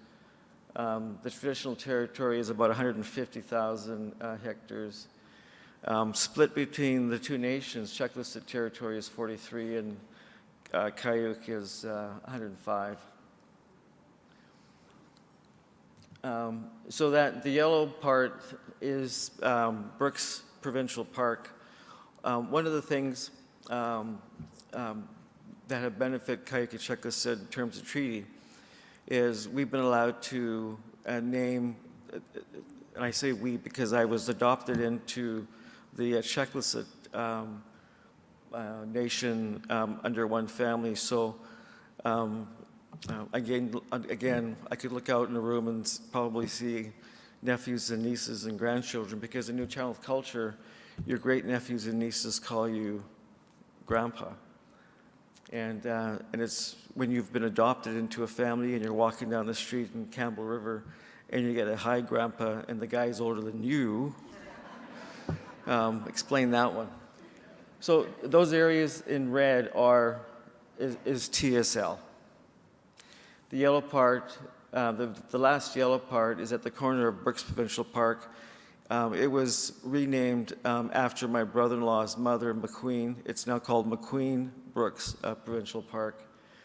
And there's a lot of now those traditional names put back into the sacred areas in Cayuga. That treaty, it's the start of a new relationship.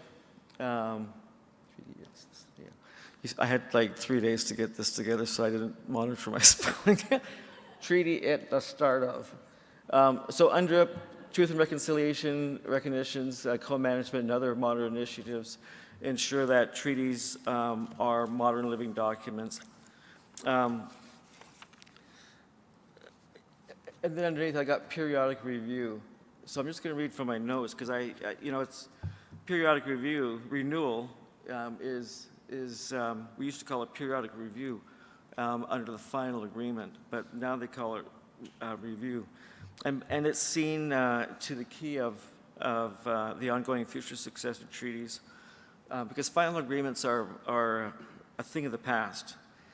The concept of periodic review, as opposed to renewal, and that just those two words make the difference. The federal and provincial commitment to UNDRIP, Truth and Reconciliation, recognitions, co-management, all of these things ensure that treaties are now living documents and are no longer final agreements. And like Bertha said, treaties are no longer a divorce amongst the parties. They're part of the new relationship that we have with government.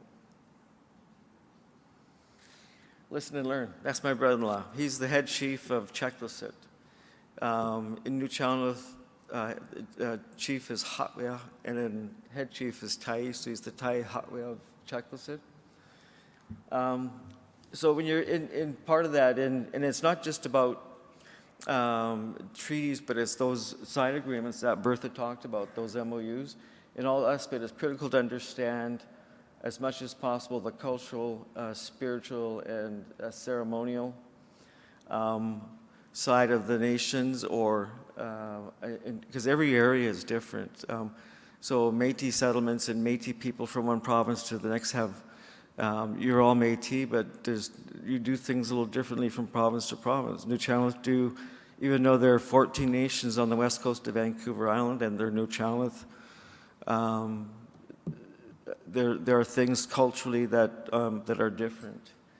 And you know, when your guys are looking at negotiating side agreements or anything else, understanding provides that guidance to us as negotiators, especially during seasonal rounds. So when you've got one nation might do things differently just in terms of hunting, right? Is that me? That's my pacemaker setting you guys off.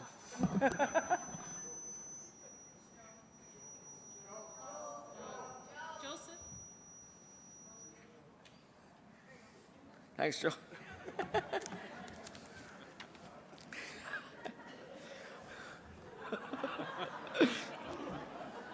It's not my pacemaker. So in all aspects of treaty negotiations, it was critical to understand as much as possible the cultural, spiritual, and ceremonial aspects, as well as the practices and teachings of the leadership, and not just the elected leadership, but the hereditary leadership. As Wet'suwet'en is finding out now, if you haven't listened to the hereditary leadership, you might have some issues, right?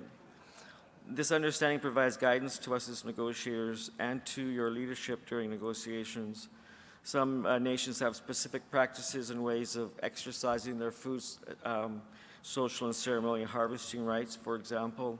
Some have seasonal rounds. These seasonal rounds have far-reaching implications to practicing such things as avoiding harvesting of deer or elk or moose, caribou during times, areas of calving, and not harvesting during mating season when certain animals are more vulnerable to harvesting, and so on. So this understanding and connection to the membership, the leadership, and again the hereditary leadership as well as the elected, and to the community is key to your success. It's the disconnect or lack of understanding of these important cultural, spiritual, and ceremonial historic functions that challenges the success of treaties or self-governing agreements.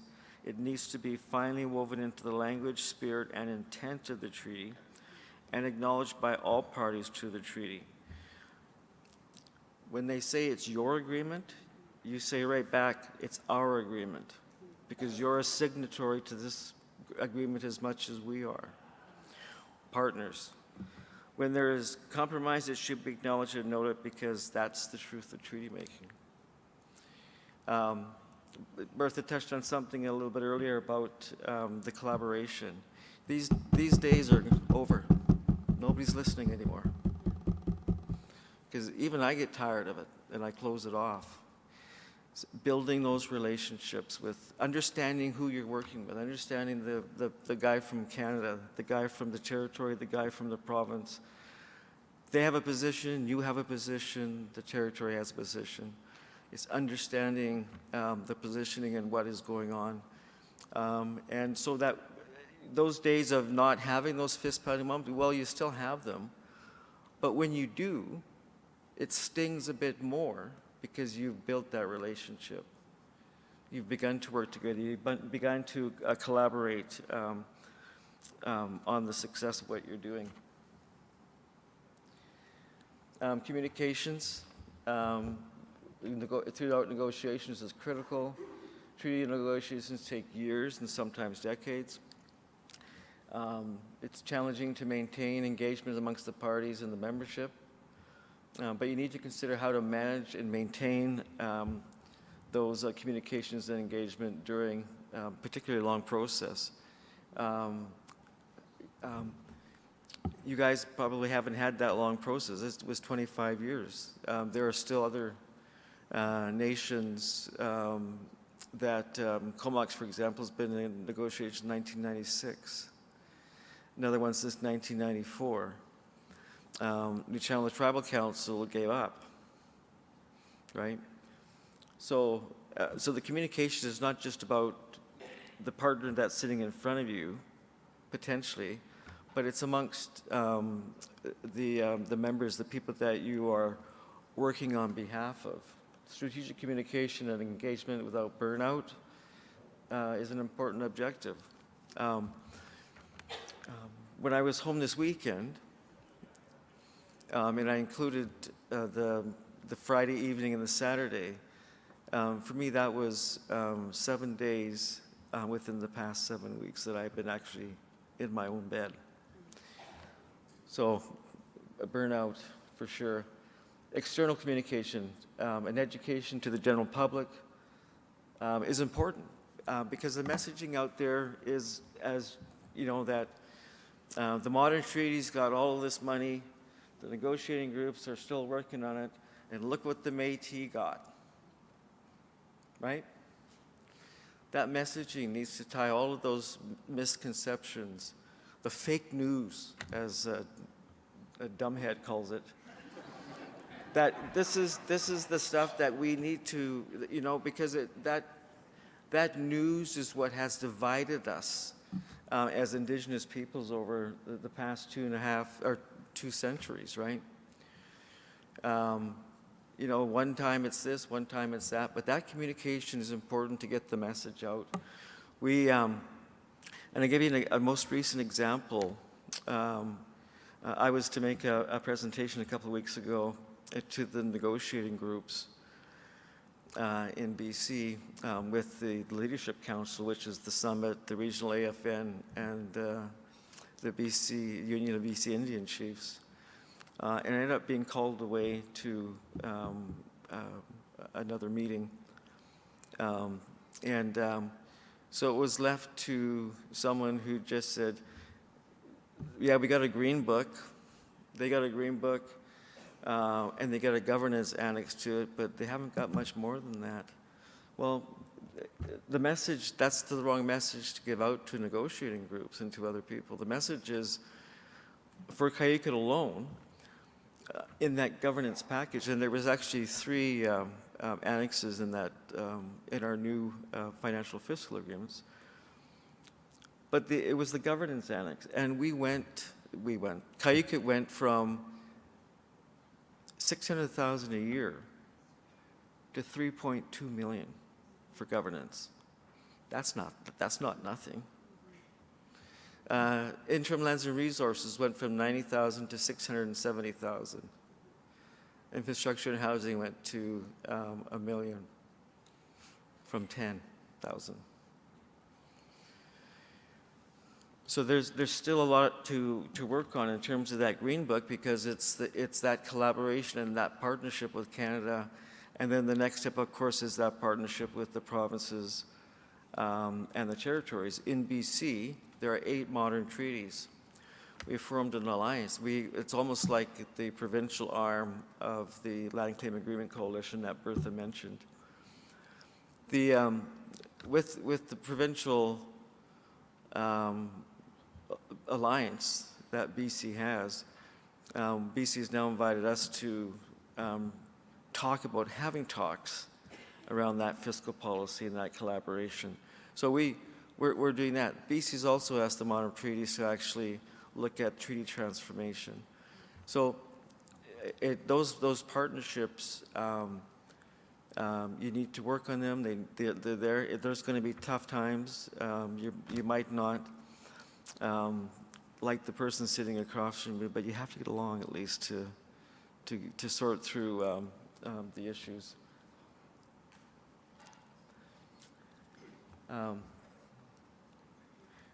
Bertha mentioned implementation. The easy part is the treaty, right? The easy part is the agreement. I'll just mention about what we're working on now in terms of these 4 areas. So you got the wild salmon berries, red snapper, eagle, and halibut.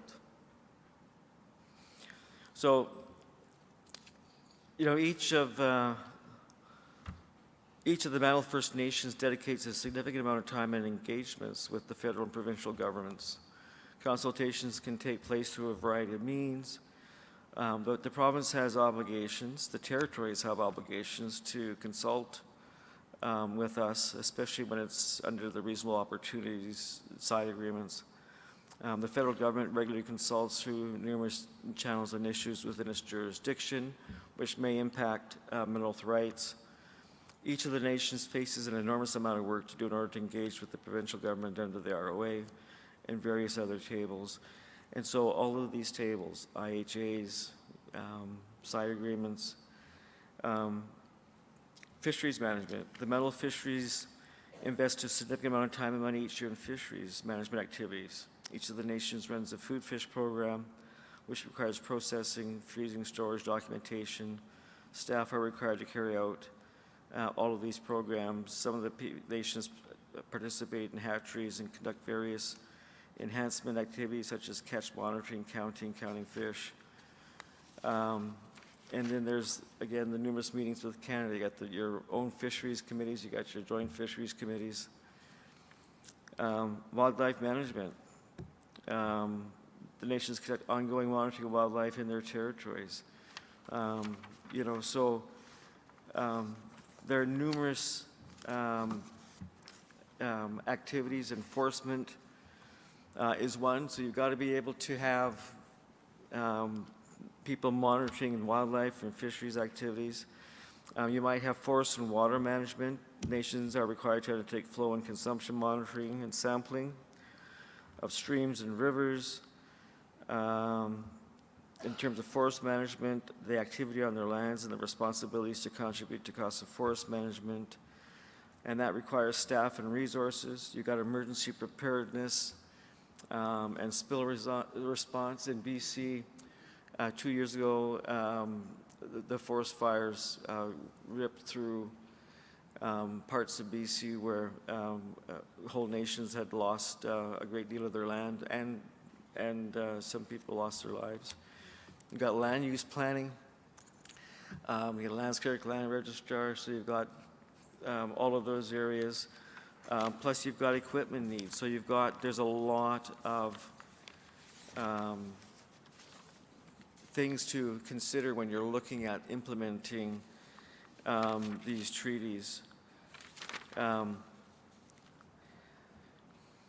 these agreements. And I think that the one final thought was that the ratification of these, did I go right?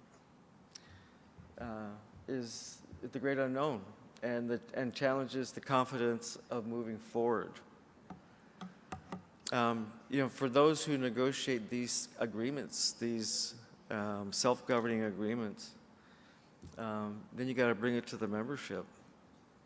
If you haven't bought into it, how are you going to sell it to your membership? If you don't believe in what you've put together, how are you going to sell that to your membership? Right? So there's a lot of investment and time that goes into it. How to build out, how to hold on to the capacity to move into the new world. And that's about, in some context, culturally. And so when people say to me, how do we do that? We don't want to. The minute you went to school, to kindergarten, you adapted culturally. The minute you picked up a cell phone, you've adapted culturally. Gone to university, you've adapted culturally. So we adapt in other ways still, but you need to make sure that the time and energy that you've put into negotiating an agreement, that you are able to look at that agreement, have faith in that agreement, so that when you bring it to the membership, you can sell it because you believe in it. And that's huge, right?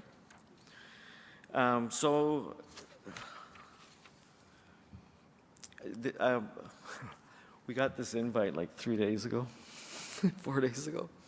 And there's a lot more that Bertha and I can share with you. We've just had this short time.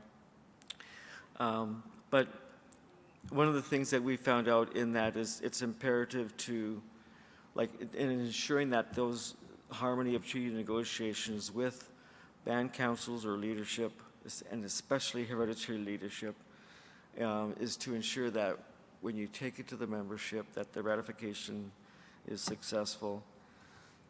There is some importance of not putting all negotiating eggs in the basket. For example, for Manolf, the chief negotiator passed away in the middle of it. So mentoring for succession is also important. Some of us are getting a bit long in the tooth, so it's time to pull the younger ones in and mentor them to take over from you. And then you can go on and do things like this. Masi.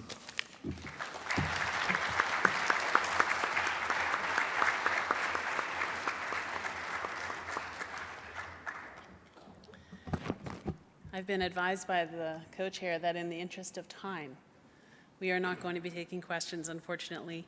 And in fact, Bertha has to leave in a few minutes to catch a flight. But I think that there was I just have to say, if this is what you pull together with 3 days' notice, I'm really looking forward to more dialogue, because it's an oppressive amount of work that both of you have outlined that has been done within your nation or the nations that you're supporting. And I think that there is certainly a lot of lessons that can be learned. And one of the things that we heard from both of you was the treaty, the agreement itself was actually the really easy part.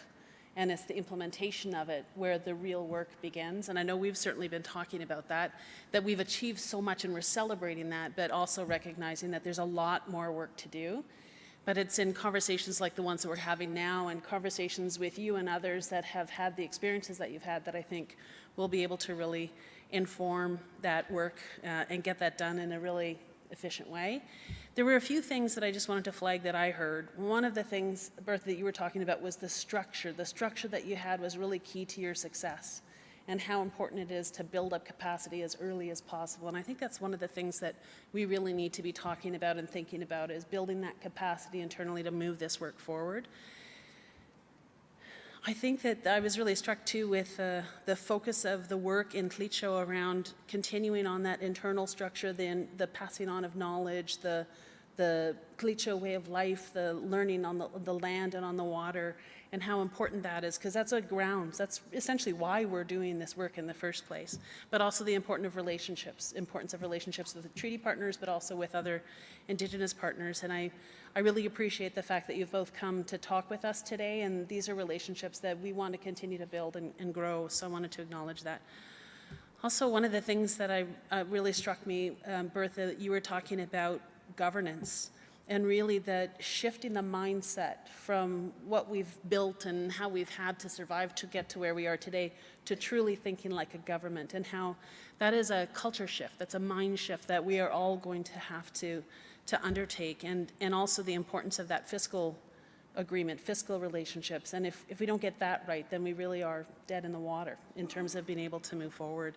But also the work that you've been able to do to correct some of that and see that move forward. And I think that with the partner that we have with Canada right now, we're going to work really hard to get that right? And the other thing that I heard you say was really echoing back to us that our core self-government agreements are strong, like the language, like force of law that have been built in because of the technicians and the negotiators that have worked so hard to make them as strong as possible are going to be very good tools for us to be able to move forward in a good way. And Frank, I really enjoyed the focus on listening and learning, that the importance of connection to leadership, the importance of connection to community, and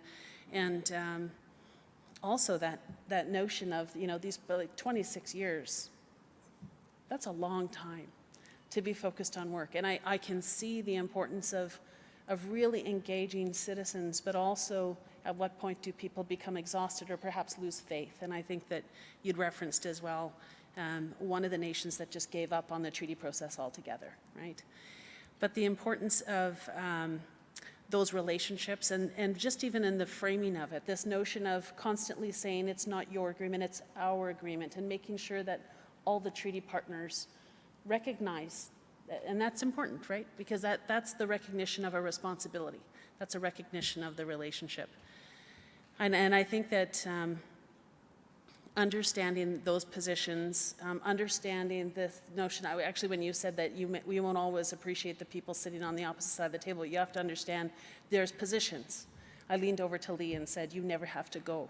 Like you have to never leave.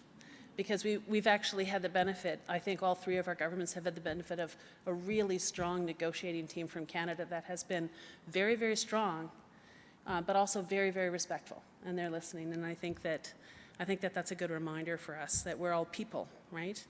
But I really appreciate it, and in fact, today is a really good day to remind ourselves that there is a lot of fake news out there, and that we really do have to tie up all of those misconceptions, and that it really has, a lot of that has divided our nations. As Indigenous peoples, it's divided, it's put in place division and created that othering, and that's one of the things that we really have to believe in. So, and I think the last thing that I wanted to add, Frank, as well, your comments about, you know, you have to build something that fits, you have to build something that is a cultural fit, you have to build something that you really believe in. Because if you don't believe in it as leaders, you'll never get your citizens, your people, to believe in it. And I think all of that is incredibly good advice. And I look forward to the opportunity for us to have more conversations with both of you and the nations that you work with. Because this is going to be, I'm hoping it won't take 26 years, to be honest. But it is going to be a great deal of work, and I think, again, there's lots of lessons to be learned. So I wanted to say thank you, merci, to both of you for coming and for sharing your stories and your wisdom. And that's, I think, going to be quite helpful for us. So thank you.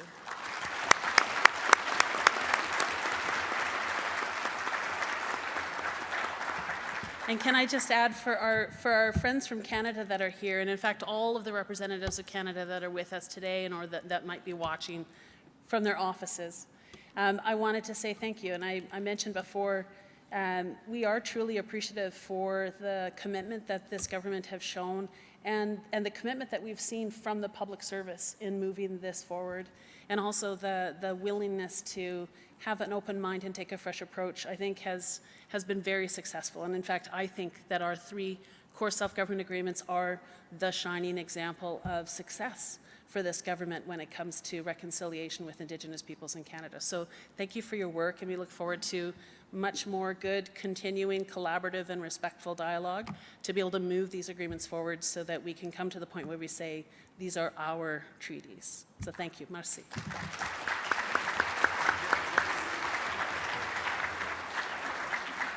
And we have gifts for the presenters. Thank you.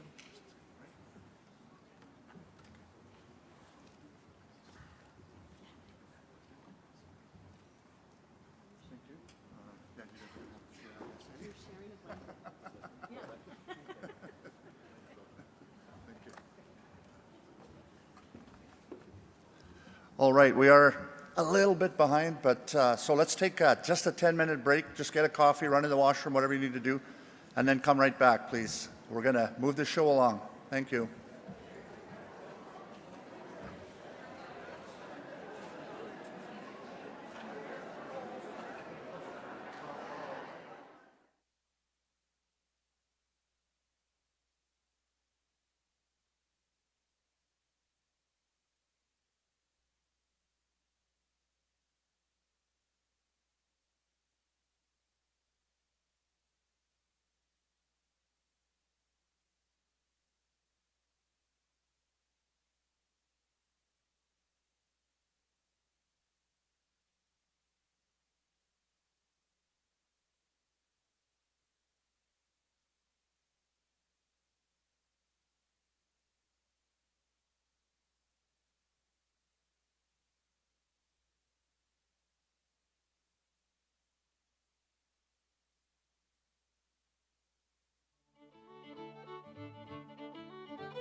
All right, ladies and gentlemen, we're going to get rolling again.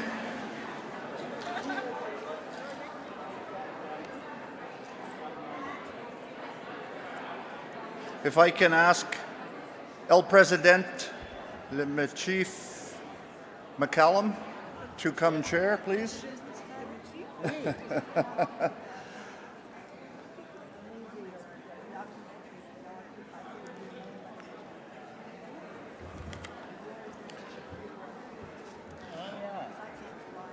Oh, sorry, that's something else. You want to have me. Mwah. Bitway. Right. Yes. All right. So we've heard some of the lawyers speak earlier about Métis self-government and how it can grow out of Section 35 and some of the court cases. Then we also heard from two examples from First Nations who have already entered self-government agreements and their challenges, their achievements, and how they're bringing that through. And now we're going to have a panel that's going to explore the principles of Métis self-government. So we have already met some of our people. The only one you haven't met so far is a Métis lawyer, Karen Drake. I'll introduce her and then I'll turn it over to the chair. So Karen is an associate professor at Osgoode Hall Law School at York University in Toronto, is a citizen of the Métis Nation of Ontario. Her research and teaching interests include Canadian laws that affects Indigenous people, Métis law, Anishinaabe law, and other areas. She's a member of the board of directors of the Human Rights Legal Support Center and a member of legal advisory panel for Raven. So welcome, and I'll turn it over to you.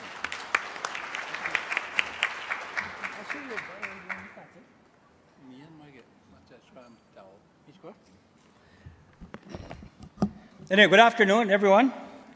It's been a nice discussion around a lot of different topics. But at this time, we're going to be talking a bit about identity, culture, values, and language. You know, this morning, I was speaking to you, and I was saying, you know that groundedness that we need to have. I was looking at the presentations as they were done. You know, if you don't have that groundedness to be able to know where we have to do, that's why I made the comments before in regards to the lot of work that we need to do, mapping, sustained issue studies, and I could go on in regards to what needs to be done. But it's important to know at the same time that there's people that are working on language, which is very important. Every time I do speak, I talk about our identity, our culture, our values, and our language. And so I just want to read out Norman Fleury's bio here. Norman Fleury was born and raised in St. Lazare, Manitoba, previously Director of Michif Languages for the Manitoba Métis Federation. He is a strong leader in the battle to preserve Michif Cree languages. He has written numerous translations into Michif and provided a spoken record of Michif on CDs that accompany books, including stories of our people. I've known Norman for quite a few years. I met him probably about 9-10 years ago. Somehow our paths crossed, and I asked him to come to my home community. We have an elders gathering. It'll be 10 years this year that we've had an elders gathering, and I asked him to come with me. And I've always done that with federal government staff members. A lot of the INAC staff have come to Pine House, Batoche, like I said in my opening remarks. But it's important for people to understand and be on the ground in regards to what's going on.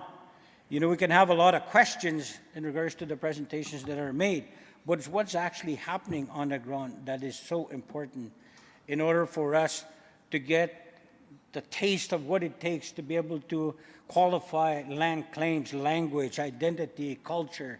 And that's what we need to do. So there's different parts, pieces that are being discussed up here, but never forget where we come from, what we do in our communities, in social development, community development, economic development, and the list goes on. So I will ask Marilyn to come first. And, You know, I met her, and she spoke at our Métis Rights conference. I didn't know who she was, but now I know. And her husband is a friend of mine, and we've been friends for many years. I didn't realize that. And his name is Ted Whitecalf, and him and I got along. We did a lot of public relations. He does videos and does work for the First Nations and Métis people in music and everything else. So we got along very well. So I'm very privileged to be able to meet her, and I've asked her to continue working with us because she's got a lot to offer in regards to what's happening in the Métis communities.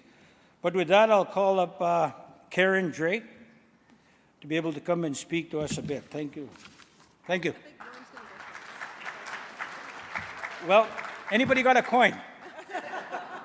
It's going to be a toss-up. They can't make up their mind who wants to come first. So I always thought it was polite to be able to have the woman come and speak first after we talked about the Woman Day yesterday, and we applauded the woman today. So I thought maybe it is appropriate to have a woman speak first, but obviously not. I'm wrong. I'm sorry. I'm a minority. Yeah. So Norman will speak first. Thank you.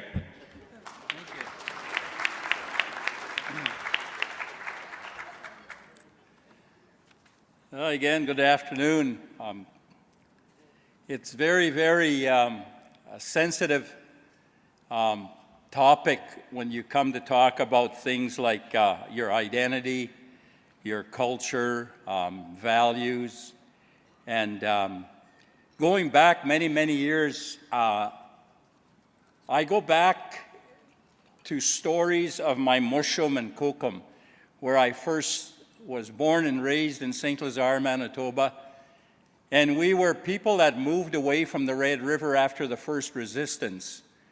And a lot of our people kept going, and they ended up in Batoche, ended up in the valley, in Lebrette, and different places, and people kept traveling Northwest Territories. Our people never stopped moving. And sometimes people forget that in BC, I have friends there that've been there for 200 years or more because of the voyageur movement. We forget that we were a people that we moved around quite a bit. We still do today. I have a sister in Toronto that's 93 years old. She raised 9 kids there, and she has an extended family, about 50 or 60 children. So if that tells you that we're not all over the place, and we have a map that identifies us, that's fine. But we have movement. And in Ottawa, I have relatives here too, here in Ottawa. And probably in Gatineau. And you're my relatives. We're all relatives because when we talk about that term wakoto, it means that we're all related. Somehow we're all related. Because when you go to the genesis of our people, of where we came from, there weren't many of us that started and then we kept evolving and moving to where we have this huge body of people here. We all have an identity, we all have stories, we all have history, and we can't forget that we have to look at our roots. So when I had a nephew that's passed on now, he was over 60 years old, he was from Toronto. The only problem is we didn't have that really firm groundness with identity when you live in a huge city like Toronto. So my nephew phones me about 11 o'clock at night. I know he was a little tipsy because he never phoned me. I said, "You must be drinking. What do you want to know?" And so he said, "Uncle, who am I? Who are we?"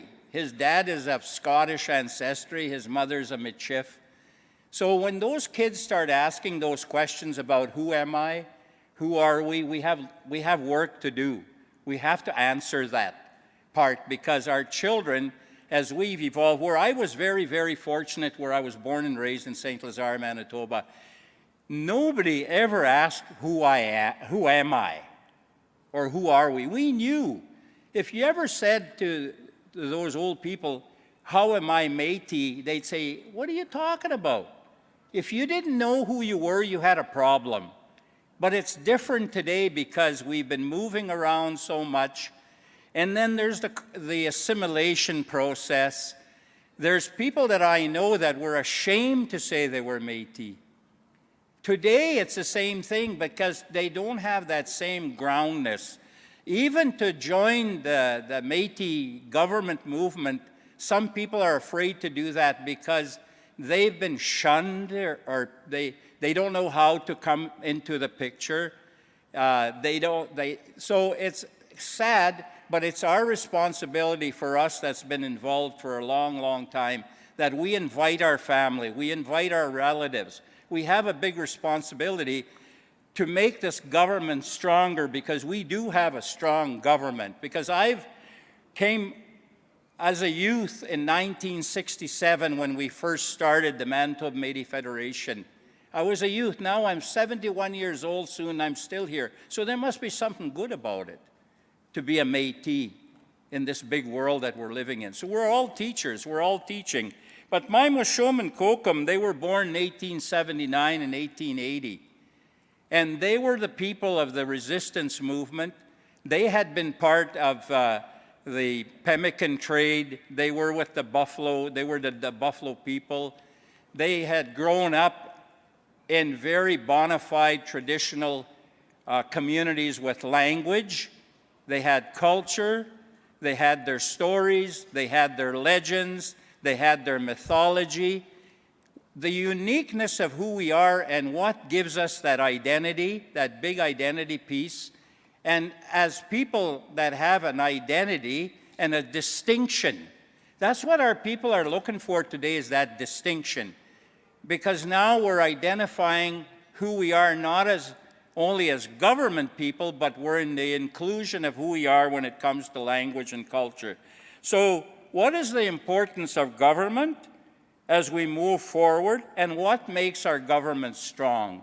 We ask those questions. Well, there's language and history, relationships with others, the important pieces that we have to pick up to look at that bigger picture of who we are as people. But I remember my grandparents always telling us stories about being proud, holding our heads up, being nationalists, and talking about Louis Riel as if he was still there with us. You know, like today we talk about our leaders. We have many, many leaders. As a matter of fact, our first president in Manitoba was a First Nations person. He was a cut hand. Then he got reinstated, and through the different bills that there are out there, 31 became First Nations. And then we had another leader, and that was Jim Sinclair, and he in turn again became a treaty. But we've all been working together for a long time, treaty people and Métis, and we could still do that today because we're all related. We're all related somehow. We all have that, because we're Indigenous because of our First Nation side, not because of our European side. That's how come we're Indigenous. So we have Cree grandmothers, we have Saulteaux grandmothers and grandfathers, so we're all related. But when it comes to identity as Métis, we've established ourselves, and that's how we're recognized as the three distinct groups in this country. So now we have to say it's got to be Métis specific. So what does that mean when it's Métis specific? So we have to ask ourselves the questions about why are we involved? Why are we a distinct people? What are we all about? And we're talking about treaties. We're talking about the foundation of a people. We look at ourselves historically. But today, for our young people, what are we going to leave for those young people? What kind of a legacy are we going to leave? I have a granddaughter, well, she's a year old. We're trying to teach her already the old music. My son dances with her. I talk to Mitchif to her. So it's a start, it's a beginning for that little girl. Now, when she grows up, when she becomes the leader, what is she going to lead? So our language goes back a long, long ways. As Métis people, we speak different languages. But first and foremost, there was a language that was born with us, and that's Michif. And it was a linguist by the name of Peter Bakker that lives in Aarhus in Denmark, and I made tours in the Scandinavian countries. I was in Japan also trying to promote who we are as Michif people, Métis people, in our language, our history, and our stories. And he was the one that brought us to the attention that our language was being endangered. It was an endangered species. So we didn't realize that because we spoke our languages in our community. And then it was a linguist that brought us to the attention, but not realizing that our language our language is in North Dakota. It's in Montana. We have relatives. That 49th parallel, we didn't put that 49th parallel there. So those are our relatives, and they still speak Michif in Belcourt, North Dakota. I've been invited to go and help them promote, protect, revitalize their history, their story, because we're related. So we got to make sure that we don't forget our local history. We have our world views. When we talk about traditional knowledge, we talk about our identity piece. That's a huge piece that we're looking at. And we got to go back to our roots, because that's where you're going to find out who you are, where you come from, who your ancestors are. So it's a big piece, but it's doable. But there's pride also. So you got to find that pride within yourself. You've got to identify with that piece. Today, there's people that are doing the beadwork. That's so important, because the Dakota people called us the floral beadwork people, because we used the floral designs, and we were very, very much doing work like beading, and we were involved in, same as in the buffalo hunt. We wore a lot of buckskin clothing. We wore our traditional clothing. The Dakota people called us Iteskana, and that means the white forehead. So everybody called us all different names. They gave it a name to identify with, because we used to wear hats, and we took our hat off. This was white and this was brown. So they called us the white foreheads. And then that word Otipemisiwak, that's the Crees that called us that, because we were owners of our own destiny, and we didn't sign treaties. So we owned our own selves. And Michif, it's Otipemisiwak, Otipemisisonan. And then the Sodos called us Wisahkotenine. That means part burnt wood. We weren't fully burnt. So everybody gave us a name. And also the Sioux called us Ushpawashicho, means part white person. So everybody knew who we were. And the other word is, Otipemisiwak, and Taigwai Maglenda, half of my son, or Aptawasan. That's the other word, Aptawasan. Apta is half, and son is gozis. So is half of my son. So we got to learn all those stories, and I know we're not here at this podium for too long, but I want to be here longer than the podium. So with that, I'm very happy to be here with all of you. If you talk about language and you don't speak it, you have to be able, and there's so many people. There's Mr. Potra here sitting down in front of me. And he wanted to go to the bathroom. I said, well, say no tish again. I need a pee. So he learned, you know? And I said, when you pee, you have a puegeto, means you'll fart. So there he learned another. So he learned. So this is how we learn differently from each other. You know, so when you're learning your language, you start off from the bottom. No, I'm just kidding. But that's how we learn. So anyways, thank you so much. I'm a big makitoon, they call me sometimes, big bout, or long-winded. But we're so excited as elders to tell our stories. And there's so much to say, but we need more of these kind of gatherings. It's safe here. We love each other. We're not afraid to talk to anybody because there's no hidden agendas here. This is a very positive conference that we have here. Merci.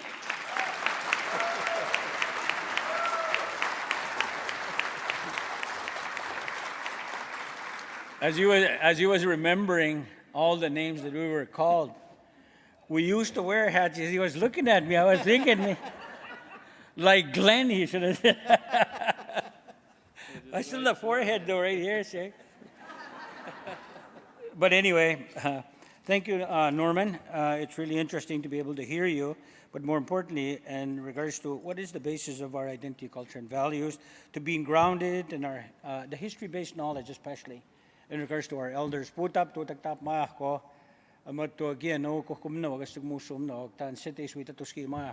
We have to begin to do that. And there's a lot of work that needs to be done. And our next speaker, a very long line of important and interesting things that she's done.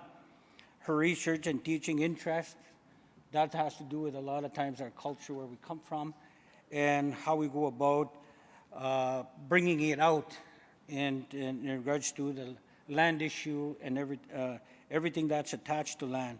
What kind of information do we need? Canadian law.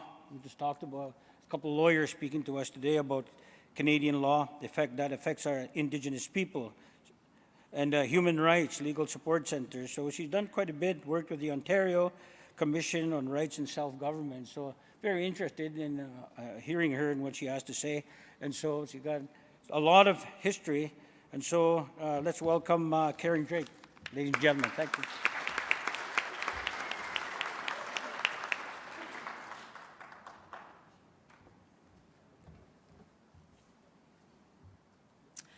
Good afternoon. I want to thank the organizers of this event for the invitation to be here, and I'm so grateful to each of you for the opportunity to engage with you today.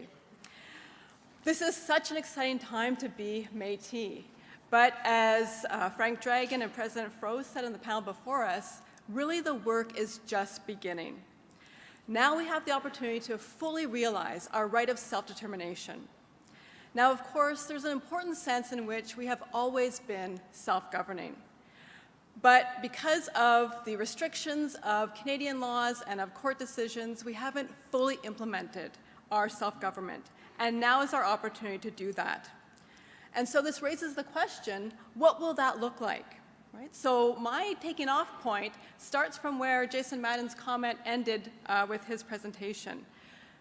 Can we turn to the courts to get the answers as to what our self-government will look like? No.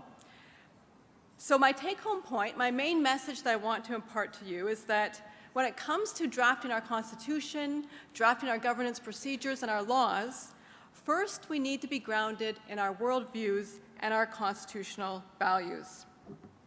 Okay, what does this mean?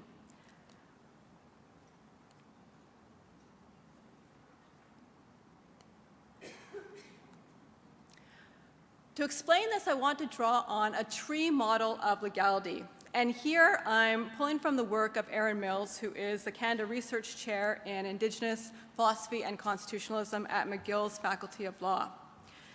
So in this model, a tree represents a society's political, legal, and governance structure.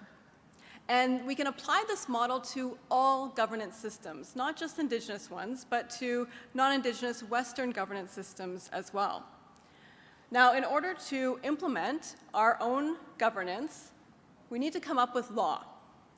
Now, when we articulate our laws, though, we can understand the law as being represented at the level of the leaves of the tree. But the leaves, of course, are not the entire tree.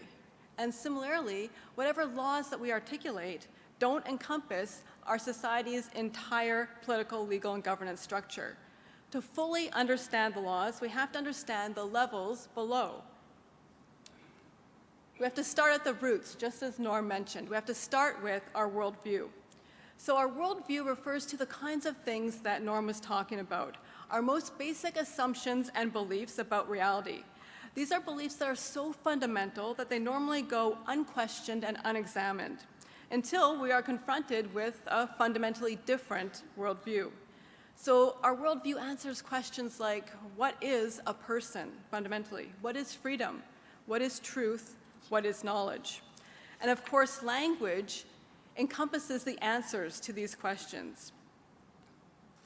Moving up from the roots, we have the trunk. The trunk represents the constitutional order of our society's governance system. Now, when we talk about a constitution, often what comes to mind are founding documents or founding conventions.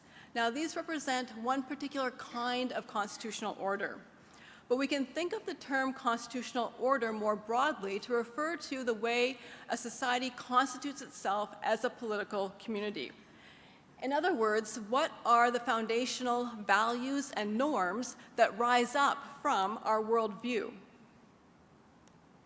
Moving up from the trunk, we have the branches. At this level, we have our legal traditions. These are the processes and the institutions that we use to create, sustain, and unmake law.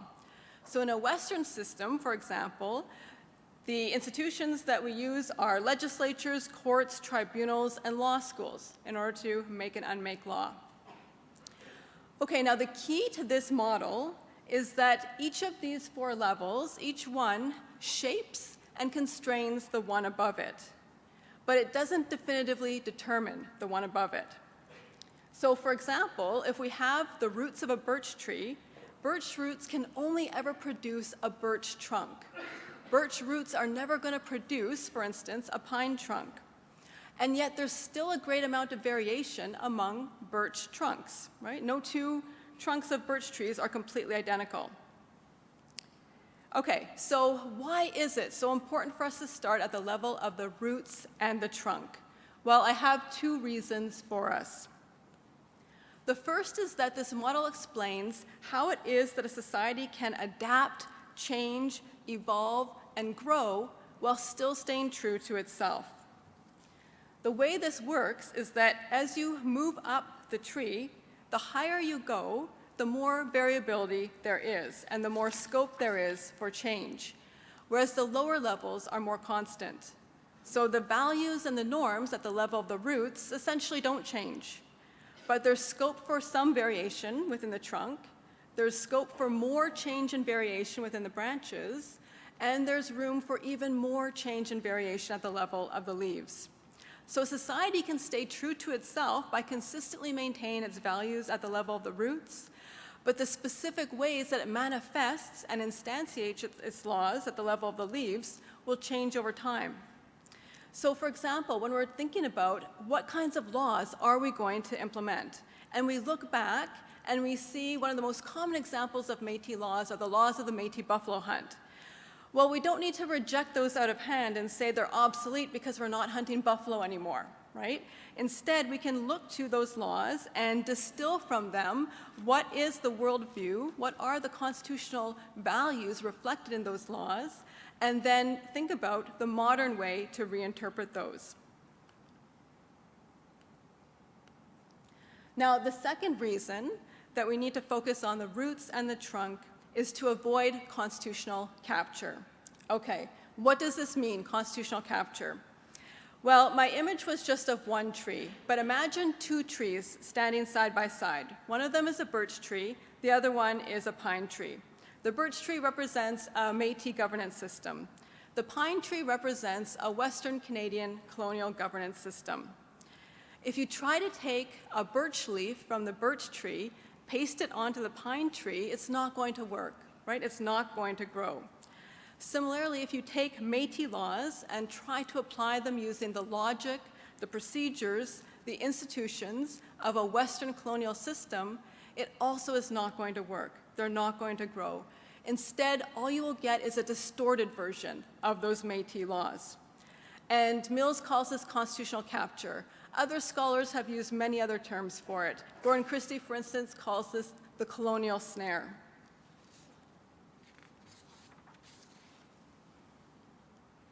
So when this happens, what it means is that Indigenous laws can appear to superficially reflect Indigenous values and Indigenous worldviews, but they're only superficial.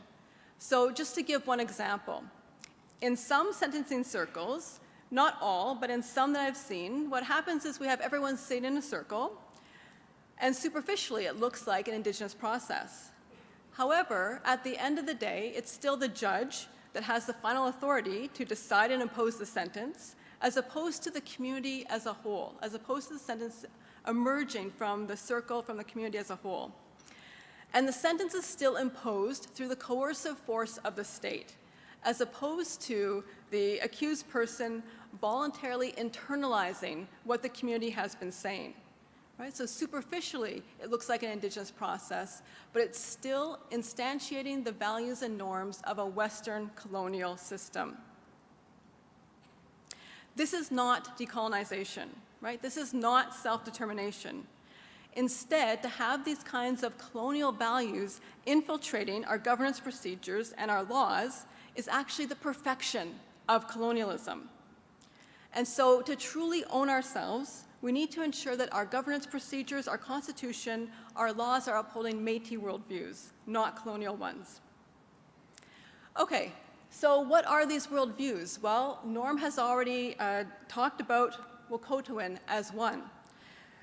I'm also drawing on the work here of Brenda McDougall in her book, One of the Family. Adam Gaudry has written about this in his PhD dissertation. Jean Taillé has also written about this in her book, The Northwest is Our Mother. When we talk about Wokotowin, instead of using the discourse of rights, right? So the rights discourse very much comes from a Western liberal colonial framework. Wokotowin doesn't use a rights discourse. Instead, if we're operating within Wokotowin, we ask, what are our responsibilities? And the answer is determined by our kinship relationships. So we each have different responsibilities depending on our specific kinship relationship. Now, our kinship relationships include not only what we think of as family relationships from a Western perspective, it includes that for sure, but it also includes extended kinship. In other words, those who have taken on the responsibilities of a kin and uphold those responsibilities. So what this means is that, from a Wokotowin perspective, community belonging is determined not just by genealogy. Right? Of course, genealogy is going to be important. You can't make a Métis community out of nothing. You need to have genealogy. But when we look at a Wokotowin perspective, we also ask, who is doing the work to benefit the community? Who's taking up the responsibilities of our community and fulfilling those responsibilities? Who's making a contribution to strengthen the community? Now, this principle of Wokotowin is from the Plains area. So what about Métis constitutional values from Ontario? So here I'm drawing on my own experience serving on the Thunder Bay Métis Council and as a commissioner with the MNO's Commission on Métis Rights and Self-Government. So first, one of the key features of our governance already is representation of women, youth, and veterans throughout specific positions in our governance structure and on our councils. Now, this already exists. In the Commission's What We Heard report, though, we also heard many people emphasizing how important this is to Métis governance. And we heard about this morning as well. Now, this might just seem obvious to us, right? Because we already live and breathe this insofar as we are already working within Métis governance. But we can think about how different this is from a Western colonial system, where we have an MPP or an MLA or an MP who represents all constituents, right? Not specific representatives for Métis youth and veterans. Now, a related and key principle is that within our Métis governance, I see us as having a participatory democracy, or in other words, direct democracy. So, for instance, all MNO citizens are entitled to debate and vote on resolutions at the AGA. Now, we can contrast this with the representative democracy of a Western colonial system, where typically only elected representatives debate and vote on governance issues. And yes, there's sometimes an opportunity for all citizens to participate, for instance, in a referendum, but those are very limited and very rare. Now, this notion that everyone is entitled to be heard, right, which we also heard about this morning, is so prevalent within our governance already. We heard this in the Commission's What We Heard report, that we should not only continue to uphold this, but we should strengthen it by ensuring that not just people who are in attendance in person can participate in the AGA resolution votes, but also people can do so remotely. This is also a key feature of the Métis Nation of Ontario's Statement of Prime Purpose, that the aim and objective of the MNO is to encourage full participation of all Métis. So these are some constitutional Métis values, and we can see them reflecting something about the roots, the worldview of the Métis. In other words, they reflect something about the nature of persons, knowledge, and truth. The first thing they reflect, I think, is a deep equality among community members. I think they also reflect the notion that truth and knowledge are not absolute in the sense that everyone has the same truth. Instead, knowledge and truth are the result of lived experience. And so for our community to truly access knowledge, we need the benefit of everyone's lived experience coming together. And so we already are implementing many Métis constitutional values within the self-government that we already have. To truly own ourselves, though, I suggest that we need to focus more explicitly, to focus clearly on what our worldview is, and to ensure that the laws and the Constitution that we come up with accurately reflect those worldviews and constitutional values. Thank you.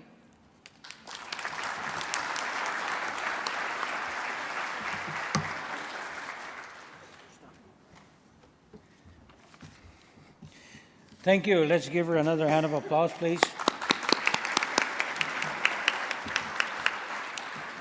I like what she had to say. I was writing down as the information was coming up on the screen.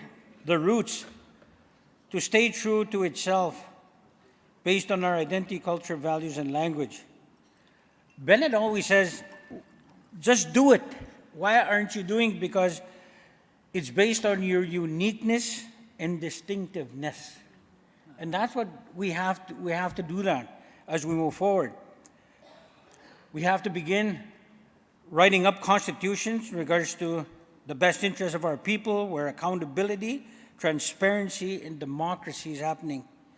You know, in Saskatchewan, we have our local presidents, our regional reps, our provincial Métis Council made up of 18 people, which is our youth are involved, and the women have a seat, and they have the same vote at our table. And we have our Métis Legislative Assembly, Métis Nation Legislative Assembly, which is our ultimate governing structure. So you hit the marks in regards to how you presented, and it's up to us now, each of our provinces, the 3 provinces that are here, to be able to structure in such a way that everybody's included and is being listened to. So thank you for that, and Marilyn will be the next one to speak.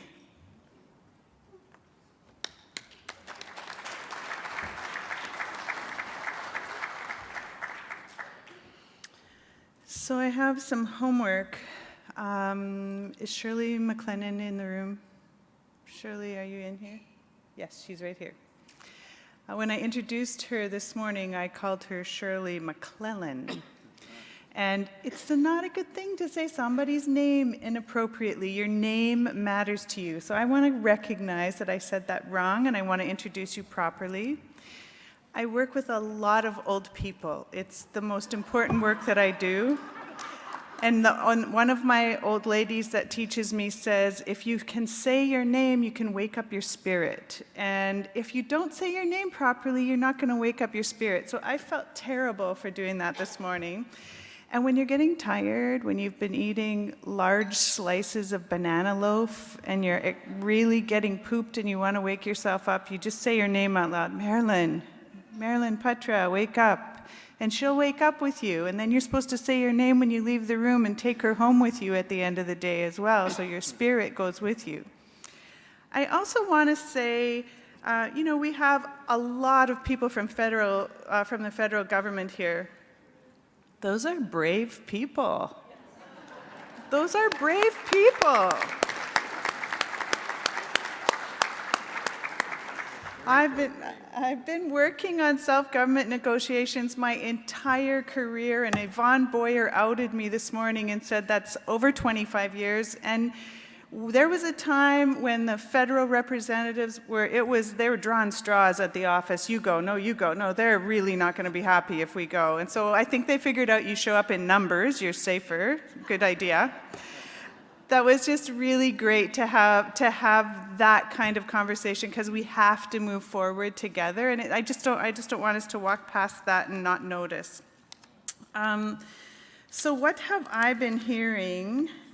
I've been working on government issues all of my career, self-government in particular. One of the first pieces of work that I worked on was the Gwich'in and Nuviala Beaufort Delta Agreement up in the Northwest Territories. And then I worked on the FSIN, self-government or treaty implementation negotiation in Saskatchewan. And of course, I've been involved in election issues with the Métis Nation Saskatchewan for a long time. There's a lot of language that we kick around in terms of who we are and what we're doing, and I want to see if you were listening. What's the easy part? The easy part is the writing, right? What's the hard part? Can you walk the talk, right? It's easy to fall in love. Can you put the toilet paper on the roll properly? That's what this comes down to, people. You have to know what it's going to mean in the nitty-gritty moments of, I'm tired, you're in my way, how am I going to do this? You cannot figure out your new family relationship if your children don't know who they are. The key to everything in all of the time that I've been growing up and that I've been working with elders is the children have to know they are the leaders that will take this on. Most of us are not going to see all of this, and we need our youth stepping into that. So yes, the Constitution's important, but the culture, the history, and the ceremony, there's nothing without that. It captures everything. So where are our youth? What are we doing with them? Where are women? Our women were our law keepers. Our women decided when communities got too big. Our women had jurisdiction. Our women made very careful decisions.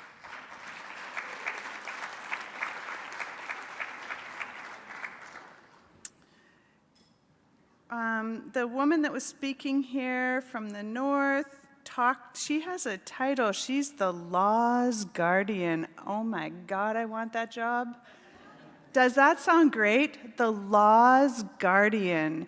We are at a time where what we will see together are the creation of tribunals and administrative bodies and courts that are Indigenous, that are our own decision makers, because there's a movement within the justice system to recognize everything is a specialty. Everything needs special understanding. You cannot just decide you're going to implement Indigenous laws if you don't have a damn clue what they are or where to find them.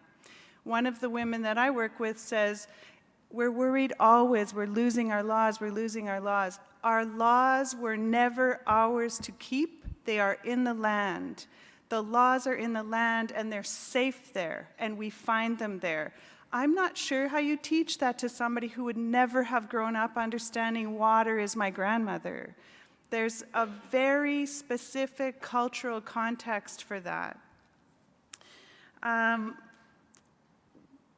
work at the University of Saskatchewan, and when the Idle No More movement showed up, I watched youth stand up in huge numbers. And I've been around the University of Saskatchewan for a long, long time, and it was something to see the number of youth that felt like they could take up space and they could be activists and they could go into communities and they had a voice. And I heard adults all over the country saying, my kids are saying this and saying that, and it was so great. One of the elders that I worked with said, to hell with that, I've never been idle. Where did that come from? So it's coming up, right? So what do we do to inspire youth and inspire voice? Because it may seem like it only took 5 months to put these co-agreements together, but it didn't. These have been coming for a long, long time, and it's finally time that we've got people in place that are going to take that and do something new with it. It's our time. I usually say Indigenous is the new Black, and we're in fashion, and it's the place to be, and it's really the time for the birth and rebirth of our nationhood.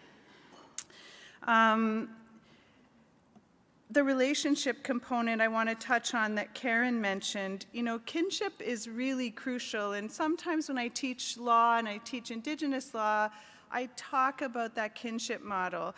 If you look at the different trees around, for example, you will see that the aspen trees, they have their root system underground and they shoot their roots out all over. And so when you see an aspen tree here and another one a few feet away that are exactly the same color at the same time, they come from the same root system.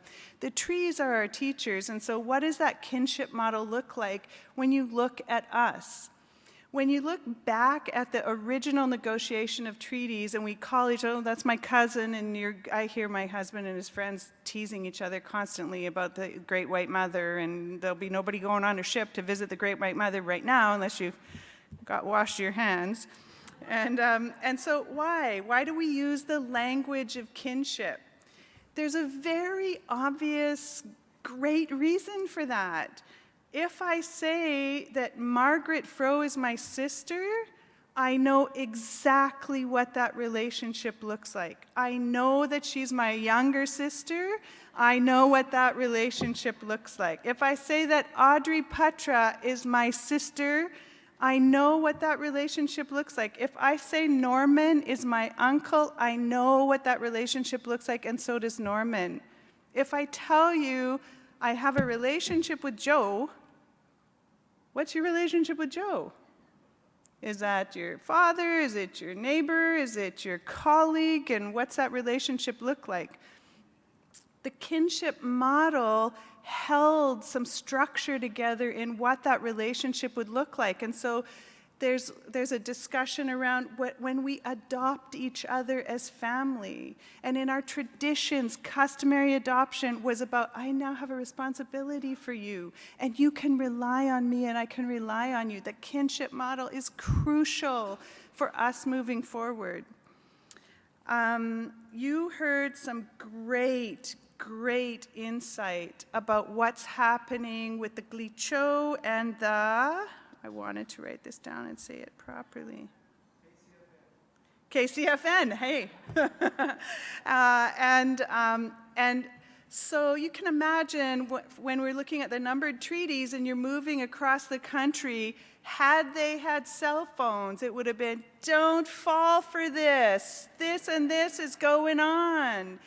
We need to do that. What are these modern agreements going to look like, and who comes to the table to build those with us together? There's enough work for everyone, so don't worry about your neighbor getting to write the Constitution or somebody else getting to be on a commission. There's more than enough work here, everyone.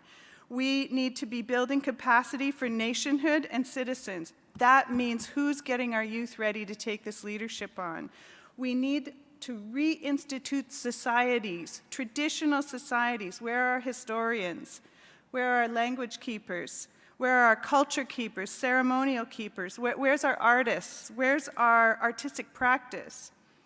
Who's building citizenship and citizenry, and what does that look like? Who's keeping our families together? Who are our genealogists? Who are teaching our men and our boys to trust and honor and hold and cherish our women and our youth? Who are teaching about two-spirited, happy families? Who are keeping people included? Who is working on communications? Who are building our tribunals? Who is looking after land and water and the relationships with land and water?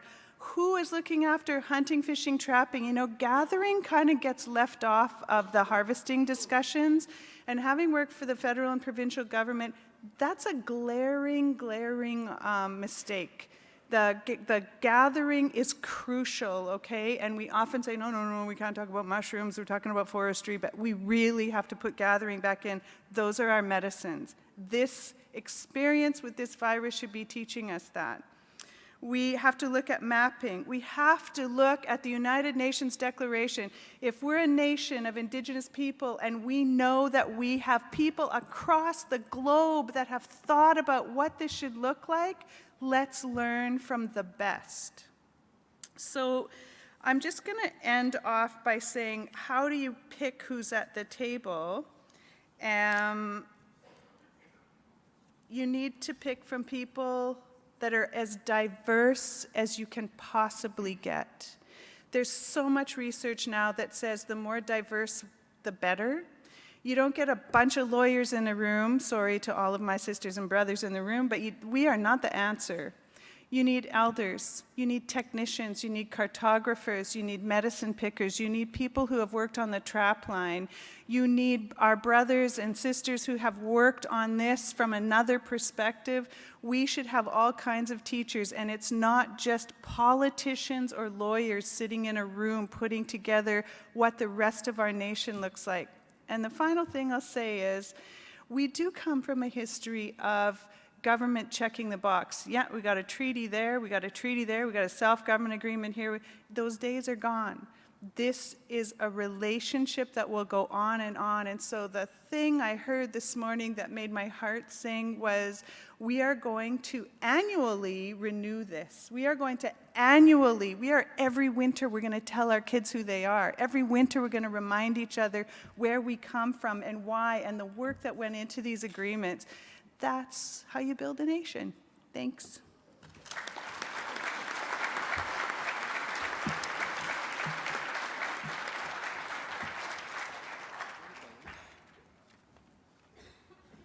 Well, thank you for that panel and for that knowledge and sharing. Absolutely, when you start thinking about building a constitution, it's got to be built on the values and principles of the community. And if you just think about, some crisis coming, right, that's going to affect your community, when you go back to those or basic principles, it's easy to, well, it's not easy. You're able to work through a crisis. You're able to go down to these basic principles to say, all right, all our decisions are from this point, right? It really points you in the right direction. And we heard great examples, right, from worldview to learning from our elders, all of that kind of knowledge. So I want to thank this panel again, and we're going to give them gifts. So help me thank them, please.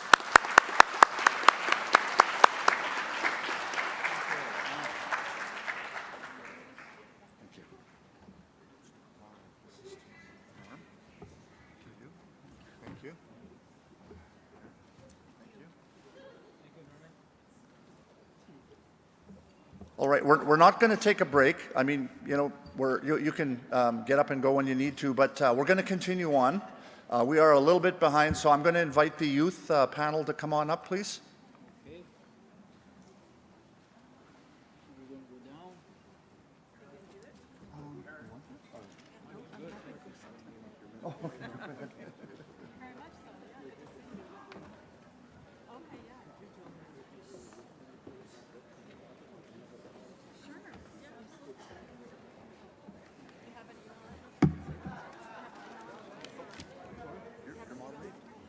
Okay, so you'll introduce people and all that? Okay. Do you want, I'll introduce you, okay? Sure.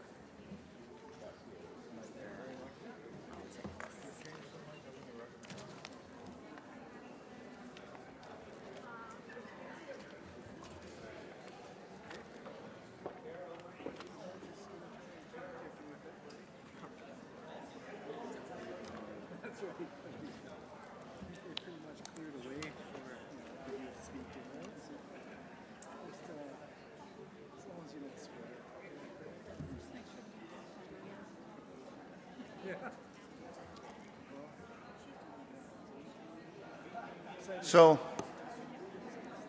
As Marilyn was doing her presentation, she was asking a lot of those questions, where are the women, where are the youth, and so on. So now we are going to hear youth voices here on what negotiations, what Métis self-government might look like. So I'm going to introduce the moderator, and then she will take over. So our next moderator for this youth panel is Benny Michaud. Joined the Center for Indigenous Initiatives team in October of 2016 and currently serves as the Assistant Director of Equity Services and responsible for the Center for Indigenous Initiatives. She's a proud Two-Spirited Eagle Clan Michif person and an alumnus of Carleton University. So maybe I will take it from there. Thank you. Benny.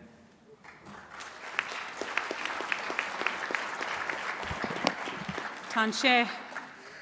Welcome, everyone. I'm not going to waste too much time talking about me. I'm a Two-Spirit person originally from St. Boniface, Manitoba, and I'm an Ayakweo, so I'm not really a woman, I'm a Two-Spirit person. And I just want to say that it was a real honor for me to have been asked to moderate this panel. I was sitting there listening to some of the other speakers, and what popped into my mind was something that I've heard Norm Fleury say before. Years ago, I met Norm in Winnipeg, and I heard him say, "Li courage mianam prechi te tama quest kapimotak marsi shietweak kakischi te moyak." And he might have said those words today. But those words mean that I hope we can be of one mind, we can be righteous, we can be proud, and we can be courageous. I work at Carleton University. I work with Indigenous young people all the time, and I can tell you that they are the most courageous people that I know and are often willing to say things that other people are not, which is good. They speak the truth. So I'm going to introduce the panel today, and when I do, if you could just kind of raise your hand so that people know who you are. We have Vivian Carley, who's Program Director with the Gordon Foundation, who's here today. Madison Tipler, Director of Youth Programs and Services at the Métis Nation of Alberta.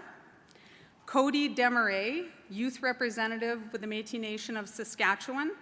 And Paul Robitaille, who's a Youth Representative with the Métis Nation of Ontario. I'd also like to acknowledge Cassidy Caron, who is Minister of Youth for Métis Nation, British Columbia, who's also here today. So thank you very much for being here.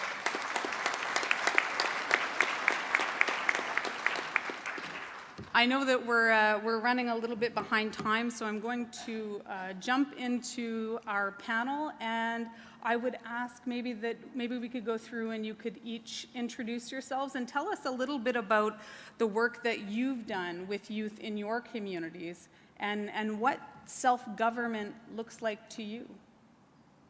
Do we have any takers? Maybe we can start with Cody. Sure. Now, do you want, let's go to the, or just right in the front? Perfect. Okay. Yes, thank you for the introduction. My name is Cody Desmarais. I am from Prince Albert, Saskatchewan, myself. And I am a youth representative that if you asked me years ago where I would be today, this would be probably the last spot, actually, on the face of the earth. As I overcame lots of addictions, you know, I was on the wrong side of the correctional facilities at one time in my life. Tried to take my own life at one time. I didn't think I'd be a youth representative, you know, leader for the Métis people of Saskatchewan today, but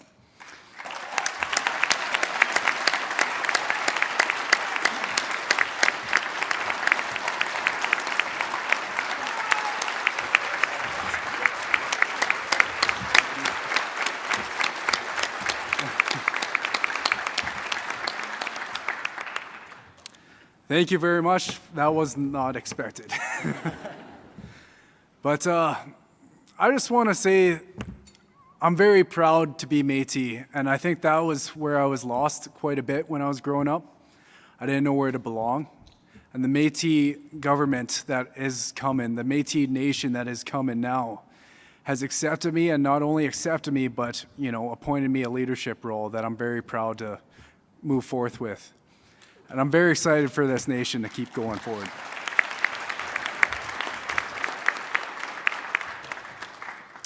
Now, as I was mentioning before, I do have a past of addictions and mental health. That is something I do in my community. I like to tell my stories about, things that I've been through in my life to high schools, elementaries, addiction services. So that's my part of, my leadership.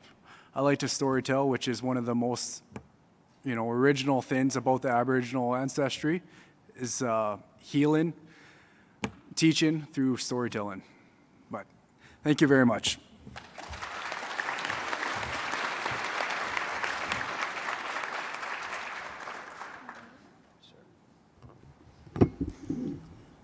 So my name is Madison Tippler. I'm the Director of Youth Programs and Services at the Métis Nation of Alberta. So a lot of my work is directly with youth, so doing cultural enrichment programs, on-the-land culture camps, mental health summits, life skills programs, youth conferences on governance and leadership, taking guidance from our youth council and working very closely with them, doing cultural events such as Alberta Métis Fest and youth and seniors gatherings so we can really connect different generations. So for me, I think it's important that we first build that community and that culture with our youth, and everything else will follow after that. So that's what I think is most important. I'll pass it off to my friend Paul here.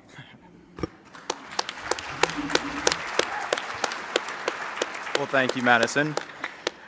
So my name is Paul Robitaille, and I'm the chair of the Métis Nation of Ontario's Youth Council. And I just want to start by saying that it really is an honor to be up here on the stage and be asked to share a few words. It really is humbling and just so incredible to be part of a panel with such amazing young people and to have shared the stage with all those amazing speakers that came before us today. I have so many ideas bouncing around in my head that I really don't know where to start. But one thing that really struck me this morning, and something that I will be contemplating more in the days to come, I think, really is the importance of togetherness, the importance of community, and especially the importance of support for one another.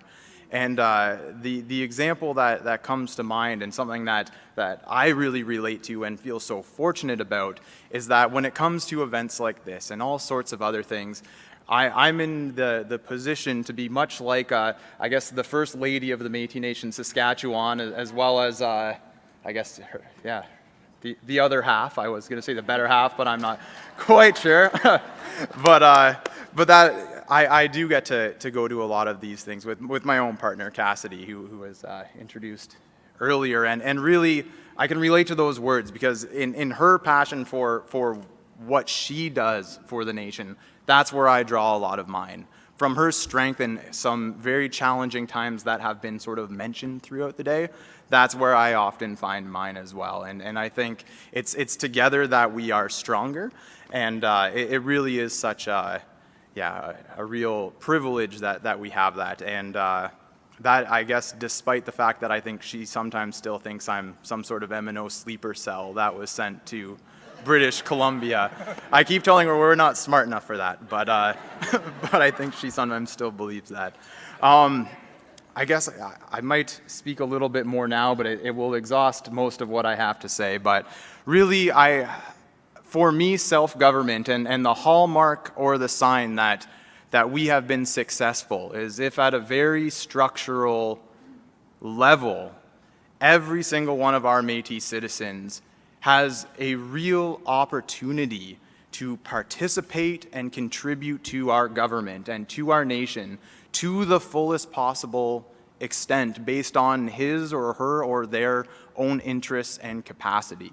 And really that is what has driven me over these past 4 years with the Youth Council. And I think that is the philosophy that's driven our Youth Council as a whole. And when it comes to implementing self-government, I do have some bias in this situation, but I think there might be no better example to look to for what it could look like than the Métis Nation of Ontario Youth Council. The very first thing that we did when we were elected was, and I don't want to sound cliche, but we said to ourselves, well, what are the citizens saying? What do the youth think? And we didn't ask that question in terms of, what are the programs and services that they want us to create for them? Rather, we approached it from the perspective of, what are the things that are going to get young people excited to be a part of this? So that it's not just our little, 6 or 8 person elected council here, but so that we have a whole army of young people who have their own gifts and talents and are committed to moving this thing forward for the betterment of all. And that's where we started. So then we started asking ourselves the questions, and I really loved what Marilyn had asked about in the long list of questions you had asked in your remarks there around, well, then who is it that represents us? And we said, well, okay, well, there was sort of a cross in the road, we said, well, we're the elected representatives, right, in this representative democracy. But, we're dealing with so many different complex issues: health, education, lands and resources, rights, child welfare, all sorts of important issues. I'm not a lawyer, I'm not a doctor, but I know that we have Métis youth throughout the province who are, and who could really provide a lot of value to that dialogue. So we made it our mission to figure out who are those youth, who are the Métis youth teachers and doctors and social workers and lawyers and the folks who understand lands and resources and rights. And then how can we help to elevate their voices and perspectives so that they can help lead the charge? How can we create a system in which we can then take a bit of a step back and empower those young people to do the good work that's going to help everybody? And really, that has been the philosophy that has led our approach to everything we've done. And I could probably talk for hours about that, and I might continue a little while afterwards. But really, it is that philosophy of finding a way for every single person to contribute in a way that is meaningful to them to the fullest possible extent, and that meets them on their level, in their interests, in the capacity that they have to give, whether that be 1 hour a month or a full-time job or anything in between. And that's what's guided us, and I think if we can ingrain that philosophy to this big mission of self-government, this big undertaking, I think we will be in very good stead as a nation.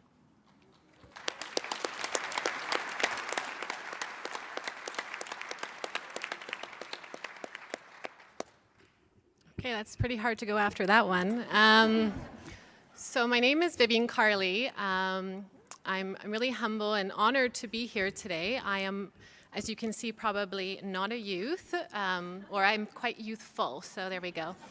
So I'm a non-Indigenous person. I'm based in Montreal, and I'm the program director of the Gordon Foundation. And I was invited here kindly by Jennifer St. Germain, who witnessed a couple weeks ago, Tamara and I, and Tamara will introduce herself soon, we organized a treaty negotiation and implementation simulation.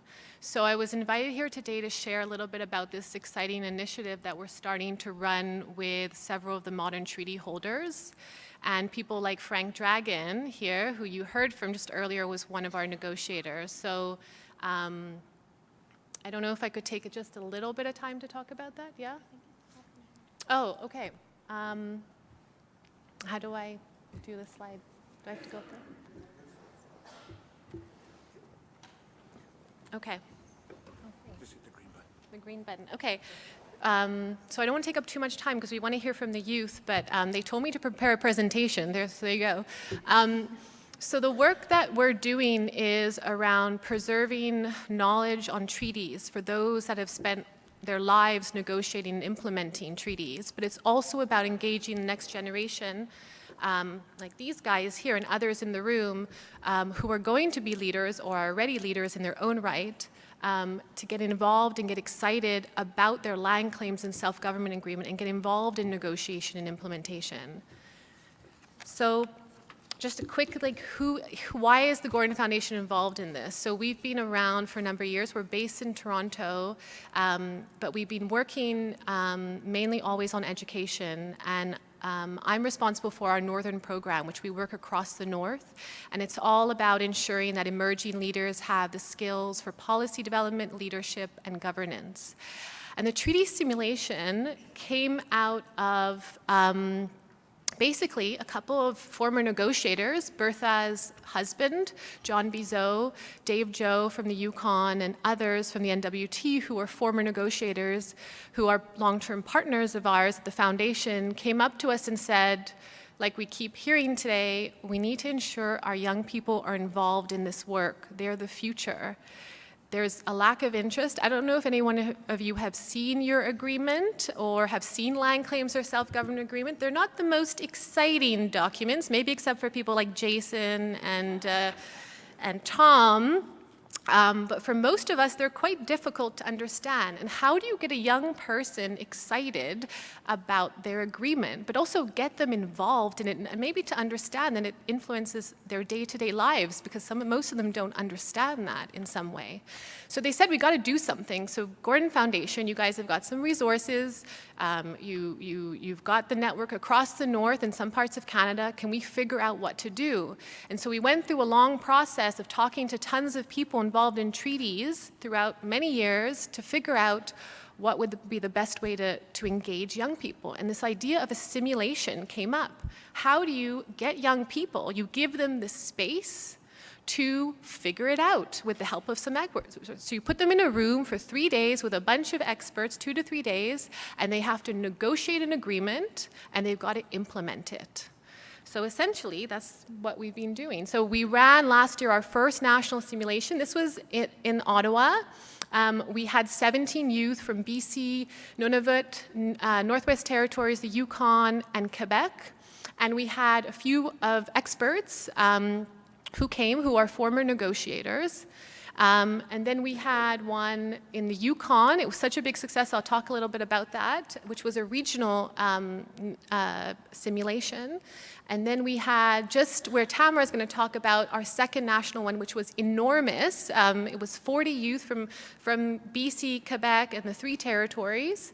And we had a request for 65 youth. And we always do this in collaboration with the Land Claims Agreement Coalition, which are modern treaty holders. They're not all of them across Canada, but we do invite everyone to attend.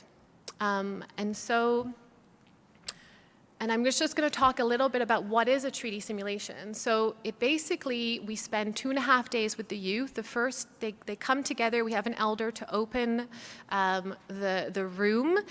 We go around the room, we talk about what's going to happen the next few days. And they spend time engaging in conversation with experts. So here's the knowledge transfer. They don't spend a lot of time doing this, but it's basically a chance for those negotiators and people who are implementing to spend time with the youth, to tell them some funny stories. You can see Dave Joe there laughing, probably cracking up some joke about his sometime being in the bar with the federal government, and I don't know, I won't tell you the rest. But so anyway, and they spend time with the experts just learning what is a treaty, what did they go through, how do you get involved? You don't have to be a lawyer, there are other avenues. And most of these negotiators were their age when they were negotiating. So they spend time in the morning doing that, and then the rest of the time you give them the space and they've got to figure it out. So they're put into 3 teams. Some of the youth play the Indigenous government, some play the federal government, and some play the province or the territorial government. And they're given a mandate letter, and they have a scenario. In this case, we did wildlife management and harvesting, and they've just got to figure it out. They have to build proposals, and then they have to come back to the table, and they have help from from experts. And the negotiation begins, and they each have to show make their proposal. I see Frank is laughing over there. He remembers there were some good times during the simulation.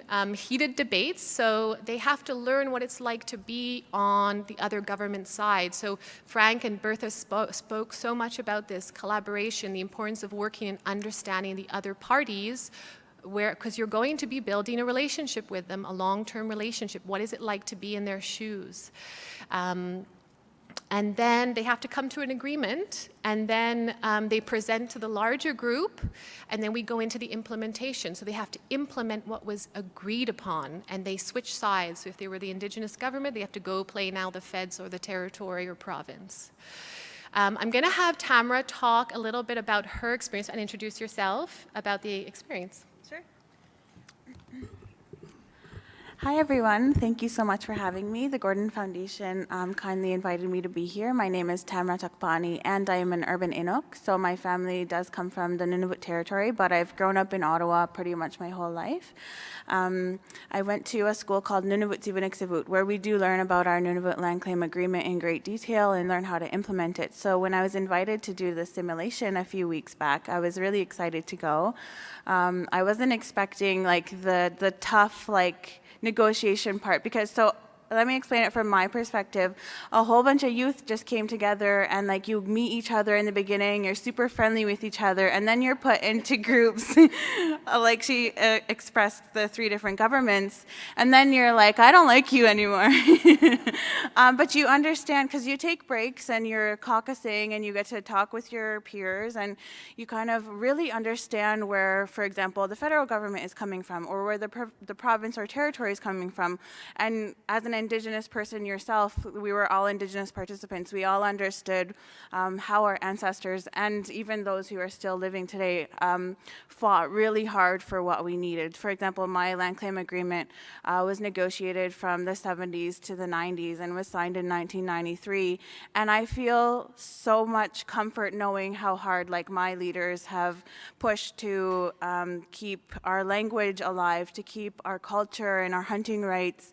And it's interesting because I have had experience learning about my land claim agreement. Our Article 5 in the Nunavut Land Claim Agreement is about wildlife, and it's the largest article we have. So we do spend a good portion learning about it. When I was on the Indigenous government side negotiating with the youth, I was like, okay, let's leverage this because I know how to do that. So that was a lot of fun, but it gives you a lot of respect for those who fight every day, because just those 2 days, it's super exhausting. You just are drained down, and by the end of the day, you're wanting to just be with your peers and laugh because of how hard it was in the negotiations. And it just kind of shows you the importance of what it means in society to work together, to understand each perspective, and just know that we're all wanting the same things. We all want respect. We all want to have a good relationship with one another and live in harmony. So I think it was really nice to have youth from across Canada come together and really know that. And I think when I was talking to the youth afterwards, when we had social afterwards, we were all saying this is amazing. We really look up to our leaders, and it's something that kind of gave us a little light.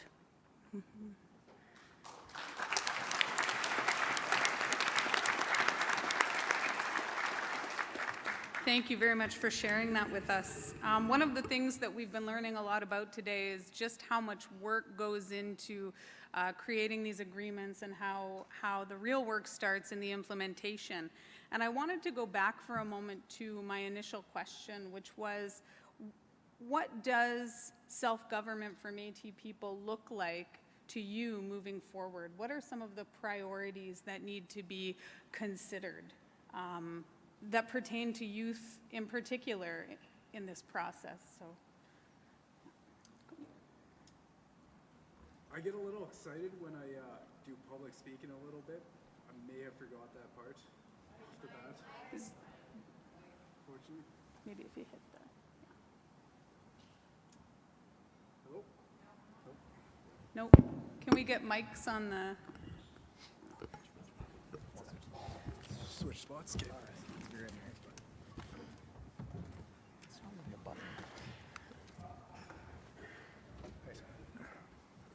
Hello? Perfect. Sorry, so as I was trying to say before, I get a little excited when I do some public speaking. I kind of forgot that main ingredient part that I wanted to talk about. I'm very sorry about that.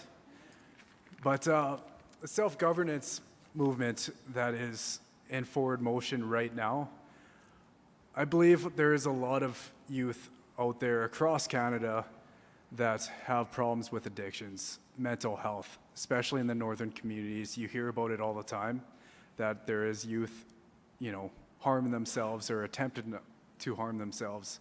I believe with the movement moving forward, there will be plans set in motion that, the leadership, either the elders will take place or the youth that's appointed those positions will help out the youth that is in harm for addictions and drugs and self-harm, basically. So that's my, kind of future that I see for the self-governance of, the nation moving forward. Sorry, so thank you very much. Excellent.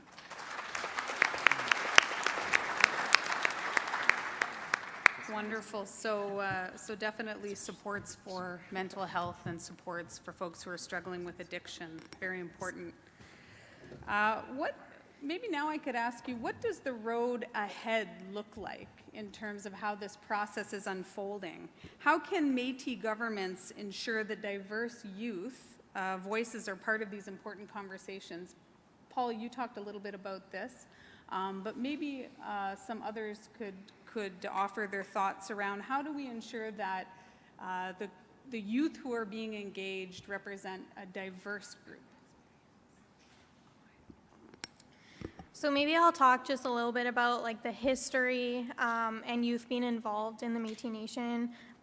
So Louis Riel, as mentioned earlier, was 25 when leading the Métis people in the fight for our rights against the federal government.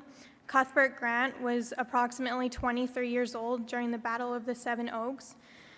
Jim Brady played a key role in establishing the MNA, and he was 20 years old at the first meeting, and Malcolm Norris was 28. And by 24, Jim Brady, when the MNA was he was 24 when the MNA was incorporated as a society. So that just shows that youth have always been involved in our history. So for the future, I want to see that culture, that pass down of knowledge and culture to our youth continues, and that we can finally have the recognition to be proud Métis people, because I know for a lot of youth, they struggle with that, is saying, I'm Métis and I'm proud of that.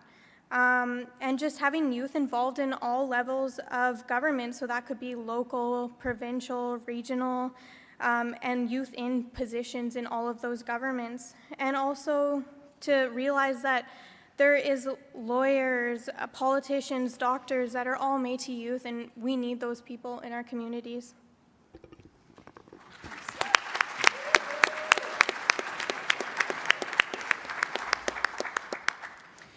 Sorry, go ahead. Sorry. If it's all right, I build on this a bit as well, but in terms of the road ahead, I think, and ensuring the diversity of voices, and to that question, I suppose I want to preface this by reaffirming that, in my mind at least, our most important resource and our most important asset as a nation is our nation. It is our people. And I think that's something that's important to bear in mind, and to always bear in mind, and to never lose sight of. And I would even go so far as to say, though things are starting to change, definitely for the better, I would also assert that the nation remains still our largest untapped resource. I think there is still a lot of opportunity to really benefit from fully engaging our citizenry in the conversations and in the work that is important to so much of us. So in terms of the road ahead, really I do see us at a fork in the road, and I spoke about it briefly earlier, and I think to some extent Karen Drake's presentation really started getting my mind thinking a bit more around the language potentially to use around how I see that fork. And I'll use my language and how I've sort of been thinking about it. But certainly on the one hand, I see it as really a clash of philosophies or worldviews and approaches. I see it as a fork in the road, and really, I've yet to see which way we will go, though certainly I have my hope. But on the one hand, I do see what I would call sort of the one nation philosophy or the one nation approach. And I certainly don't mean that in terms of what is being discussed in Saskatoon right now. I think that's a different discourse, an important one to be sure. But when I talk about the one nation approach in my mind, I think of that in terms of the fact that we are a nation, and we are a nation of citizens, and that the only way we are going to move forward and move forward in a good way and in a way that creates the benefits we all want to see is if we move forward as one. And within that one nation, we celebrate things like diversity. We value differences in perspective. We understand that respectful disagreement and respectful debate and the discourse around that. And I really want to thank, I know Melanie Ameneho is not here right now, but I really want to thank her for touching on that this morning. But that nation understands that all of those things are not a sign of weakness, but rather one of our greatest strengths, to show that we are able to have these tough conversations and disagree, because we know that that will mean we're putting forward the ideas and approaches that are going to work better for us all and move us all forward. On the other hand, I see another pathway and another sort of philosophy or approach, and it's maybe the extreme version of the representative democracy, where we start to see examples in Métis governments where concentration of titles, I should say, and concentration of influence and power is being whittled further and further to a few. We see examples where when people ask questions of elected leaders, they are branded traitors to a nation. We see examples, and I have witnessed examples, when young people get chastised not for disrespecting an elected leader, but rather for supporting a young person who has the audacity to ask a question. Right? We see these things, and I see that as a serious threat to, I think, what we are all working on. And I guess I will also add, because I think it's important for us to all be aware of, the example in an earlier presentation, or the Wet'suwet'en Nation was brought up. And I know there's been a lot of discourse and a lot publicly around that. And recently there's been letters and releases. And there was one in particular that I know got a lot of attention from one particular leader. And some saw it as, support for a major project. And that's, neither here or there for me. Frankly, I don't think it's any of my business really being in Ontario. Some people saw it as alignment with, trying to align oneself with other levels of government and all sorts of different things. But when I read that, what I saw was a categorical endorsement of elected leadership. And I would encourage people to go back and read that. And to me, that was the most telling thing in it. And there is this narrative that's being perpetuated where the elected leader has the power, and we need to stand behind them because of the all-powerful ballot box election that gives them the authority to speak on behalf of the people, and the people should therefore stand behind them. And now there is all of this reinforcement going on there, where it's just reinforcing this idea of we have to stand behind the elected leader and we can't dissent. And I see that, again, as something we should all be guarded about on that road ahead. And I think we really need to think to how we can move forward as one nation, and not just as, those who stand behind one leader. So that's my vision of the road ahead there.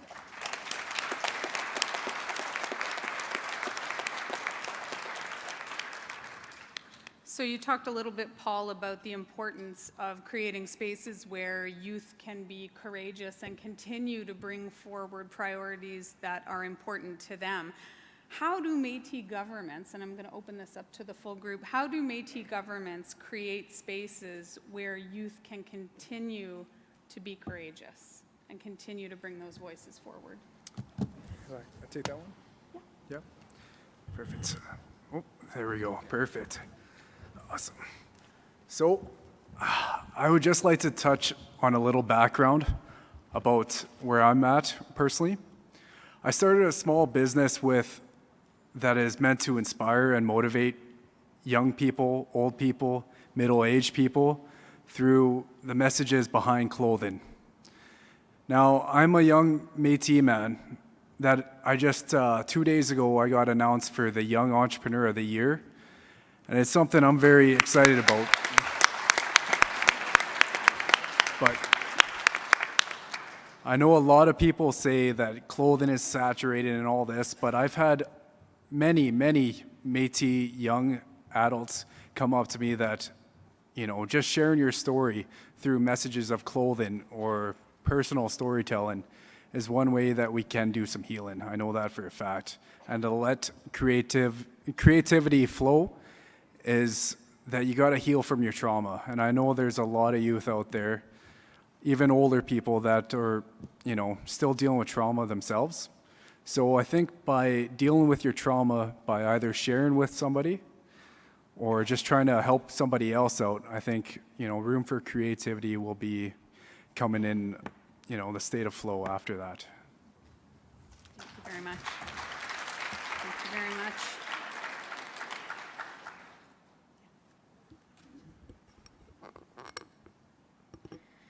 So just to kind of elaborate on what Paul had mentioned, I know that a lot of Métis youth have different views and different opinions, but that doesn't mean their opinions aren't valued. So I think just listening and learning from Métis youth, because I think we're all learning. It's not just youth that are learning. So to really respect their opinions and to keep listening and working with them on that, and investing and providing opportunities to empower our young people across the nation.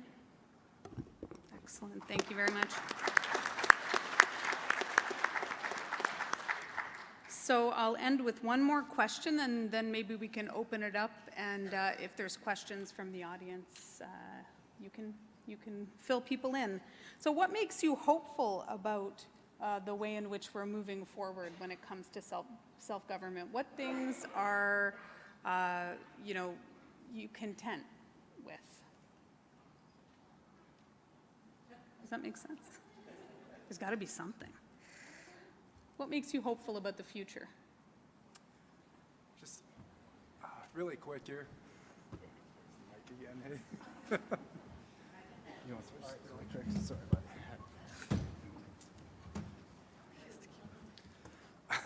Sorry about that.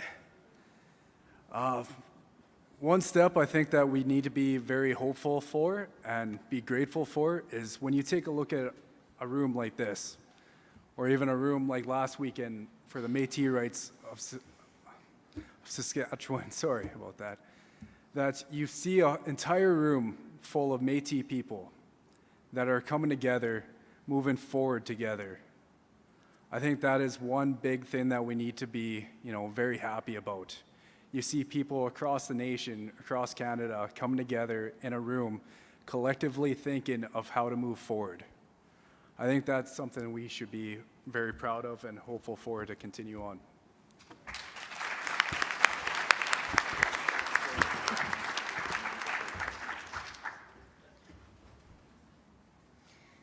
So youth are future leaders, and for the first time we've had our youth council be able to sit at our provincial council table.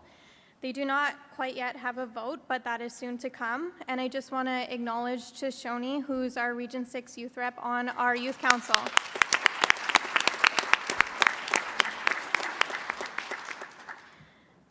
Margaret had mentioned earlier about how the youth will be proud, will feel that they're cared about, and I want to be able to feel that through our leadership, and I do already.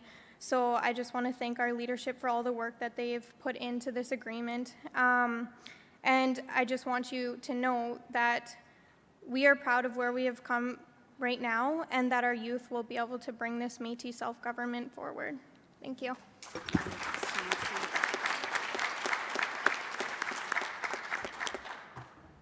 And I suppose I would just echo what's already been said. I think what makes me hopeful is rooms like this and leaders like each and every one of you. And most near and dear to my heart is all of the young people. And over the past 3.5, almost 4 years now, I've been just so incredibly fortunate to have got to work with an amazing team on the Métis Nation of Ontario Youth Council, to have worked now with hundreds of Métis youth across Ontario who have been energized by the idea that they have something to contribute, and if they are willing to contribute, we will value that contribution and continue to support them along their own journeys.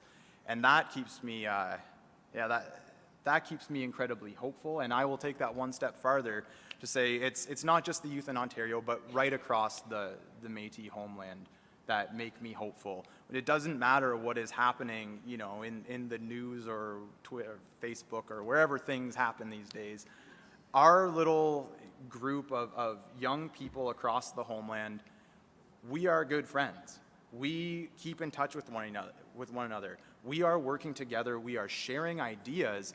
We are taking the structures and the approaches that work in one place and try to replicate it elsewhere. And when we can't replicate it right away, we put the pieces in place so we can advocate for it through the channels that be. And we, I think, have collectively across the homeland advanced things so far for young people, building on the work of leaders who came before us, like Benny, who really is a role model, at least to our council. And I'm just so excited now that these things are in place to see where that next cohort of young people is going to take it next. There are so many exciting opportunities, and I think we are going to start to see those young people really step up and, well, demand that they're contributing pieces of that. And I think we would all be best served if we you know, really embrace that. And I will close, I suppose, by saying, because it might be my last opportunity to say, you know, I really do think that the saying is true, that everybody should they should really grow up and start acting like youth. So, yeah.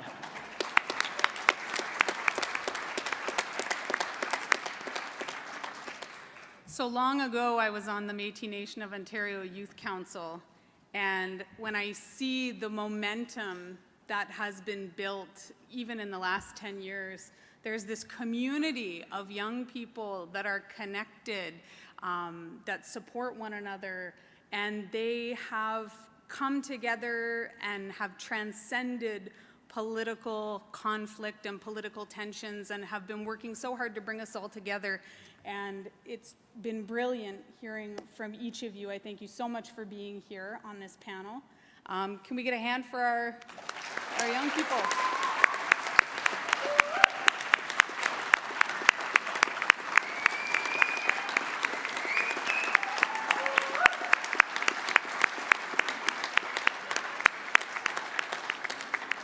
Wonderful. And now I think we have maybe 5 minutes for a question or two. So if anybody has a question, we have a question at the back.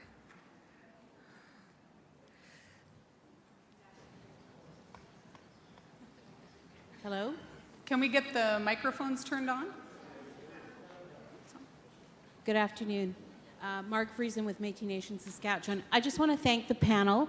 I think that it's very energizing to hear youth and their perspective on leadership and where we're going as a nation. I just want to touch on a comment that perhaps Paul made, and the panel did discuss on a sense of belonging and inclusiveness and diversity. We need to ask ourselves as leaders and take perhaps the example from the youth about inclusivity. And also, you know, take a look at who we are in the room, and who's not here are people with disabilities. We recognize that mental wellness, or there are people who have mental illnesses that we embrace and we nurture along to ensure that they're healing. But what about physical disabilities, people with psychological disabilities, people with sensory disabilities? We need to start being more mindful of where we meet, where we celebrate, where we gather, and who's not at the table. So I come from that world. That is for several years I worked in the disability sector. And so it would I would not be useful if I didn't mention that we need to be inclusive for people with disabilities. Thank you.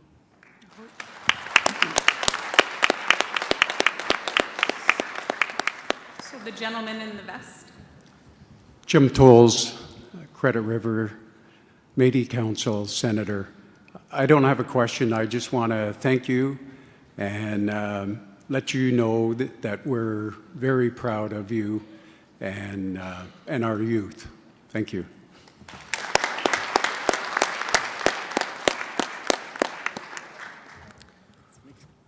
Thanks, Benny. I'm echoed Jim. Very, very proud of all of our youth, and I thank you for everything that you've done to build to where you are now. When I'm going to touch on what you had talked about, Paul, and then maybe get somebody at the other panels to talk about it. When you're going a province of Ontario, for example, huge province, communities are all different, and yet you're going to try and find some things that are the same and particular. And when we're looking at self-government, we're going to run into the same problem. And one of the things that we're going to need from all the citizens is buy-in. They got to buy into the concept of what's going to be good for the whole province, not just for me today, for them tomorrow. How do you see, or in your perspective, what is the best way to approach to get buy-in from everybody?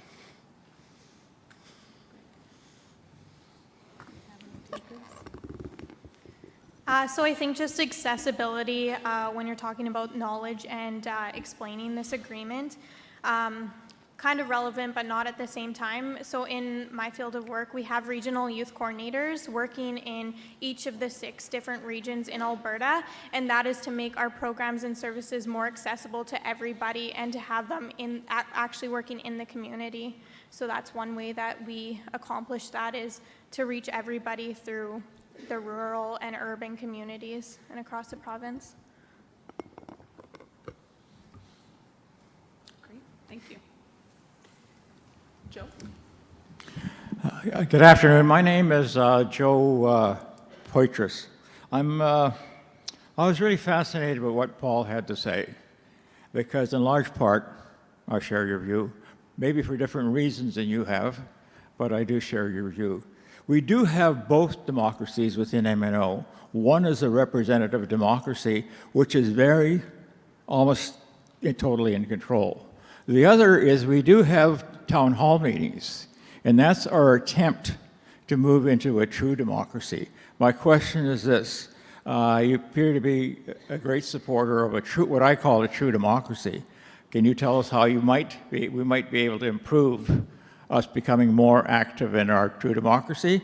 And the other thing is, we're about to prepare a constitution, and I would really like to have your views on what I'd call true democracy considered while we write our constitution. Thank you.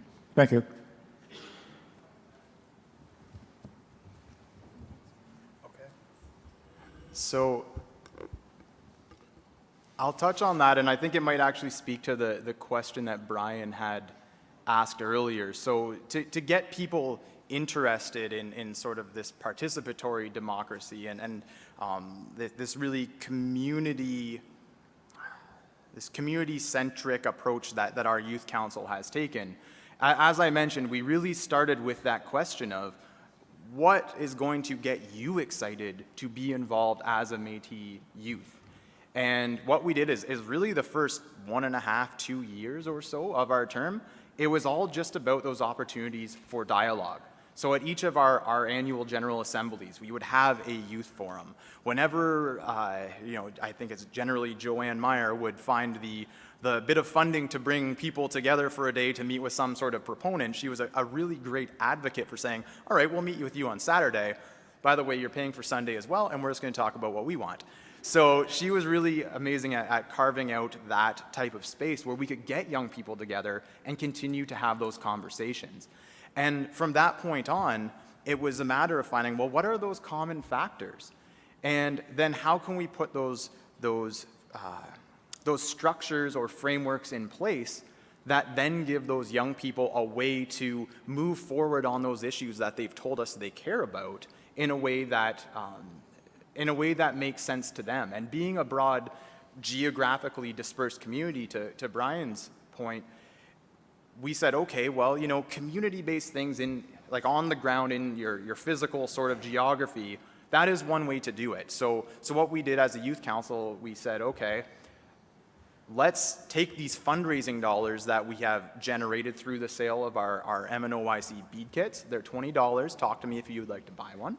And we invested those in a program that we call Grassroots Grants. And that gave every single Métis youth in the province the ability to apply for up to $500 to hold either a community building or a culture-based workshop or activity in their community to bring people together.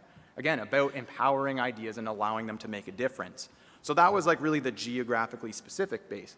On the other side of things, we said, okay, let's take all that really great data, if we want to call it that, those perspectives that they shared, and let's create a province-wide virtual framework, let's say, and all of the means associated with that, so that any youth from anywhere across the province can connect with each other about those topics. And then we advocated and found the funding to be able to give life to the ideas they generated. And what we found is that when, what is it, if you build it, they will come, like that old saying.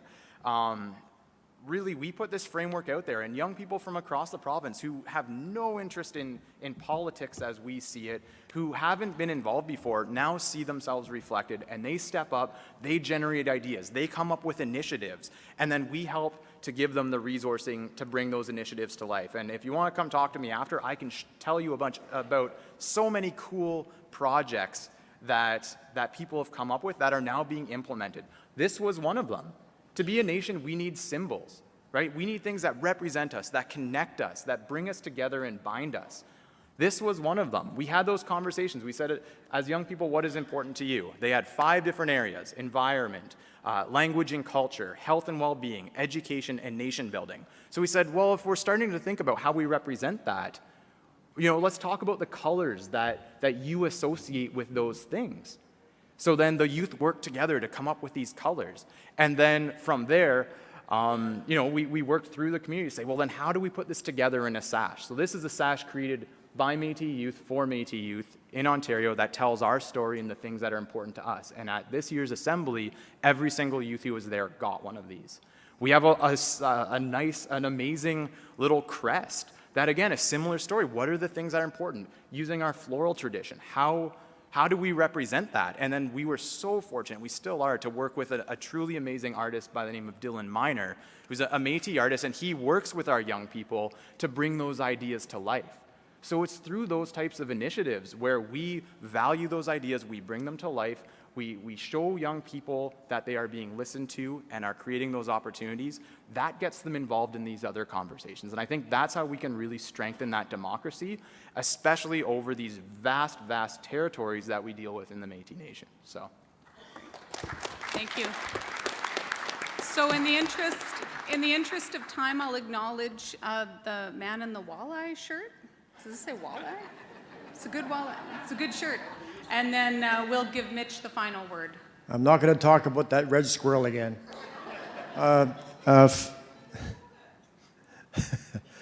Phil McGuire, Captain Hunt Region 2, which is a large region up on the north shore of Lake Superior, including Lake Superior and beyond. Huge area. One of the big things I've taken on this year is the reason I'm wearing a T-shirt, because I'm trying to protect the mothers of the walleye, you know, for reproduction on the rivers and streams. Trying to encourage people not to take the mothers before they produce young. That's the main reason I got this T-shirt. I put it on last year. I have it on now yet. Never took it off. But anyway, if you're talking about well, I'll tell you what I do. There's a river that's blocked off of my place with a dam, a large dam, and I'm finding out that that dam is causing the death of about 3 million fish a year, 3 million walleye a year, and not including other fish like sturgeon and whatever else. But anyway, me and my family are going down there every spring for two months, every day for 2 months, and we're scooping up fish and throwing them over the dam so they can go spawn. So that's the project I'm working on. Another thing too,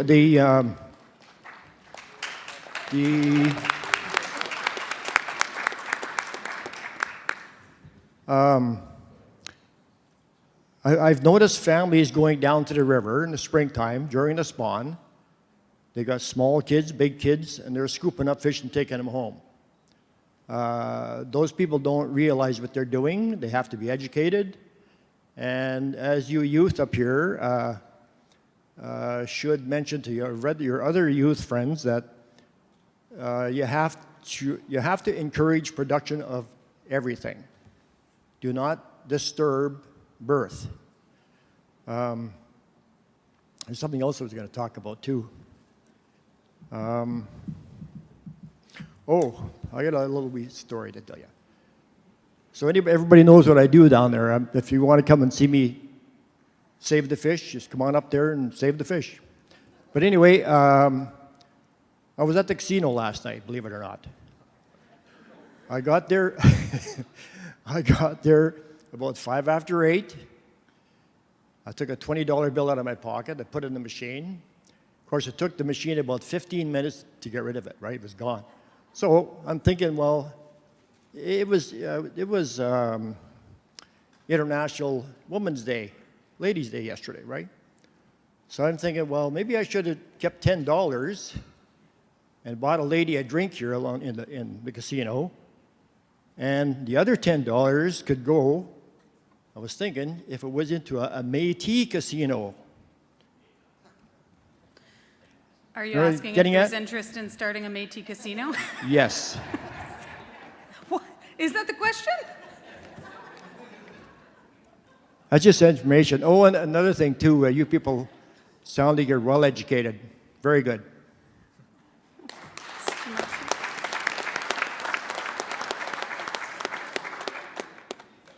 Okay, thank you very much. I will turn it over to Mitch for a brief final thought.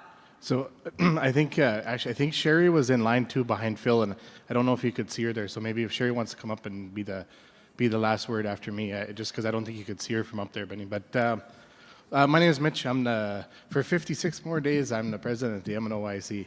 And I just want to comment and say that I think Benny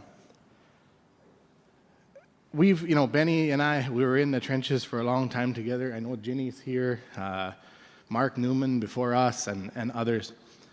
One of the things that I've seen, we do a lot of work to lift up the voices of young people. We do a lot of work to raise those collective voices of the Youth Council in Ontario and in Saskatchewan and in Alberta and other places.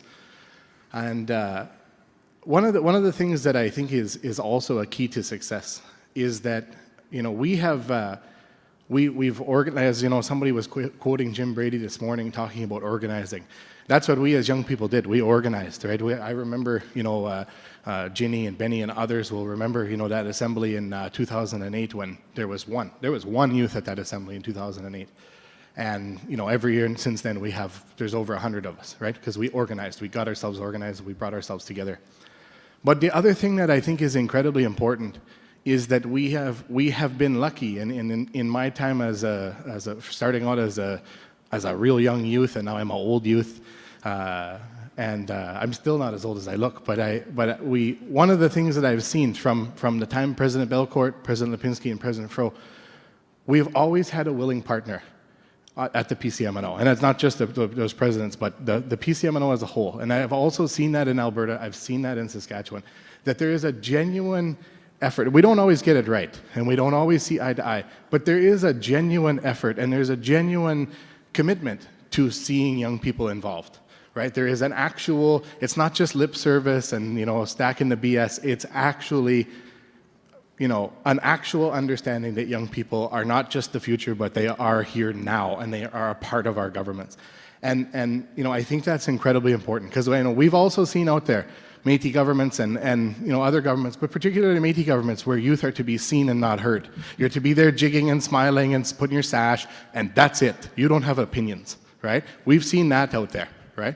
And I think that, as much as we, hold up our young people and say, look at what has been accomplished, I also think we have to commend our governments, right? We have to commend the MNO, the MNS, and the MNA for being that willing partner that young people need, right? For being those encouraging voices that young people need, right? And so I think a round of applause definitely for those leaders that have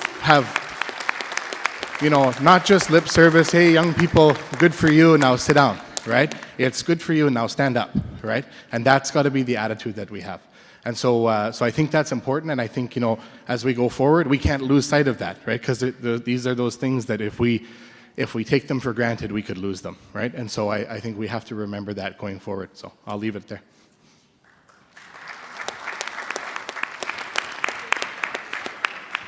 Okay, one final comment. Actually, it is just a comment. I wanted to let you know that in Eastern Region 2 in Saskatchewan, we have a youth. Her name is Brittany. She sits at our table at every single meeting. She gets to vote, and she gets to give her opinions on everything we're talking about. So that's what I wanted to say.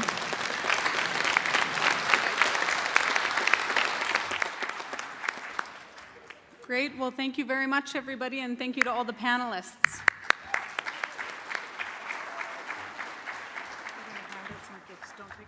So we're just going to hand out some gifts, so don't run away.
Okay, what do we have to say about Métis youth?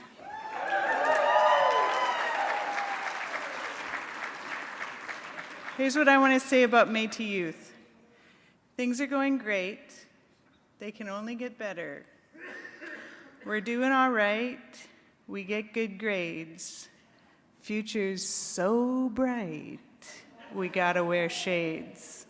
I'm so happy to leave our future in the hands of these people here today. That was amazing.